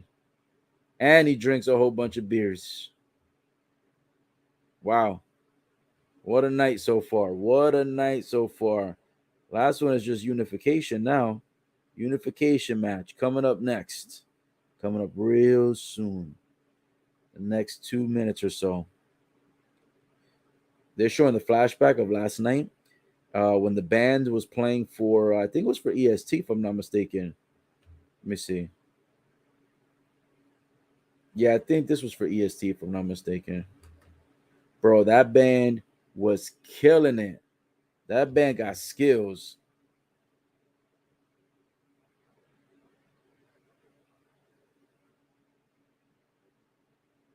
I'll tell you what, they were on point. That band. Woo! Man, oh man. This pay-per-view is starting to give me the itis. I'm hoping the unification match is the next match because I am ready to call it a night. The bet is calling my name, and I've been on this live stream for 4 hours and change. 3 hours of pay-per-view and 1 hour of kickoff show. I'm ready to be kicked off this live stream and take myself to sleep. You feel me? We got one match left, I think. Unification should be the only match left. Yeah, that performance that I was just talking about with the band, it was for the entrance of Bianca Belair EST. Bro, Bianca Belair is so freaking fine. My gosh. But yeah, that's for her entrance. That they did a really good job though. The band rendition with like the trumpets and the flutes and all that stuff, they did really good doing her song. Becky Lynch was not impressed with the entrance and looked absolutely aggravated and pissed off. I think she was more pissed off at knowing the fact that she was going to lose her title at WrestleMania to Bianca Belair.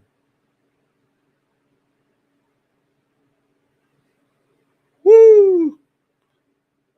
I'll be honest, Becky Lynch looked really nice last night too. She had on similar to what Carmella had. She had on kind of, it looked like it was a wedding dress, but it was in all black. And she had this super long heels. But Carmella had everything all white.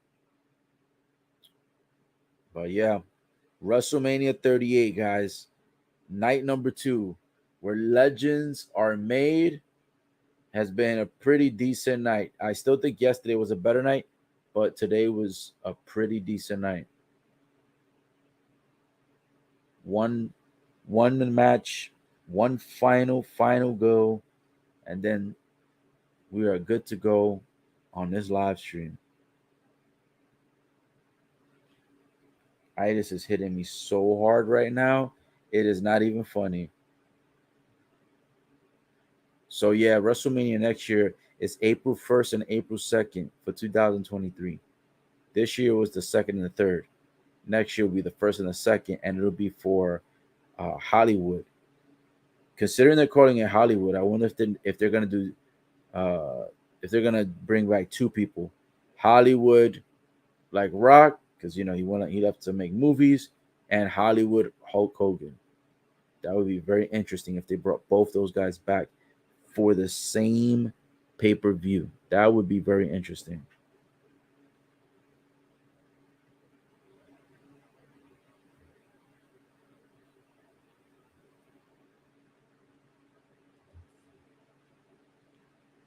Yeah, now they're showing the promo, so I'm thinking since they're showing the promo of uh Brock Lesnar and what's this guy's name? Roman Reigns. I think that since this is the current promo, this is gonna be officially the final match. So far, there was like two matches that I forgot about that surprised me. But yeah, here we go. One more match to go. Woof, man, oh man. So, what do you guys think of the results so far? What do you think of the pay per view? Anybody have any comments? Any ideas who they think is going to win the main event tonight? And what about the results of the matches that just took place? Anybody pick those winners? Do you guys disagree with the results of some of these matches, or do you think that all the results were fitting for each match and for each situation? What do you think? I think for the most part, it's been pretty okay. What do you guys think? Anybody have any final thoughts before the unification main event match starts up?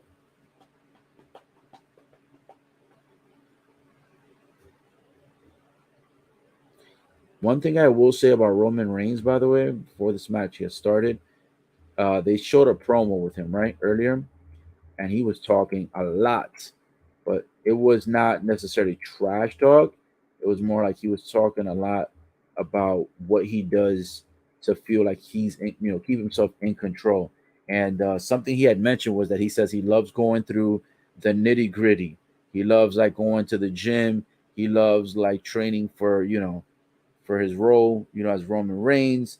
And he says that you know He says that Brock Lesnar, check this out. He said that Brock Lesnar is the supporting player to the number one guy, meaning that he thinks Brock Lesnar is a good wrestler. However, he's number two, and he's more like a supporting cast member when he's standing next to Roman Reigns.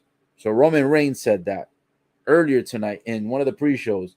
He thinks that Brock Lesnar is just a supporting player for a number one guy. It's crazy. Next thing he also said something was about he wants to win this match because if he wins this match, he thinks that that's going to make him the greatest of all time as far as being a heavyweight champ. And he says that it's going to also help him to. Woo! Oh man, it's going to help him to help his family for generations to come. Meaning that if he wins tonight, he feels like he's setting the journey and the pathway for any of the future generations from his bloodline to be able to join WWE and be a success. So that was another interesting point that he mentioned. And then what else did he say? He said something about he also said that there's no if he wins tonight, there's no arguments, there's no debates, and he is the greatest champ of all time. Do I agree with all that stuff? No, but if he wins tonight, it would definitely at least put a positive chip on his shoulder that he potentially is better than Brock Lesnar. But greatest of all time, I'm not gonna say all that because he's not better than Rock. He's not better than Austin. He's not better than Shawn Michaels. He's not better than Bret Hart. He's not better than The Undertaker. Trying to think who else. But yeah, those are just something to name a few. You know what I'm saying? Well, the head of the table is coming out tonight with the entire cast of the Bloodline. You've got Uso brothers are coming out, the Usos, and you've got Paul Heyman holding the title for your boy Roman Reigns. So yeah, Roman Reigns is coming out with the entire Bloodline. They're all coming out. I wonder if they're going to be able to be by ringside or if they're going to get ejected. It's going to be crazy. Woo! Woo! We will see. Man, oh man, excuse my yawn because that itis is hitting so bad, so hard right now. It's crazy. But yeah, the Usos and Paul Heyman right now are walking with Roman Reigns to the ring. You know what I noticed about this year's WrestleMania, and I think also the same was for last year. This year's WrestleMania, they have like all the big dogs, like all the big names of the industry, like the Roman Reigns and all that stuff. They have them doing intros where there's like massive amounts of like pyros and fireworks, etc. So it's weird that like they're doing it in the beginning of the match before the match has even been decided a champion yet. So that is different. That is weird. All right, guys, I am 2 for 5 on my pick so far. I am going with Roman Reigns to win this one. Watch me end up getting it wrong because Brock Lesnar is going to probably end up winning due to the fact that they're going to want Brock Lesnar to face Bobby Lashley for the titles. So I think that's what's going to happen. And I think that for that reason, um, whoo, excuse me, fuck. I think for that reason, Roman Reigns is going to lose. But I'm picking him though. I'm picking Roman Reigns to win it, but I don't have confidence in picking him as the victor. But I am choosing him to win it. Um, but if he doesn't, again, it's because I think Brock Lesnar and Bobby Lashley have unsettled business and they have to do it for the title. So Brock Lesnar has to win this in order for the Bobby Lashley story to take into effect. You know what I'm saying? That's what I think. But we'll see how it all unfolds.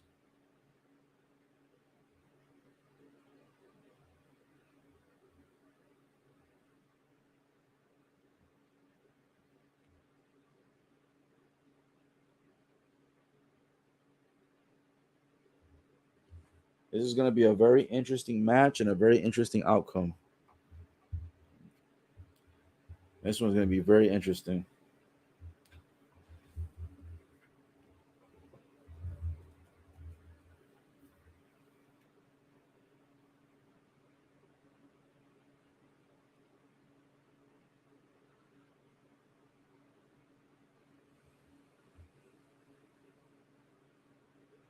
Bro, they doing more pyro again, and the match hasn't even started or finished. And they're doing a second row of fireworks and bro, they're acting like Roman Reigns already won. They've got even the fireworks all over outside of the stadium on the top of the roof. They did it twice.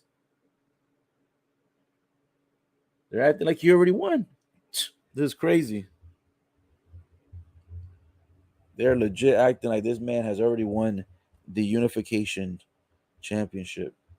They did the pyro and the explosions and all that shit in the beginning when he first came out, and then when he got into the ring, they started doing all the fireworks again, not only on the Titantron but also above the stadium on the outside of the arena. It's crazy.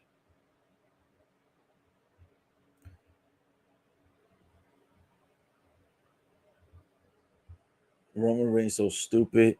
He goes WrestleMania. Then he goes acknowledge me. This dude is so stupid. Oh man, that boy's stupid. He's like WrestleMania. Then the crowd was like kind of cheering. Then he goes, acknowledge me. And they started booing him. Oh, Brock Lesnar's music going off. Ba-dum, ba-dum, ba-dum, ba-dum. Who do you guys have? Anybody have a prediction or a pick? I've got Roman Reigns. Man, it would be nice if The Rock does a nice surprise appearance after this match is over. If Roman Reigns happens to win. If he happens to win.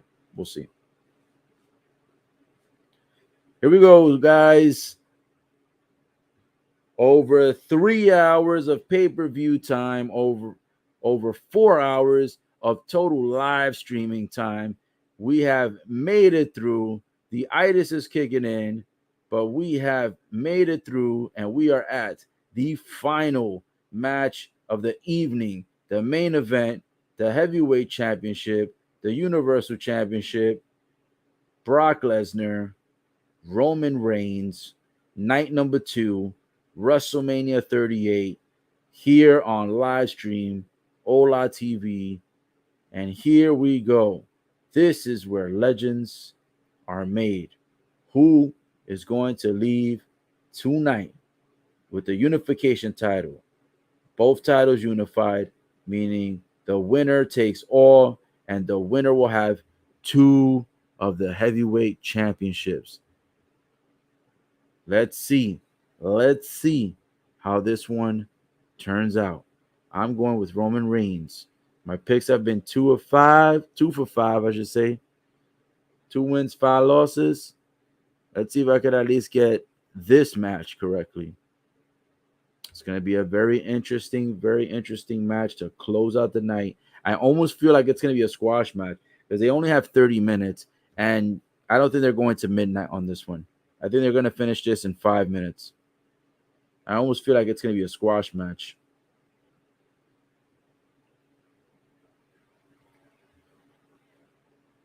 They did all that fireworks 2 times for Roman Reigns, and they barely did much for Brock Lesnar's entrance. So that's interesting. Brock Lesnar tried to get an upper hand by trying to spook or scare Roman Reigns, and it did not work. Roman Reigns just stood there looking at him like he was stupid.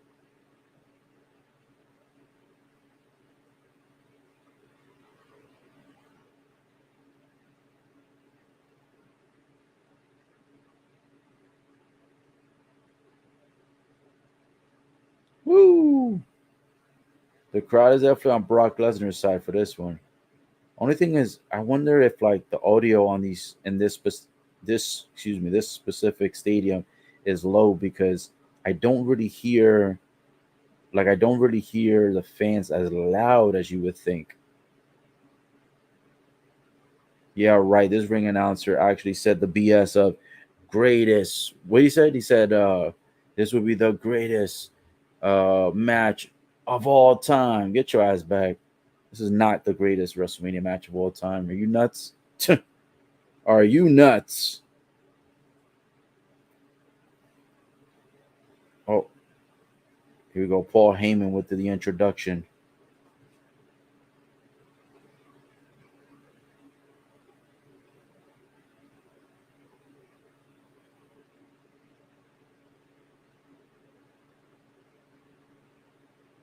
Oh shit.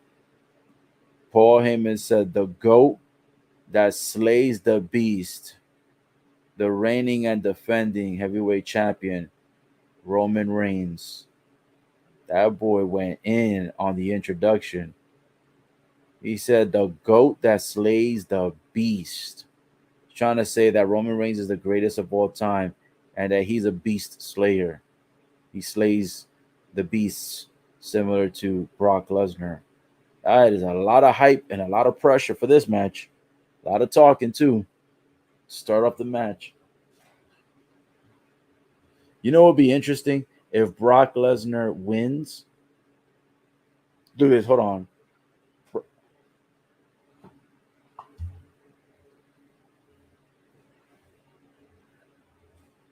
Brock Lesnar is so stupid. He took the he took the microphone from the official ring announcer, and he's like, the cowboy, the ass kicker, who's going to kick your ass tonight, the reigning, defending. This idiot took the damn microphone and tried to be a freaking joke out there introducing himself, bro. What is going on with WrestleMania tonight? These guys are a bunch of idiots. Oh man, this is funny. Here we go. Unification match is on the way after all the mockery and all the intros of people introducing themselves. Oh man.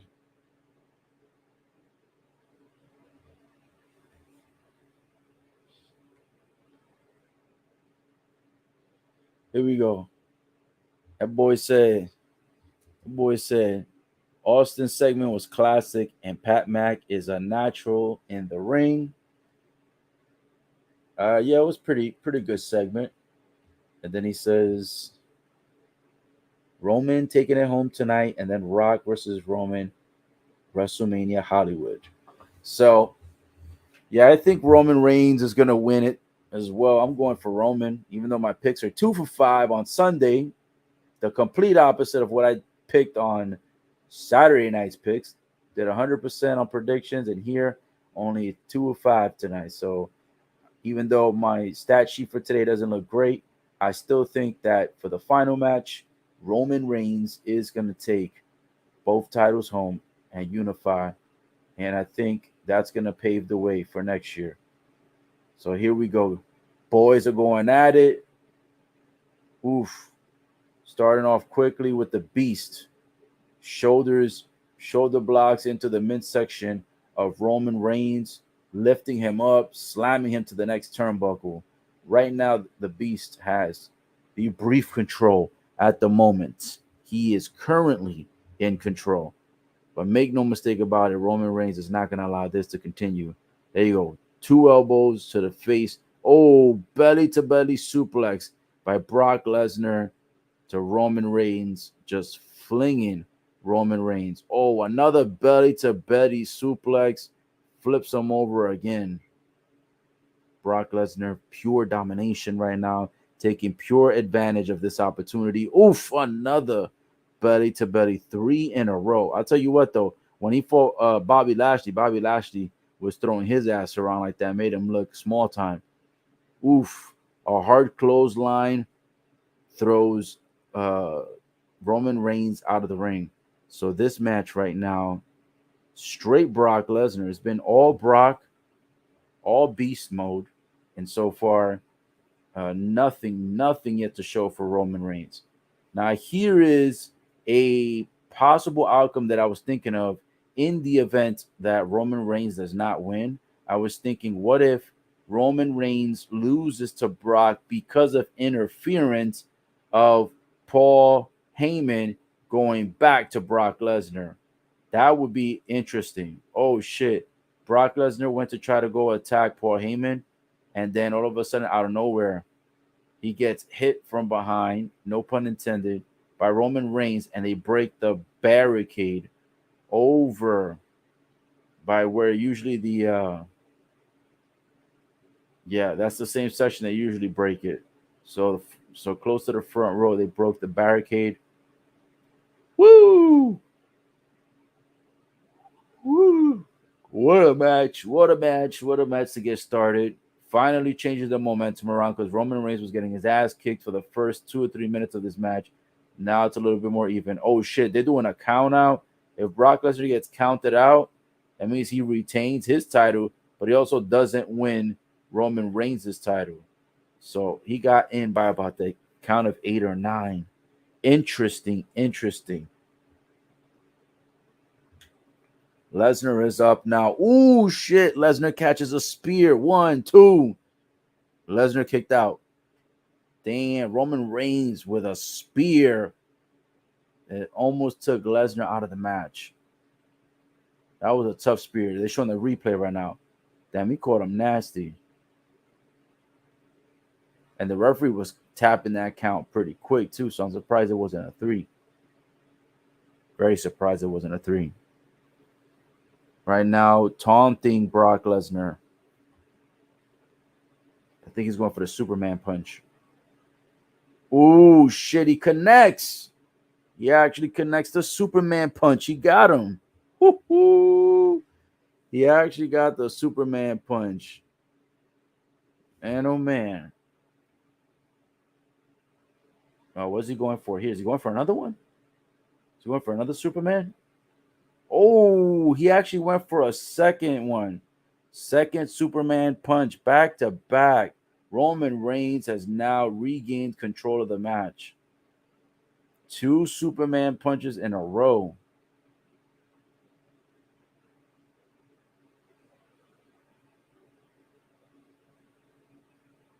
Roman Reigns now boasting to the audience. Basically telling them he's the best, he's the GOAT. I would take care of this match first and then trash talk after. Brock Lesnar gets up with a grin on his face. Oh, crap. Woo! German suplex. Oh, and another German suplex. That's 2 in a row.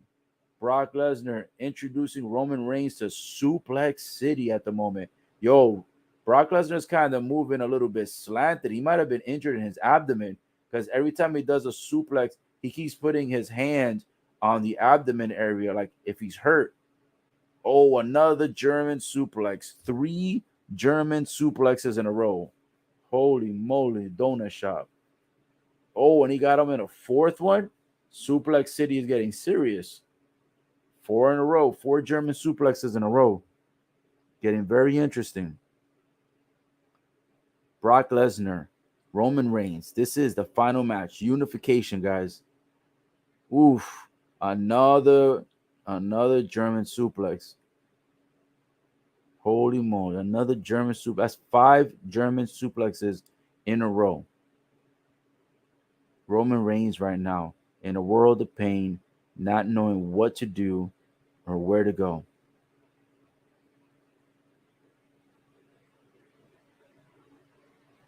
Oh, F5. Nope. Roman Reigns jumps off. Another Superman punch. This is 3 Superman punches in one fight. I don't think he's ever done that many Superman punches in a row.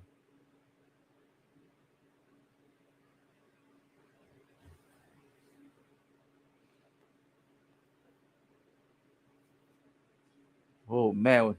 Going for another Superman? Bro, I would try to do a spear or something.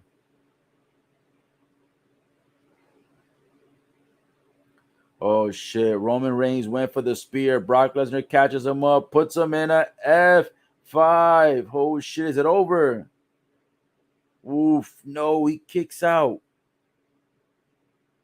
Kicked out of the F5. Not that it hasn't been done before, but still, it's tough. It is tough to do. Sheesh.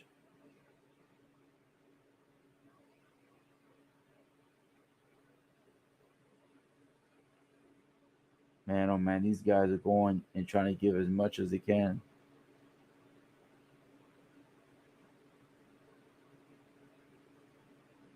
Roman Reigns is on the ground still right now.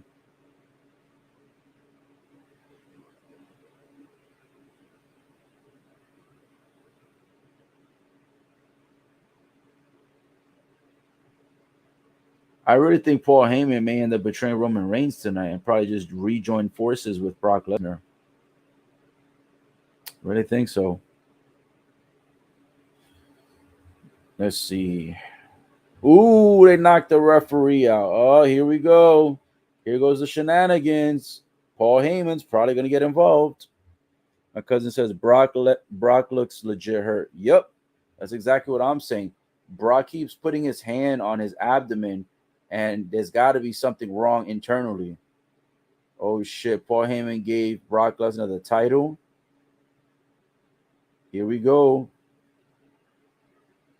Holy crap!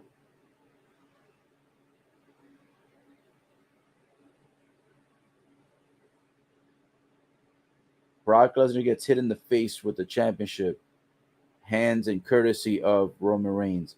Roman Reigns goes for a pinfall, and it is not a 3. It is a 2 count.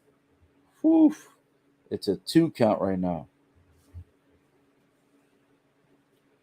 Man, and that low blow that he gave to that low blow that Roman Reigns gave to Brock Lesnar not too long ago, that might have hurt too. That might have hurt because anytime you get hit in your balls, it hurts. That pain it vibrates from like there to the pelvic up to the stomach area. So whatever injury he has in the abdomen, and then he got hit. Then after that, he got hit in the balls. That injury may have been exasperated. Roman Reigns talking to the crowd saying, "No one's ever going to be able to follow me."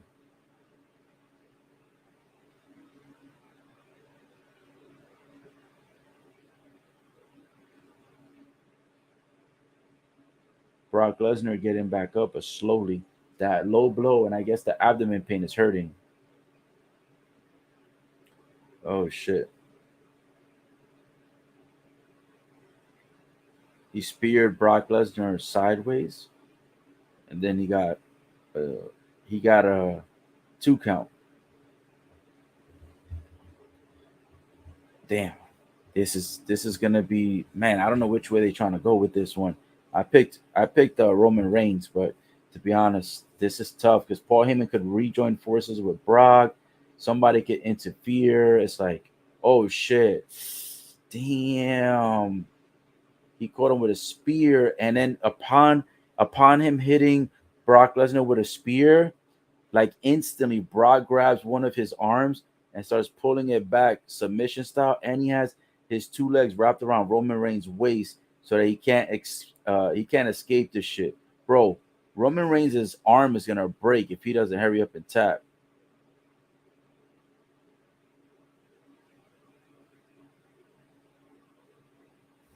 bro. Brock Lesnar's face is turning purple from the amount of strength that he's putting into that submission move to try to get Roman Reigns to tap out. Oh, Roman Reigns touches the rope, but Brock Lesnar does not want to break it up. Damn, bro, his arm looks like crap. Sheesh.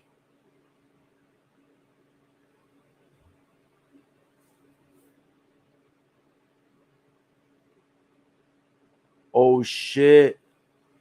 Roman Reigns is saying that his shoulder is out. Roman Reigns is saying his shoulder is out. I think it's dislocated. Fuck. I think Brock Lesnar pulled the shoulder of Roman Reigns in real life, not faking it. He's telling Paul Heyman to tell him that his shoulder is out. Stop the match. Oh shit, Roman Reigns with another huge spear. Oh, Roman Reigns actually won. Holy crap.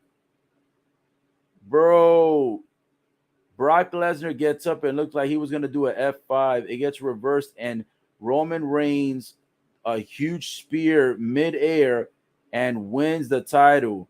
But yo, Roman Reigns is still looking injured. Roman Reigns' arm is barely moving on the left side. And he kept telling Paul Heyman before he hit the spear, he kept telling Paul Heyman, he said, yo, it's out. And then Paul Heyman, you know what Paul Heyman was saying to him? Paul Heyman was saying, no, you're my tribal champion. You're my tribal chief. He's like, bro, my arm is out. It's dislocated. He's like, my arm is out. Tell him that my arm is out. He's like, no, you're the tribal chief. You're my champion. He's like, no, tell them that my arm is out. And I think he was about to quit the match. And if he would have quit the match off of injury, I don't know if that means that Brock Lesnar would have retained not only his title but also gained the new title, or if that would have ended up resulting in like they both just respectively keep their own titles and it ends up just staying, unresolved. But luckily, even though he was injured badly, he continued the match and delivered a huge spear, wins, and Roman Reigns, my pick, makes me now 3 for 5. Roman Reigns wins the unification title. He has both championships. Brock Lesnar has been dethroned of the title, which tells me who's up next. Is it Bobby Lashley? Because Bobby Lashley never got a rematch for the title when he was eliminated by a supposed concussion in the Elimination Chamber match not too long ago. So I don't know what to say, bro. They're showing the replay of when Brock Lesnar had the submission hold on the left arm of Roman Reigns, and his arm was so pulled back that you can tell that it was out of the socket. And look, even right here, they're showing the pinfall after the spear, and the whole left arm has this huge like red, like all of this has a huge red mark, and his arm looks like it is literally out of place, bro. And then Brock Lesnar looks like he might have some abdomen pain, bro. Like he might be having some internal injuries because the entire match he kept grabbing his abdomen area. Holy moly. Your double champion is Roman Reigns, the unified champ. He is the universal and heavyweight champ. Holy crap. Brock Lesnar went from being champion to losing the title to Bobby Lashley to then entering the Rumble to then winning the title at Chamber to now losing the title at WrestleMania. What a turn of events for Brock Lesnar's title reign in the last 3 to 4 months. Holy shit, Roman Reigns, your new unified title, your new unified champ. A lot of people are going to be like, should we acknowledge Roman Reigns now? Holy sheesh. Brock Lesnar looks so sad and so depressed. And right now, they still haven't ended the pay-per-view. So I'm wondering if like The Rock or somebody's about to make like a special appearance. Roman Reigns looks so hurt that he barely could even like enjoy the unification. Like he was enjoying it and he was kind of like happy about it, and he was kind of like celebrating it, and he picked up both titles. But you could tell when he's picking up both titles, his left arm looks so capped. It looks so done, and it looks like he may have to push that back into place. Hopefully, Roman Reigns doesn't need any surgery or he didn't tear anything, because the last thing you want, man, is after he came this far to be able to get the unification to then have to be out because of any type of surgery. So hopefully, man, no surgery for this guy. Hopefully, everything will be okay. But yeah, there it is, guys. That is the full pay-per-view. Pay-per-view lasted about almost 4 hours. It actually almost hit midnight. It finished at 11:51 p.m. Eastern. So it went just shy of 4 hours. And my live stream, this is probably my longest live stream because yesterday was one of my longest live streams. It was like 4 hours and 18, but this one is 4 hours, 41 minutes, and 57 seconds. Longest live stream I've ever done in one shot. And I just want to say I thank everyone so much for joining tonight.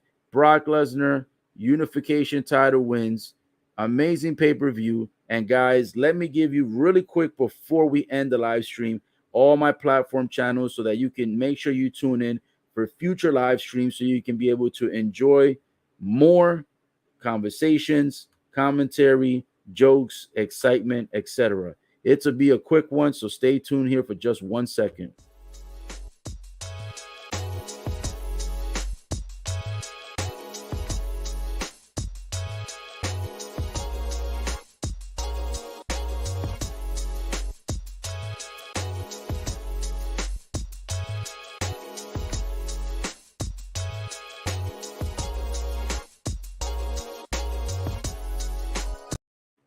All right, guys. So that's my Facebook, my YouTube, my Twitter, and Twitch. You guys have been phenomenal. This is one of my most favorite pay-per-views. You guys tuned in from all the platforms, which I appreciate. You guys tuned in from Facebook. You guys tuned in from YouTube. You guys tuned in from Twitch. And you guys tuned in, I believe, from Twitter as well. So this has been one of the most phenomenal pay-per-views because you guys tuned in on all platforms, all channels. We had some interactive comments as well. I appreciate and thank every single one of you for tuning in today. Thank you so much. If you missed any part of this recap and want to enjoy it again, the replays will be available for night number 2, which is tonight, the one that just happened, on Facebook, YouTube, and Twitter. And for night number 1, it's only going to be available on Facebook and Twitter. It won't be available on YouTube yet because it did get flagged, but it will be back on YouTube very soon because I am disputing the claim. But so again, recap. Night number 1 is available for the recap on Facebook and Twitter, and night number 2, which is tonight, the one that just took place, will be available on Facebook, Twitter, and YouTube. Okay, so it'll be on 3 platforms. Night number 1 will be on only 2 of the platforms, but nonetheless, you guys can tune in, and I've already shown you the platform so you can jot that down and connect. So let me put it one more time for you so you can be able to watch it if you guys missed the recap, or if you missed yesterday, or if you want to watch any of the older content as well.